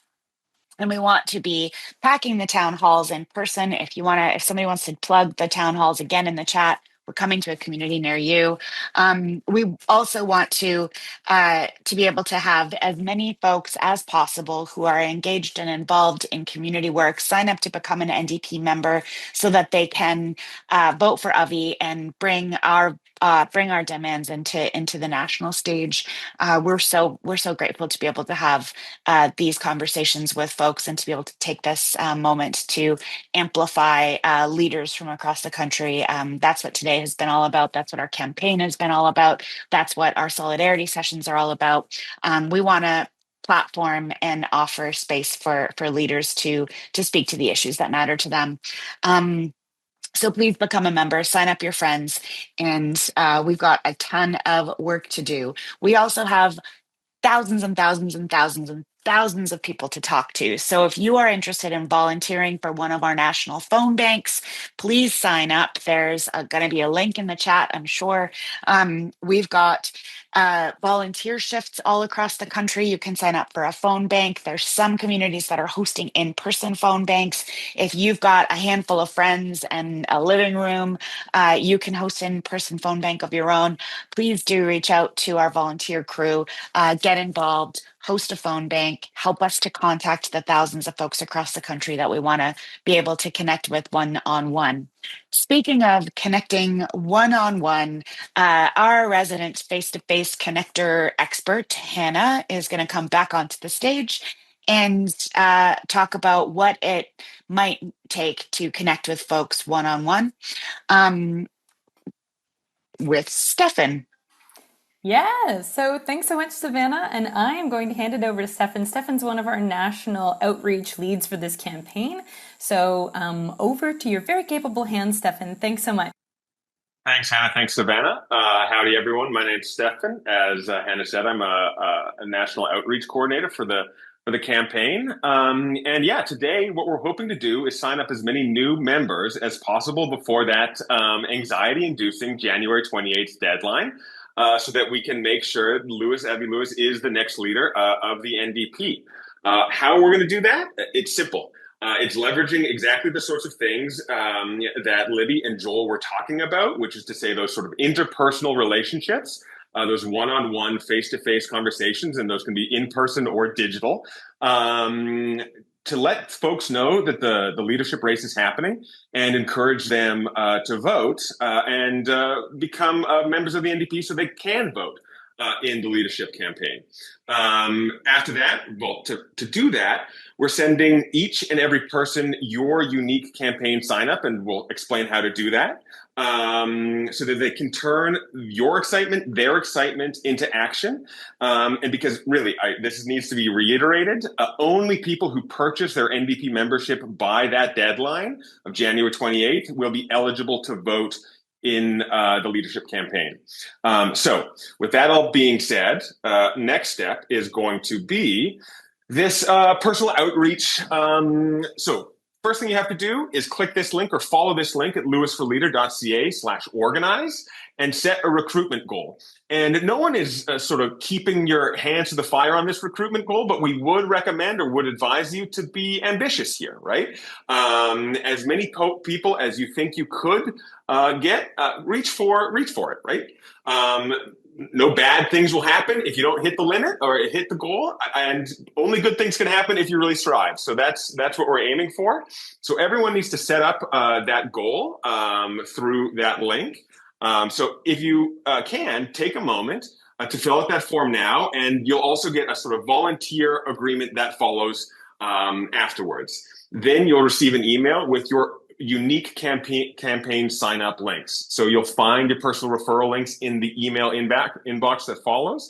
And if you prefer, you can just go right to lewisforleader.ca/join. And then really simple, it's time to reach out. Those links that you receive, you can send them to people in your life over text, DM, email. You can send them a call or just call them, obviously, and also talk face to face. Really anyone in your network, your life, family, friends, union members. For instance, the first people who joined up, all of my D&D campaign members. So really keep an open mind. Anyone who's like in your life is a totally viable and recommended approach. Share those links far and wide. As you're doing that, you're really trying to convince them you're trying to make the case, right? You're trying to convince them that Avi is the best leader for the role. And you want to do this by sharing why you're engaged in the race, why you're excited, why you believe Avi is the best leader, best candidate for leader. And Joel and Libby gave some really compelling, strong cases for why that might be. You might have your own individual ones, and you also might know with the people in your life what really mobilizes and motivates them. Really lean into those personal connections and the things that you know about the people in your life and the trust that they have for you to kind of convince them, right? You don't have to do a hard sell. It should be a conversation. And you don't, I think this is an important thing to flag. You don't need to know all the answers. Some folks have come and talked to me and like, I'm a little, and they've said they're a little nervous because they don't have a fully fleshed out map of the platform and all the answers. And that's fine, right? All you're doing is having these conversations, saying why it's important to you and what's mobilizing and motivating to you. And really, it's an important thing because it's quite likely that you might be the only person in those people's lives who are tracking these things who knows about the NDP leadership, right? So be that sort of face-to-face connection and bring people into the process. And you'll be surprised at the response. I certainly have been surprised at the response and the positivity that that I have received. And there's all sorts of reasons why you can make a compelling case. And it doesn't need to be a one-time thing, right? You don't have to send a single text and not follow up. You can make it an ongoing conversation, again, with that caveat, provided that they sign up as a member by January 28th. Reaching out to people, personal outreach like this is really, really powerful. It works, and it's probably the single most effective thing you can do to get Avi elected. Because your relationships are powerful, people trust you, and only you know how to talk to the people in your life and kind of leverage those conversations. And I think that's something that you really want to keep in mind. It's a sort of heart-to-heart conversation, heart-to-heart politics, and it's how we plan to win not only this election, this leadership campaign, but build the sort of movement that is required to get some of those big challenging policy things that are so needed, things like public option for food in this nation, actually across the line. So these are the sorts of things, it's the starting point for exactly those sorts of things. And again, I know I just ran through a lot of information in a very compressed timeline, and I also showed you a bunch of dashboards and links and things like that. If it feels too complicated, don't worry, scale it back. All you have to do is simply share the lewisforleader.ca join link to your friends instead, and that is great. Talk to them, say, here's why, here's how you join, and that is perfect, right? So you can scale it back or use all the dashboards, really get into the leaderboard, whatever works best for you. So what we're gonna do here for the remainder of this hour is we're gonna get started. So open your phone, whatever you wanna use, and scroll through your contacts, your recent text messages, your calls, Facebook friends, Instagram, wherever, and cast your net wide and start thinking about the people who you can contact.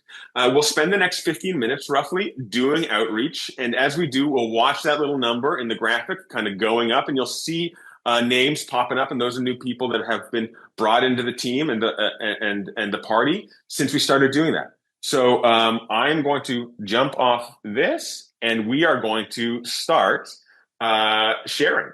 So let's do this. Thanks so much. All right. Welcome, everyone. And thank you so much, Stefan, for that. It was so incredible to have new trainers stepping into this space and really bringing people along and providing advice. It's so incredible whenever there's a moment where there's someone who I've never met before who's on video. It is such an indication of the power that we're building, that there are so many people all across the country that are throwing down in small ways, in huge ways. And it is just so incredible and uplifting to be able to be in movement with you and with so many of you all across the country. Let me just say that today was an experiment. We got together and we said, okay, what if we just, bring people on Zoom for 8 whole hours and get them to reach out to their people. And I will name that was a huge risk. You do something kind of crazy like that, a little bit delusional in some ways, and you worry that the numbers aren't going to stay consistent, that people are going to drop off.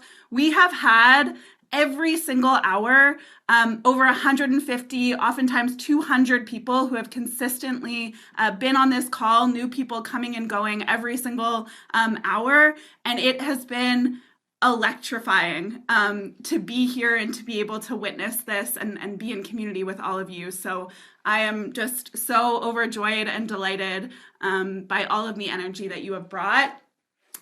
So for those of you who are just joining us for this segment, the final segment of the day, my name is Emma Jackson. I am the Outreach Director on the Lewis for Leader campaign, and I'm based on Treaty 6 territory in Amiskwaciwâskahikan, also known as Edmonton, Alberta, land of the Cree, Dene, Nakota, Sioux, Saulteaux, and Métis peoples.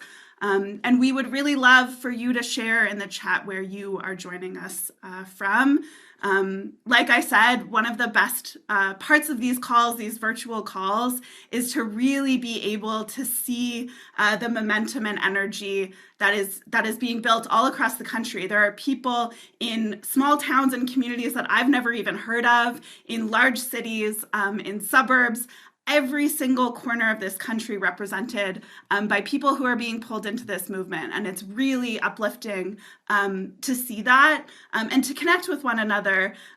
Earlier on in the day, we had, an Albertans for Avi chat going in the chat. So many people from Calgary, from Lethbridge, from Edmonton that are supporting Avi. And it's really, really inspiring to build community with each other. Okay. I am exhausted. I am, I'm just looking to kind of hand things off, and I want to introduce our next special guests because they are unbelievable.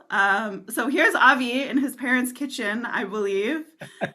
That's my mom's or an office. office. Yeah. I have moved locations, Emma.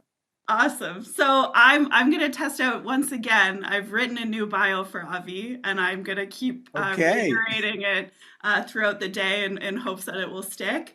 So Avi Lewis is a journalist, a UBC teacher, a proud dad, and again, perhaps most importantly, the brother of casting director of Heated Rivalry, Jenny Lewis, who has been on this call, I think, consistently throughout the day. So Jenny Lewis, thank you so much for your work. We are all incredibly appreciative of you, I think, in this moment, so many of us on this call. Next is Gabor Maté. Gabor, it's so nice to see you again. I have actually been behind the scenes convening the two of you on a call or two before, and feel very, very honored to be able to do it again. So Gabor Maté is a retired physician, a best-selling author, and an internationally renowned speaker.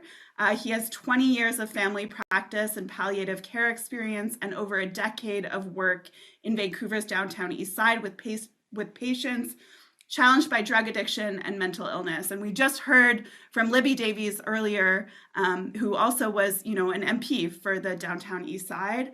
And you are known for your groundbreaking medical work and writing. You've been awarded the Order of Canada and the Civic Merit Award from his hometown, Vancouver. And his most recent book is The Myth of Normal: Trauma, Illness, and Healing in a Toxic Culture. His next book, I'm very excited for this one, is called Hello Again, A Fresh Start for Parents and Their Adult Children, and it's expected in 2027. So congratulations, Gabor, and thanks for your work on that. So I'm going to pass things off, Avi, to you, and then Thanks, Emma.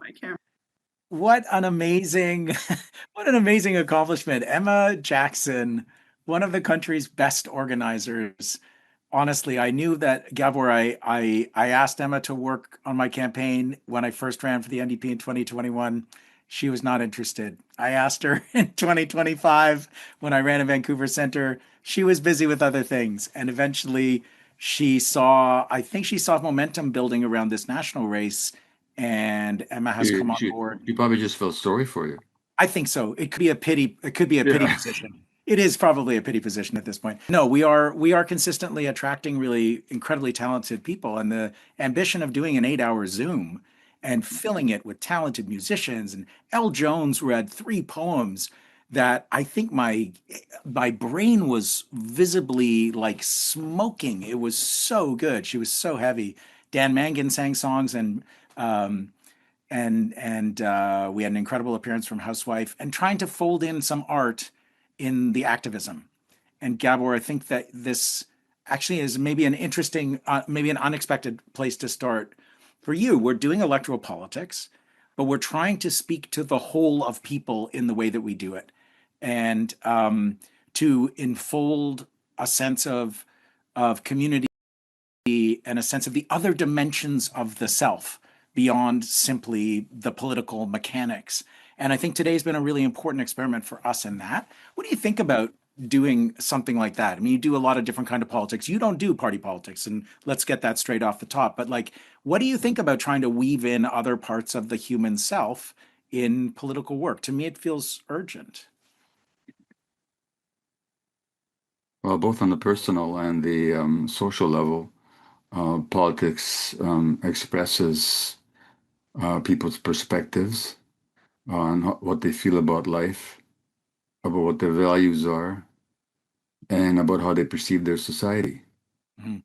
So, in this very shallow, superficial political culture, it's all about personalities and parties, but really, if you look at it more deeply, it's all about who we are as human beings.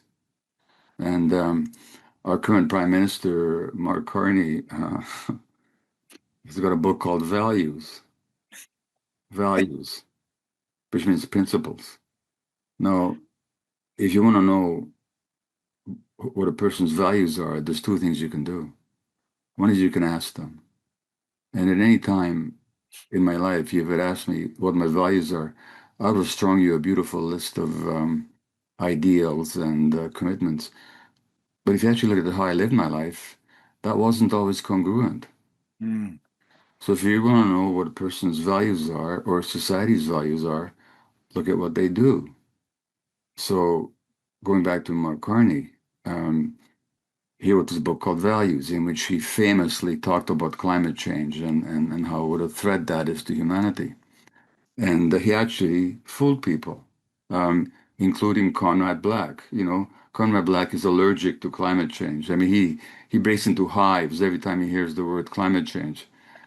And he's got a a venue where he can express his pushed all the venom out of his system. It's called the National Post. So Conrad Black actually wrote several articles about how dangerous character Mark Carney was, because he dared mention climate change. And I thought to myself, Conrad, relax. It's going to work out okay for you. And of course it has. It certainly has. Because no sooner does Carney get into power than he completely aligns with Conrad Black's allergy to climate change. So what I'm saying is, when it comes to politics, it's not what people say, but what they actually do and what they actually manifest. So I think an event like this, where people are considering what their actual values are, what they're committed to, and why they're committed to it, and why their heart is in play here, is because they're expressing who they are on a broad social level. The heart is in play. Yeah. I think this is really true. I felt it, in room after room, running back and forth across the country in the course of the first 3 months of this race. Yeah. People are in a very vulnerable and precarious space because of the awful cartoon that we're living. And every day, I mean, you're scared to open your device to find out what new fuckery has arrived, while you were sleeping. And to see people come together around shared purpose, this is something that we've been experimenting with, and I would love your take on it. We've been pretty transparent about what we see as the limits of electoral politics, that it is insufficient to achieve change in society. There is a strong need for militant trade unions, for social movements, and all kinds of other, and individual change, and change on the spiritual and emotional individual level. But that politics is too important a space to abdicate. And the premise of the campaign is, this is one thing we can do right now. And we're not claiming that it's the be all and the end all. And somehow that seems to liberate people to show up in a state of openness and to have really moving collective experiences where they let themselves hope. And I guess I feel an immense responsibility about that, because it feels like hope is such a heavy and precious thing. Is there a risk in kindling hope? Or should I just relax about it as I feel scared? Well, you see, I don't, hope is not a language that I speak. Because hope is, what is hope? Hope is kind of a wish that something will happen in the future. Mm. I'd rather use the word possibility. Better. And the question is, what is possible? What is possible for human beings? And what is possible in the long term? What is possible in the short term? When it comes to electoral politics, I would argue from my stance, not that I wish to impose on anybody else, electoral politics, not only are they insufficient to create the genuine change that is called for, is designed to keep that change from happening. Yeah. In many, many ways. Mm-hmm. At the same time, we are living in very fraught times. We're living at a time when a woman in Minnesota is shot in the face, having said, "I'm not angry with you," to an ICE agent, and the President of the United States calls her a domestic terrorist. Yeah.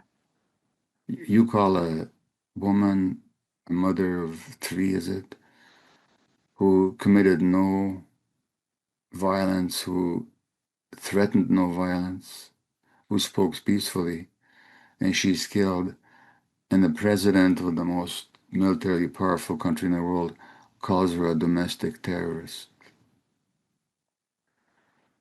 Well, in a situation like that, any platform that we can use to express a more humane, I wouldn't say more humane, a humane view of humanity, of what's possible, what's necessary, what's called for, what's inspirational, I say that platform needs to be employed and used.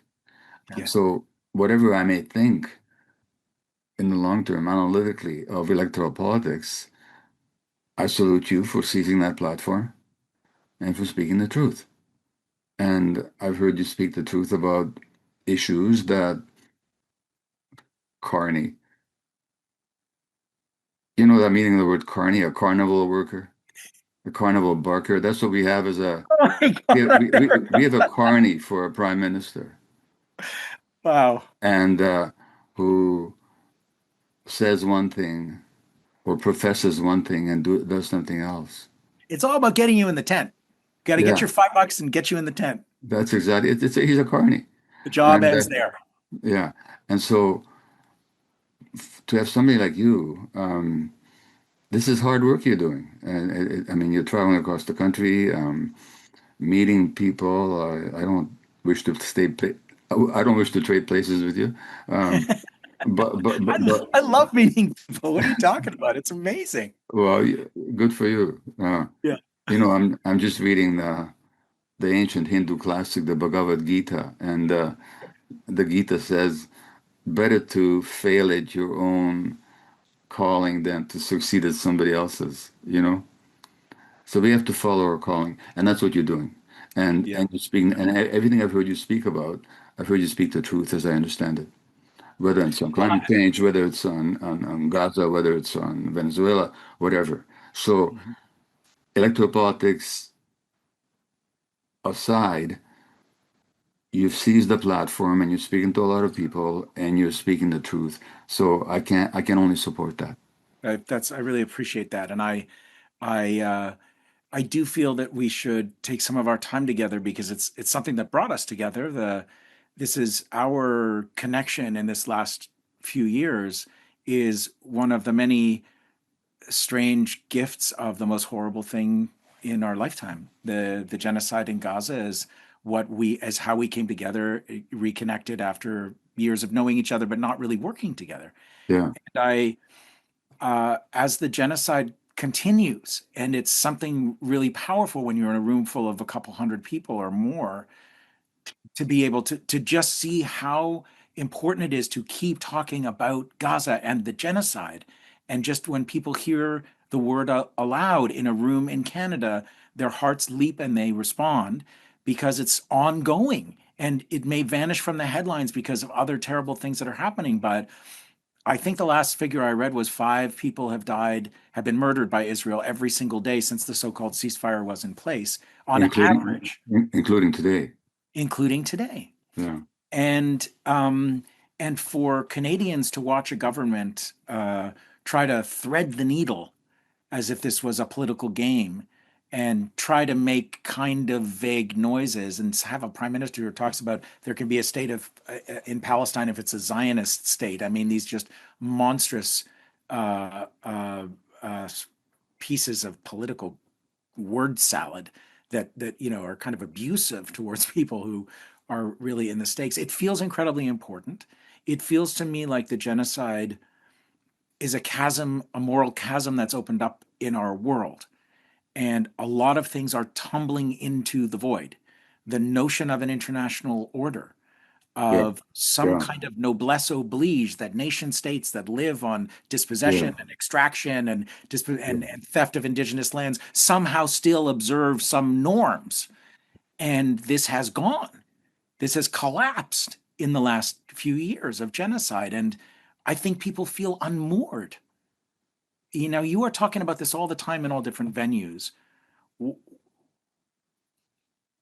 What is the human response that you see people taking, or what is the range of human responses to this unmooredness that we're in, this cutting loose from the previous? Well, see, first of all, I didn't like to use the word genocide in relationship to what was happening in Gaza, because I had my own definition of it, which related to what happened to my own family in the Second World War.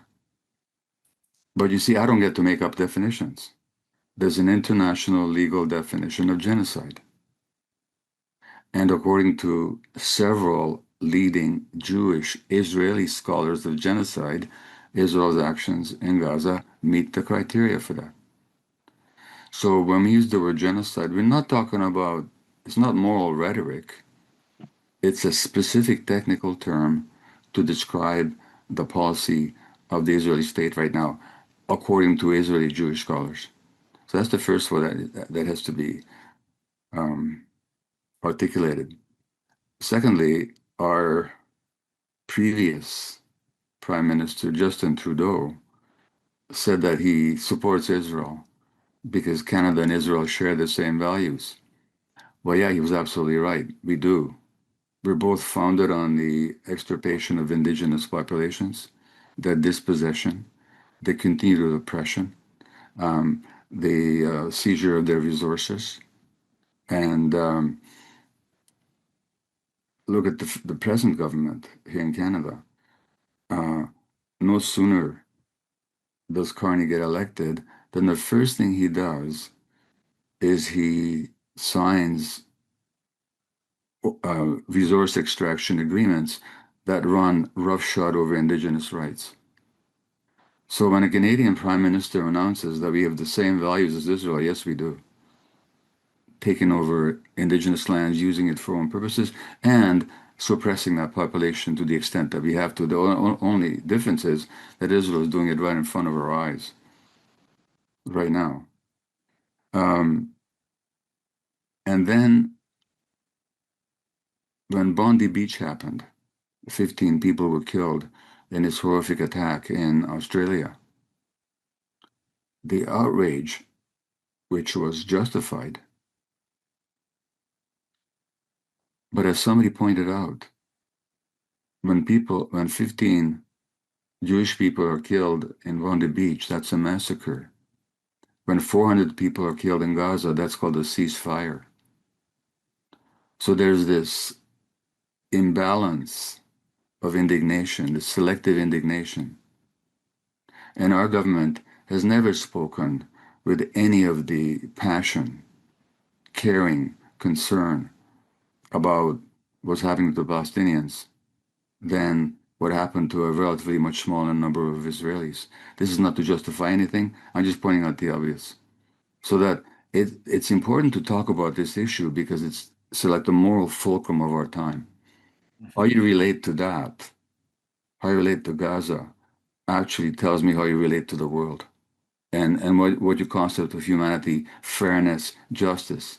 Now, somebody on this call sent a note that I couldn't help notice, and I want to respond to. They said, when are you going to denounce the genocide in Ukraine in the same way as in Gaza? Well, let's talk about that for a minute. I'm not going to get into the politics of Ukraine right now. Certainly, it's horrible what's happening there. That invasion of that country and the suffering and the hundreds of thousands of people that have died on both sides is terrible. There's a slight difference.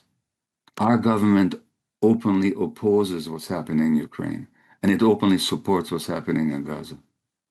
So I'm not concerned as much or only with what's happening somewhere else, or what's happening in my country.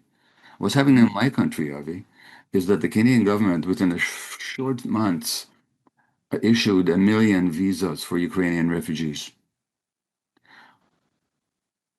Good. I came here as a refugee. I came here as a refugee from Hungary in 1957 and welcomed by Canada. Grateful for that. But by no standard can we compare the suffering in Ukraine with the carnage in Gaza. I mean, just look at any, number of hospitals destroyed, children killed, people tortured, anything. The Canadian government has yet to issue 5,000 visas for Palestinians.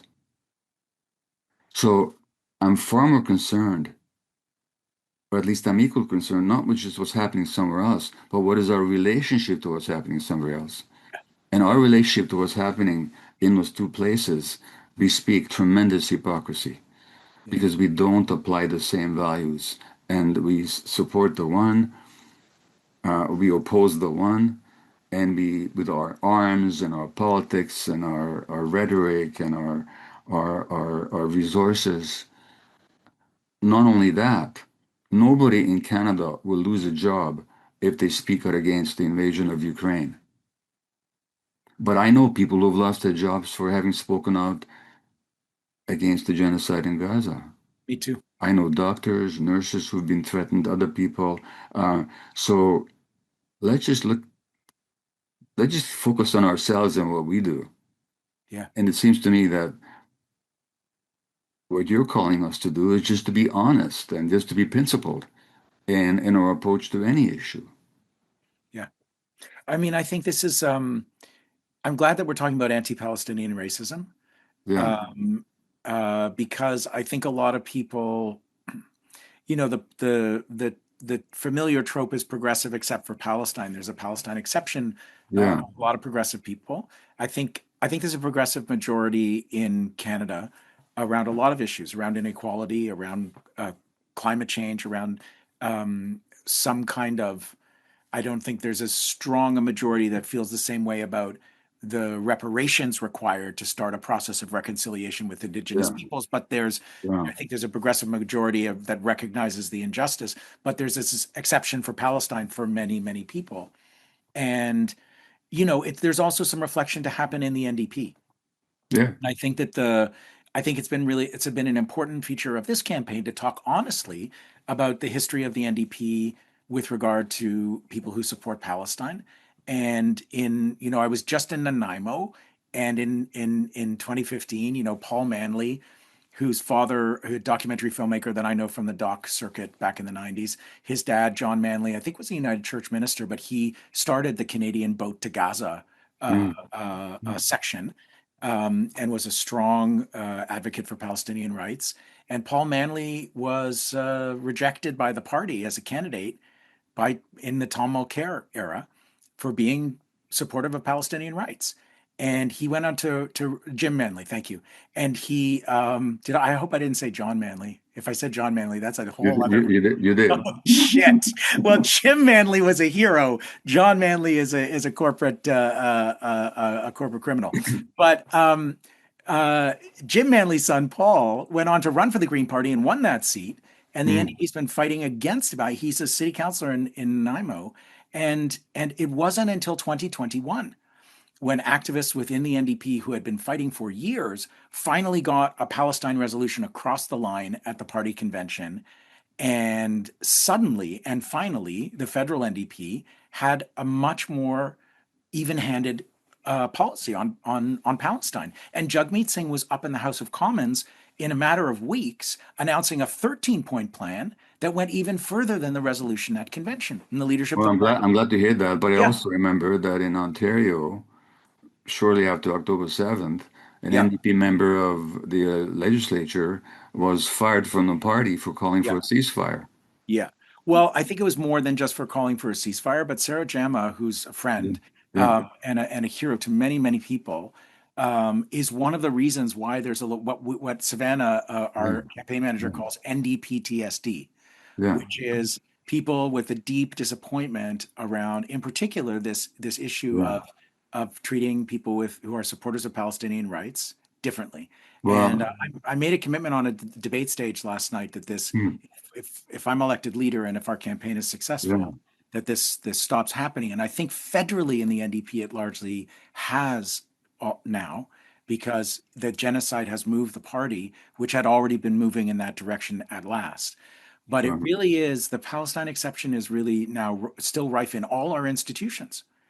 I'm glad to hear that about the NDP.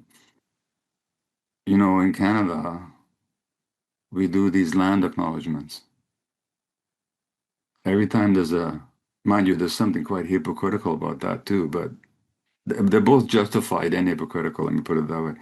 I'll say something more about that in a minute. But imagine if in Israel they did land acknowledgements. I'm speaking from Tel Aviv, the unceded land of the Palestinian people. I'm speaking from Haifa, the unceded land from which people were brutally massacred and expelled in 1948. I'm speaking from Jaffa. I'm speaking from Deir Yassin. I'm speaking from Khan Yunis. I'm speaking, that's all that happened there. And it's all unceded territory. Now, let me come back to Canada, though. So Canada's an interesting example, because this always strikes me. We've apologized to the Japanese Canadians for their internment and dispossession during the Second World War. We've also apologized to the Indigenous people for their residential schools. Very nice. What we haven't apologized for is the dispossession of the Indigenous people.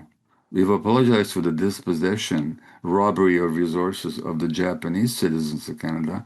We've apologized for the residential schools, but not for the economic and resource dispossession of the Indigenous people. You think, well, why is that? It's because we're totally hypocritical. It's easy to apologize for something we're not doing anymore. The residential schools don't exist anymore. Somebody else did it some decades ago. Okay, so we've apologized. The dispossession of the Japanese happened 80 years ago now, or more. We're not doing it anymore. But we're still robbing the Indigenous people. That's why we're not apologizing. So even let alone in Palestine, even in Canada, these land acknowledgements, they carry a tinge of hypocrisy. And let me say one more thing about Palestine. You and I, Avi, with Jewish backgrounds, we could get on an airplane tomorrow. Today is Sunday, tomorrow's Monday. By Tuesday, we'd be citizens of Israel if we landed at Ben Gurion Airport. By Wednesday, we'll be given land in the West Bank, where the Palestinians are daily deprived of their lands. In fact, everybody on this call has the right of return, Jewish and not Jewish. You know what you have to do? All you have to do is convert to Judaism.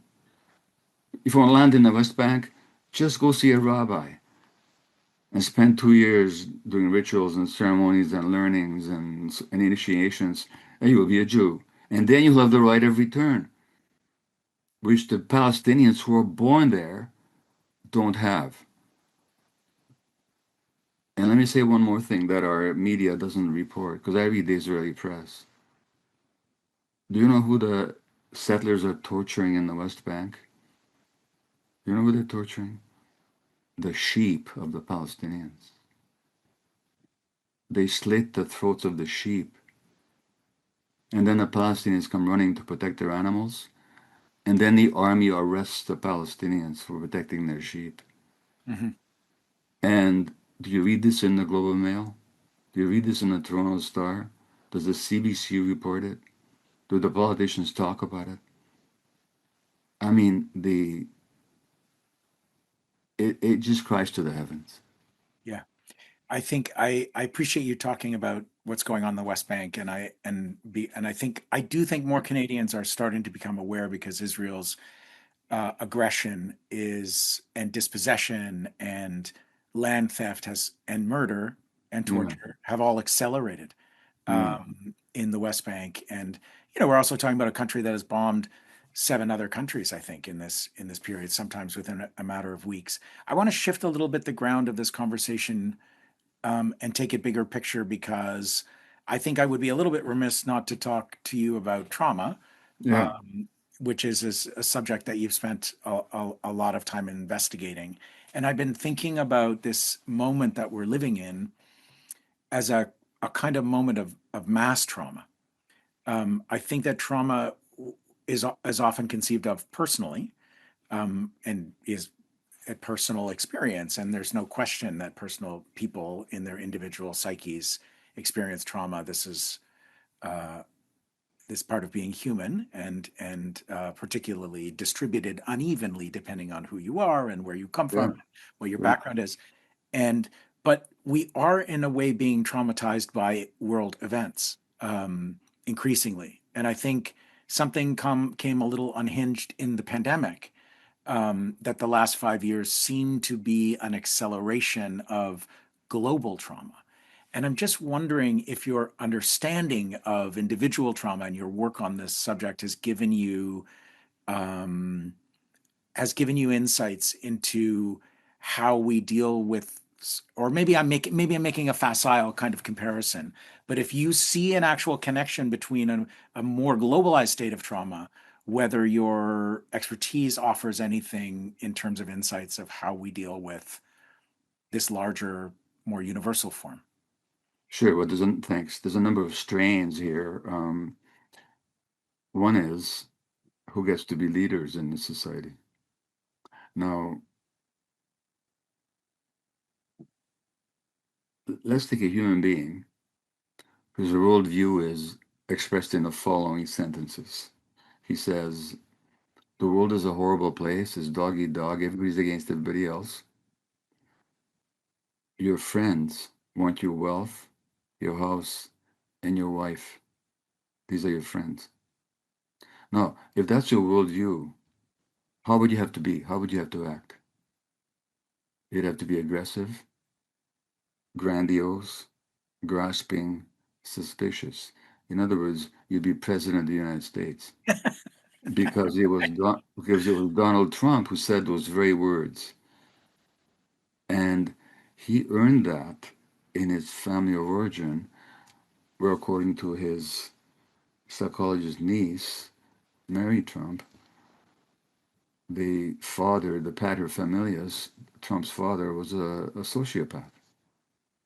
One of his children, Fred, Trump's older brother, Fred, dragged himself to death. And Trump's way of coping with that trauma was to become selfish, grandiose, utterly divorced from reality, shrewd, manipulative, grasping, insatiable. What miserable human being would need his name on every building? Only if you feel like you're nothing deep inside. Yeah. Now, I could go through a number of other politicians, and I'm telling you, the people that we elect to power in this culture tend to be very traumatized people who view the world through that lens of trauma, and who then reenact and create the world that the trauma imposed on them. And I could make the same case about any number of Canadian politicians, not to the degree that this poor man in the States exhibits, but I've done that kind of research, and yeah, it's always there, number one. Number two, in a society that fundamentally robs people of power. I mean, we talk about being in a democracy, but we don't live in a democracy. I mean, people make decisions based on information they get. But how many people actually control the source of information? A handful.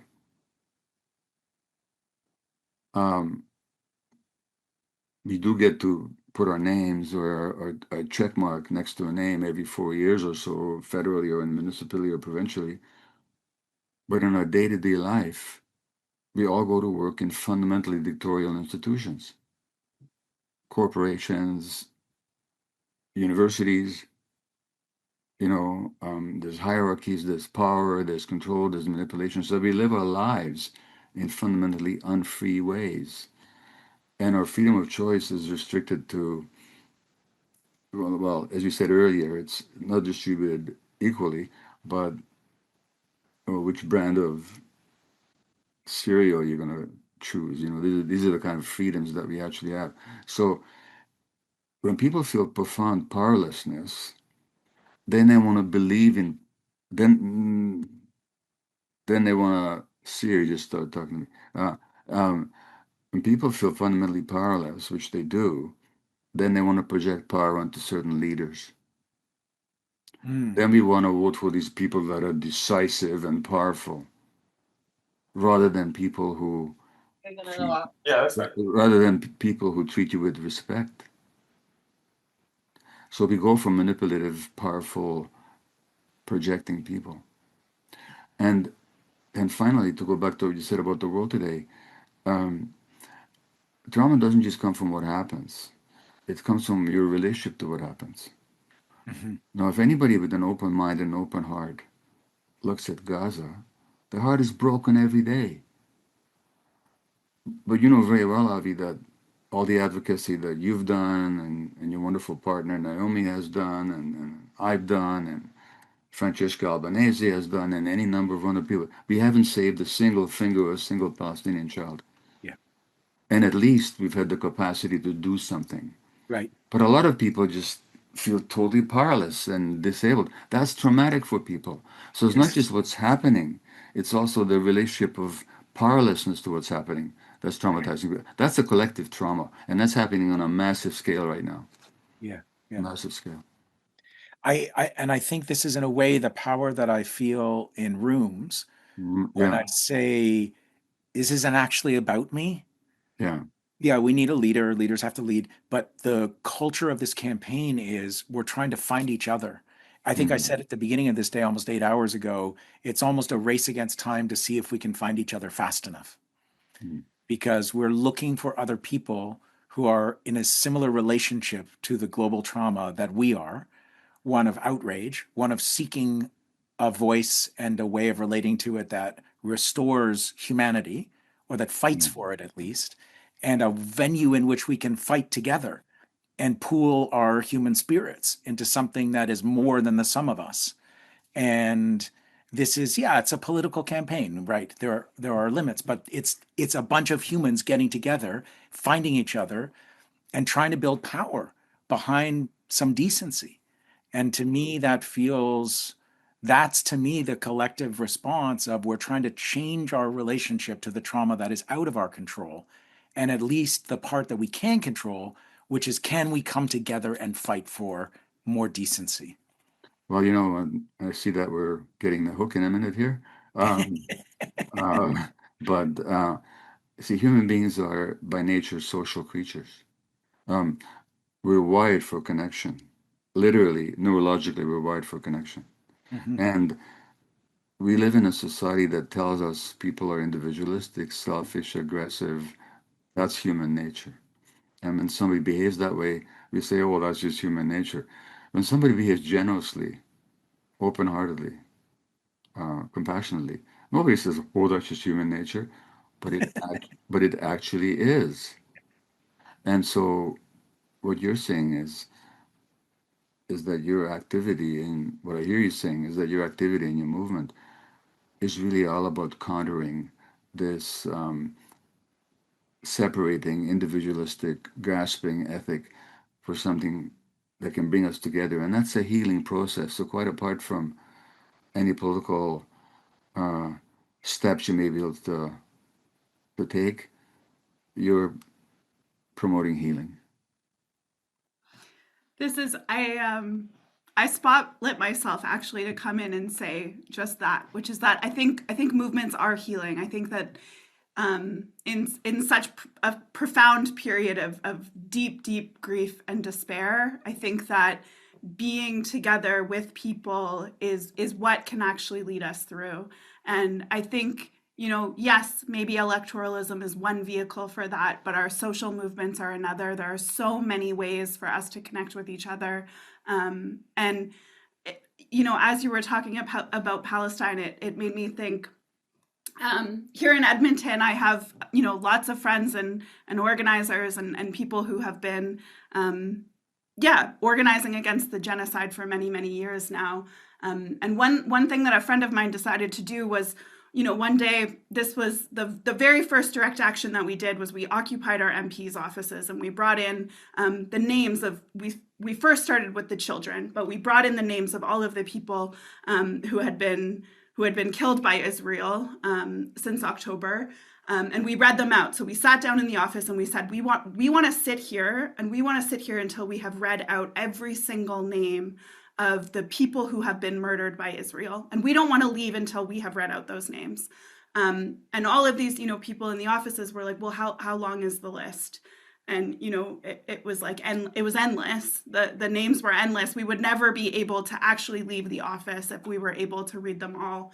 And then out of that action, we decided, we took a long, big sheet of canvas and came together as community in order to handwrite every single name down. So we occupied town halls, we brought them out to protest, we brought this like big, heavy sheet of canvas everywhere that we went. And people would come together and they would write these names, and it became a form of collective grief, a way to grieve with one another, to connect with each other, and to know that we're not alone in it. And I think that is the beauty of social movements. And it's true, I think sometimes electoralism can quash that in some ways, and really be extractive in particular ways. And at the same time, I think one thing that you said, Gabor, that has really stuck with me is that we can look during these times of feeling incredibly powerless to a single person who will lead us through these dark times. And I think this absolutely necessary reorientation is that we are the powerful. We take this triangle and we flip it upside down, and we actually say they are accountable to us, and constantly using every sort of tool at our disposal in order to make that clear to people. And I think it's rare for a political campaign to actually name that honestly. And so, yes, I'm here in this moment, Avi, and you'll see me perhaps on the other side, and we'll see. But that's the agreement here. That's the agreement that I think we are all opting into. Is we're here for right now. No permanent enemies, no permanent friends. Correct. And very, very true. And so I just want to thank you, Gabor, so much for being here and for sharing your wisdom with us. It was really, really incredible. I'm going to keep Avi now for the rah-rah portion of this evening, and we're going to close things out. So thank you so much. Okay, take care. Bye-bye. Gabor, things are going to get nakedly electoral here. You should flee immediately. All right, take care. Thank you so much, Brent. Thank you. All right, Avi, you want to help me go through these? Yes. What are we doing? Okay, well, what is the number one thing that people need to do between now and January 28th? The race is on. If there's someone in your life who is not yet a member of the NDP, now is the time. We are procrastinators in our DNA. We wait until the last minute. This is normal. Don't do it.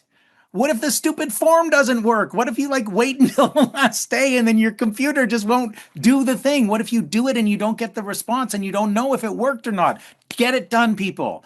And when you get it done, make sure that other people in your life get it done as well. This is a commitment which is relatively small. Depending on the province in which you live, the maximum is $25. And there's always, if you're underemployed, if you're young, if you're living on a fixed income, if you just feel that it's too much, you can check a box and pay like $5. But it's not, let's be honest, Emma, it's not the monetary barrier. People are resistant to buying a membership in a political party. And we just want to say we understand that. And people who are going out and friend banking and enlisting their friends, we have to be understanding of that. It's easy to vote. It's easy to donate. There's something very thin about that level of commitment that takes. And when you're saying you're a member of something, there's a bigger movement of the heart. There's a bigger movement of the soul towards that thing. And so we're asking for membership is a heavier ask. And folks, it does not have to be. We're talking about a leadership race. This leadership race is happening in the next couple of months. We're not getting married here. Feel free to use this argument. This is an experiment. This is a unique campaign. This is a campaign with a totally different political culture than any campaign that I've ever known of. And I've been watching political campaigns in Canada since about 1972. And I'm by far the oldest person in our community. And this is a very different kind of politics that we're doing. It is welcoming, it is strategic, it is short-term in its goals, in its material goals, and we have our eye on the long horizon. We are fighting for democratic socialism in a country of 40 million people. And we know it's going to take a hell of a lot to get there. In the short term, here's one thing you can do. And I think today has been such a beautiful kaleidoscope of what this campaign is, of people bringing all of their gifts, of people bringing all of the different kinds of community, all of the different kinds of expression. Senior leadership members of this campaign texting each other going, who the hell is that guy? Because there's so much talent and so much decentralized organizing on this campaign that we don't even all know each other. And then I texted Savannah during that very moment saying, oh, it's okay, don't worry about it. He's got a D&D campaign. We're fine. He's good. He's one of us. This is a campaign of discovery. It's a campaign we are finding each other, and we are finding a new thing that we're making together in real time. We don't even know where it's going, right? So this is a moment, I think, of real joy and celebration in the teeth, in defiance of the awfulness that we're living through. And people who get involved in this campaign get addicted, in a good way, to this feeling of possibility that we're creating together. And the thing that Susan Kim said on stage in Victoria, we are asking people to trusting them first. And I just think I think we're doing an experiment in human relation, using the excuse of a political campaign that feels like whatever happens with this campaign, it's meaningful when we do it. When we text our friend and say, call me crazy, but I'm excited about this political thing. Mm-hmm. And just that is an opening to a different kind of relating to each other. Yeah, it's so exciting just to see all of these little bubbles, going by, charging this battery, every single one of them representing not only the person that has actually been recruited, but the person who's doing that work. And I think one thing I just want to lift up, there are tons of people who have just been joining the call right now. And so we need to get all of these people who have just come in to be reaching out to their own networks. So this doesn't end today. We spent 8 whole hours getting people set up on technology. A lot of people around midday would have received actually a text message straight to your phone that you can copy and paste and send to all of your people. It is literally that easy to just copy and paste and blast it to as many people as possible and then track your progress that way. So I really, really want to encourage people, keep doing this work. We're not just saying it, it is absolutely the most effective thing that we can do in order to win.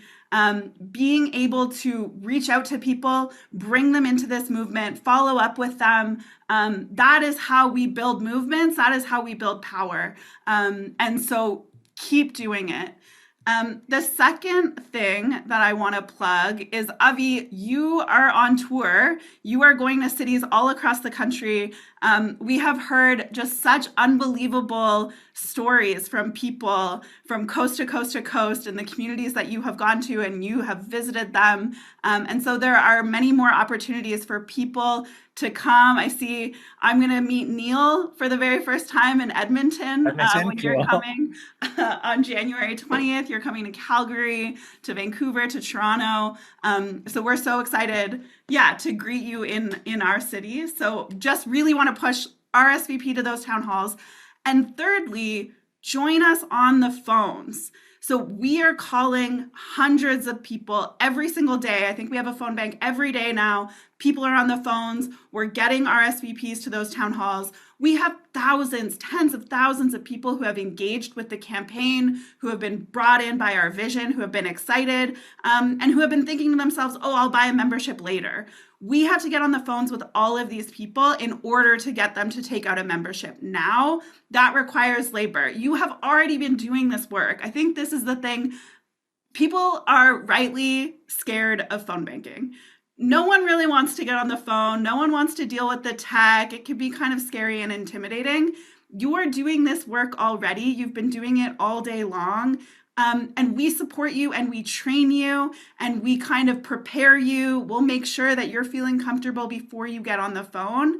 And just like going door to door and canvassing, it is so beautiful to actually get to talk to people about this race. Many of whom, have heard about the campaign, have for some reason or another, engaged with it already. They want an invitation. We are reaching out to people and we're giving them an invitation to join us. And it's a really beautiful and inspiring thing. What is the final thing, Avi, that people can do? Well, people can give us money. I mean, the fundraising, it's interesting. I crossed a line in myself with fundraising. It's awkward. We live in a culture where it's awkward to talk about money, all the stuff. And when I had to raise money for a documentary film that was basically arguing that the root cause of the climate emergency is the logic of capitalism, colonialism, and extraction. And it turned out that all the capitalists have all the goddamn money. So I had to ask people to give money to this project that was challenging the source of their own wealth and power. I crossed a line in myself, which is like, this thing is happening. It's happening with you or without you. Your contribution is a material participation in the work. It's not charity. You're not giving us your money because you feel bad for us, or you want to do something good. You're participating when you give your money. People are struggling to get by. We're talking about the everyday emergency of just getting by. And when people give $5 or $10 or $25, it's as meaningful to the campaign, sometimes more so, than people who have means, who can give $400 or who can give $1,000 or who can give a maximum donation of $1,775, for which you get $650 back on your taxes. But it really is a way of participating. It's a meaningful way of participating. And it has been the fundraising that we've done, Emma, and we've shattered records for an NDP leadership race. The breadth of it is stunning. We've had something like 5,000 now donations from almost 500 communities across Canada. This is going to be it's already been a national news story. When the official figures come out in a couple of weeks, there's going to be another round of news stories, and there's going to be headlines saying this campaign is breaking records. And we're actually, this is the way to mainstream journalism. They love numbers, they love polls, they love fundraising. We're showing our power. We are showing that this kind of politics is powerful when we build those fundraising numbers. And so it's an invitation to take part in one of a number of ways, a way that if you have the means to do it is a meaningful way. And we're showing off. And that building of power is also a powerful magnet, because people are looking for something that they feel comfortable being involved with. And when they see something that has got that much momentum and raising that much money, they feel easier donating, they feel easier volunteering, they feel easier friend banking. It's just a smoother on-ramp when people feel that something is successful. So give us your money and be part of this. I mean, I think there's a couple of things that I want to say to that. I think it's a weird thing in a lot of ways, to have that be in some ways an indication of our power. And yet I remember, I read, pieces of the report that came out. And one of those findings was, I think that the term they sort of used was, the party was allergic to fundraising. And I think it is so unbelievably powerful when we say fundraising is organizing. And so to be allergic to fundraising is also to be allergic from having these difficult one-on-one conversations and saying, we want you to invest in this vision and invest in making it a reality. And we actually need to get comfortable with that. And I have so much pride, I would say, in, throwing down on an unapologetically socialist campaign and being, crushing fundraising numbers time after time. And yet we will not rest on our laurels. So I just want to be really, really clear. It is super exciting. I have a lot of pride and just, so much gratitude and awe for the people who are, on the phones every day making that happen. And yet we need to continue to show that this vision, that this campaign is a winnable campaign. Constantly I hear, on interviews and whatever, you get, well, it's too ambitious, it's too lofty, it's not realistic, it's not winnable. These are popular policies. These are things that people want, and they are willing to open their wallets at a time when it is really incredibly difficult to even just get by and give what they can, whether that's, $5 or $10. That's huge. So yeah, I'm really, really proud of that and proud of all of the work that we're doing. Let's close things out. I have just heard in the chat that I am currently number 1 on the leaderboard. So I really want to Emma. Close You out want to stop right now while you're still on top. Before anyone can surpass me. But just want to send just so much love and gratitude to all of the incredible special guests who have joined us today. It was truly just a phenomenal lineup. Like, people I am just, I'm so deeply inspired by, and to listen to their music, their poetry, their wisdom was so incredible. And then finally want to lift up, this has been 8 hours of volunteers, organizers, staff, just hauling ass behind the scenes, doing all kinds of things, putting people into breakouts, bringing them back, figuring out interpretation. And so really just, so much love and gratitude to this campaign team, because they are truly impressive. Emma, how the hell were you number 1 on the leaderboard while you were running this whole goddamn day? It means that when you weren't actively in a call, your thumbs were going madly. I'm a really competitive Scorpio, Avi, and everyone else reaching out to their people meant I had to use every second of the day to send some more messages. Incredible. Thank you so much, Emma. Honestly, this was an extraordinary experience, and I can't wait to do it again. I know you might need some sleep first, but we've got other events coming up. People are asking about where they can see the whole show. Will it be posted to the campaign's YouTube channel? We have been recording, so we will definitely probably take out some of the times that are downtimes and put out some segments. So people will be able to go back and I think watch some key segments. If you're on our email list, you won't be able to miss it. You'll get a text. You'll see something on social media. They know this. We don't need to remind them about all the emails and texts they get. Okay. Let's get away from our screens, everybody. Go hug somebody. All right. Good night, everyone. Thank you. People are craving honesty and transparency. This campaign can rebuild it for all of us. This party's going to fight the billionaires and stand up for working people. And Avi Lewis can lead that party. Life in Canada today feels on the edge. Everyone seeking just a little stability, everyone told, you're all on your own. It doesn't help that we're under economic attack. Disruption grenades flying over the border without warning. From our 51st state. But there's an even bigger crisis, one that Donald Trump only magnifies. It's the everyday emergency of just trying to get by in an impossible economy. Whether you're taking care of loved ones, hustling with multiple gig jobs, or punching the clock 9 to 5, working hard doesn't earn you a living. $100 for a cell phone plan? $300 for a cart of groceries? Several thousand a month for rent or a mortgage payment? These days, every politician claims to be shocked by the costs. What they don't talk about is why.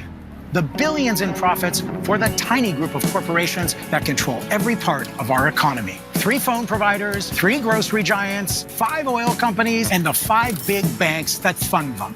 And when it comes to those oil and gas CEOs, they're not just hoarding extreme wealth, they're foreclosing on our shared future.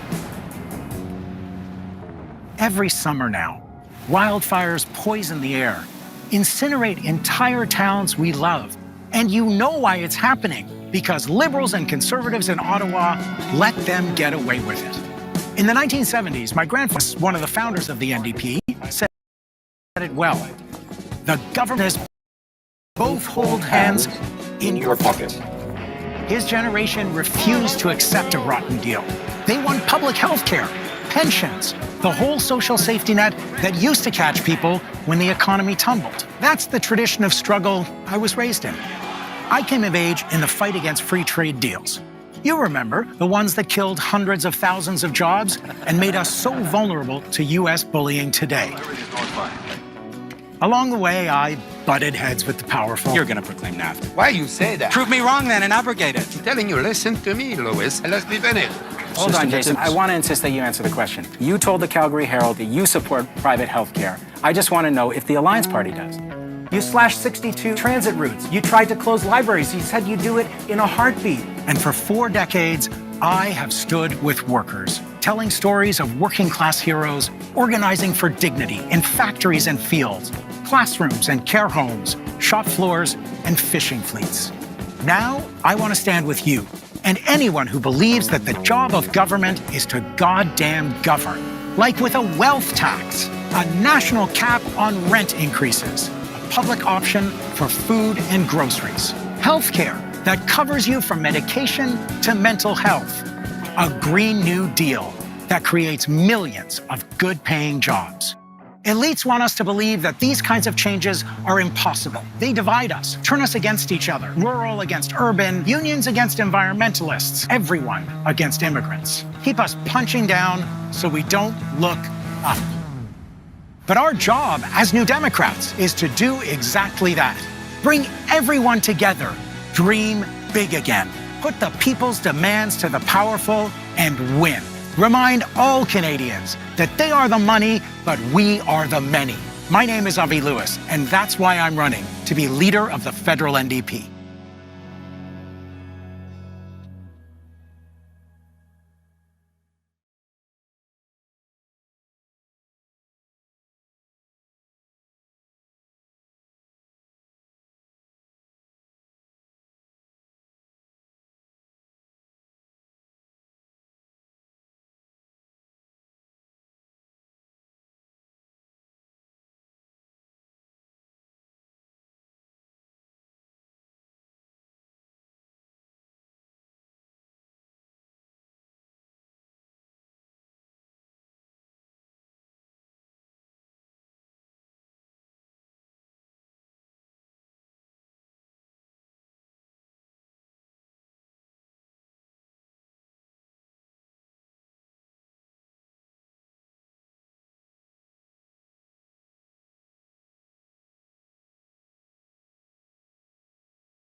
So happy that you're all joining us for this very first segment of the day.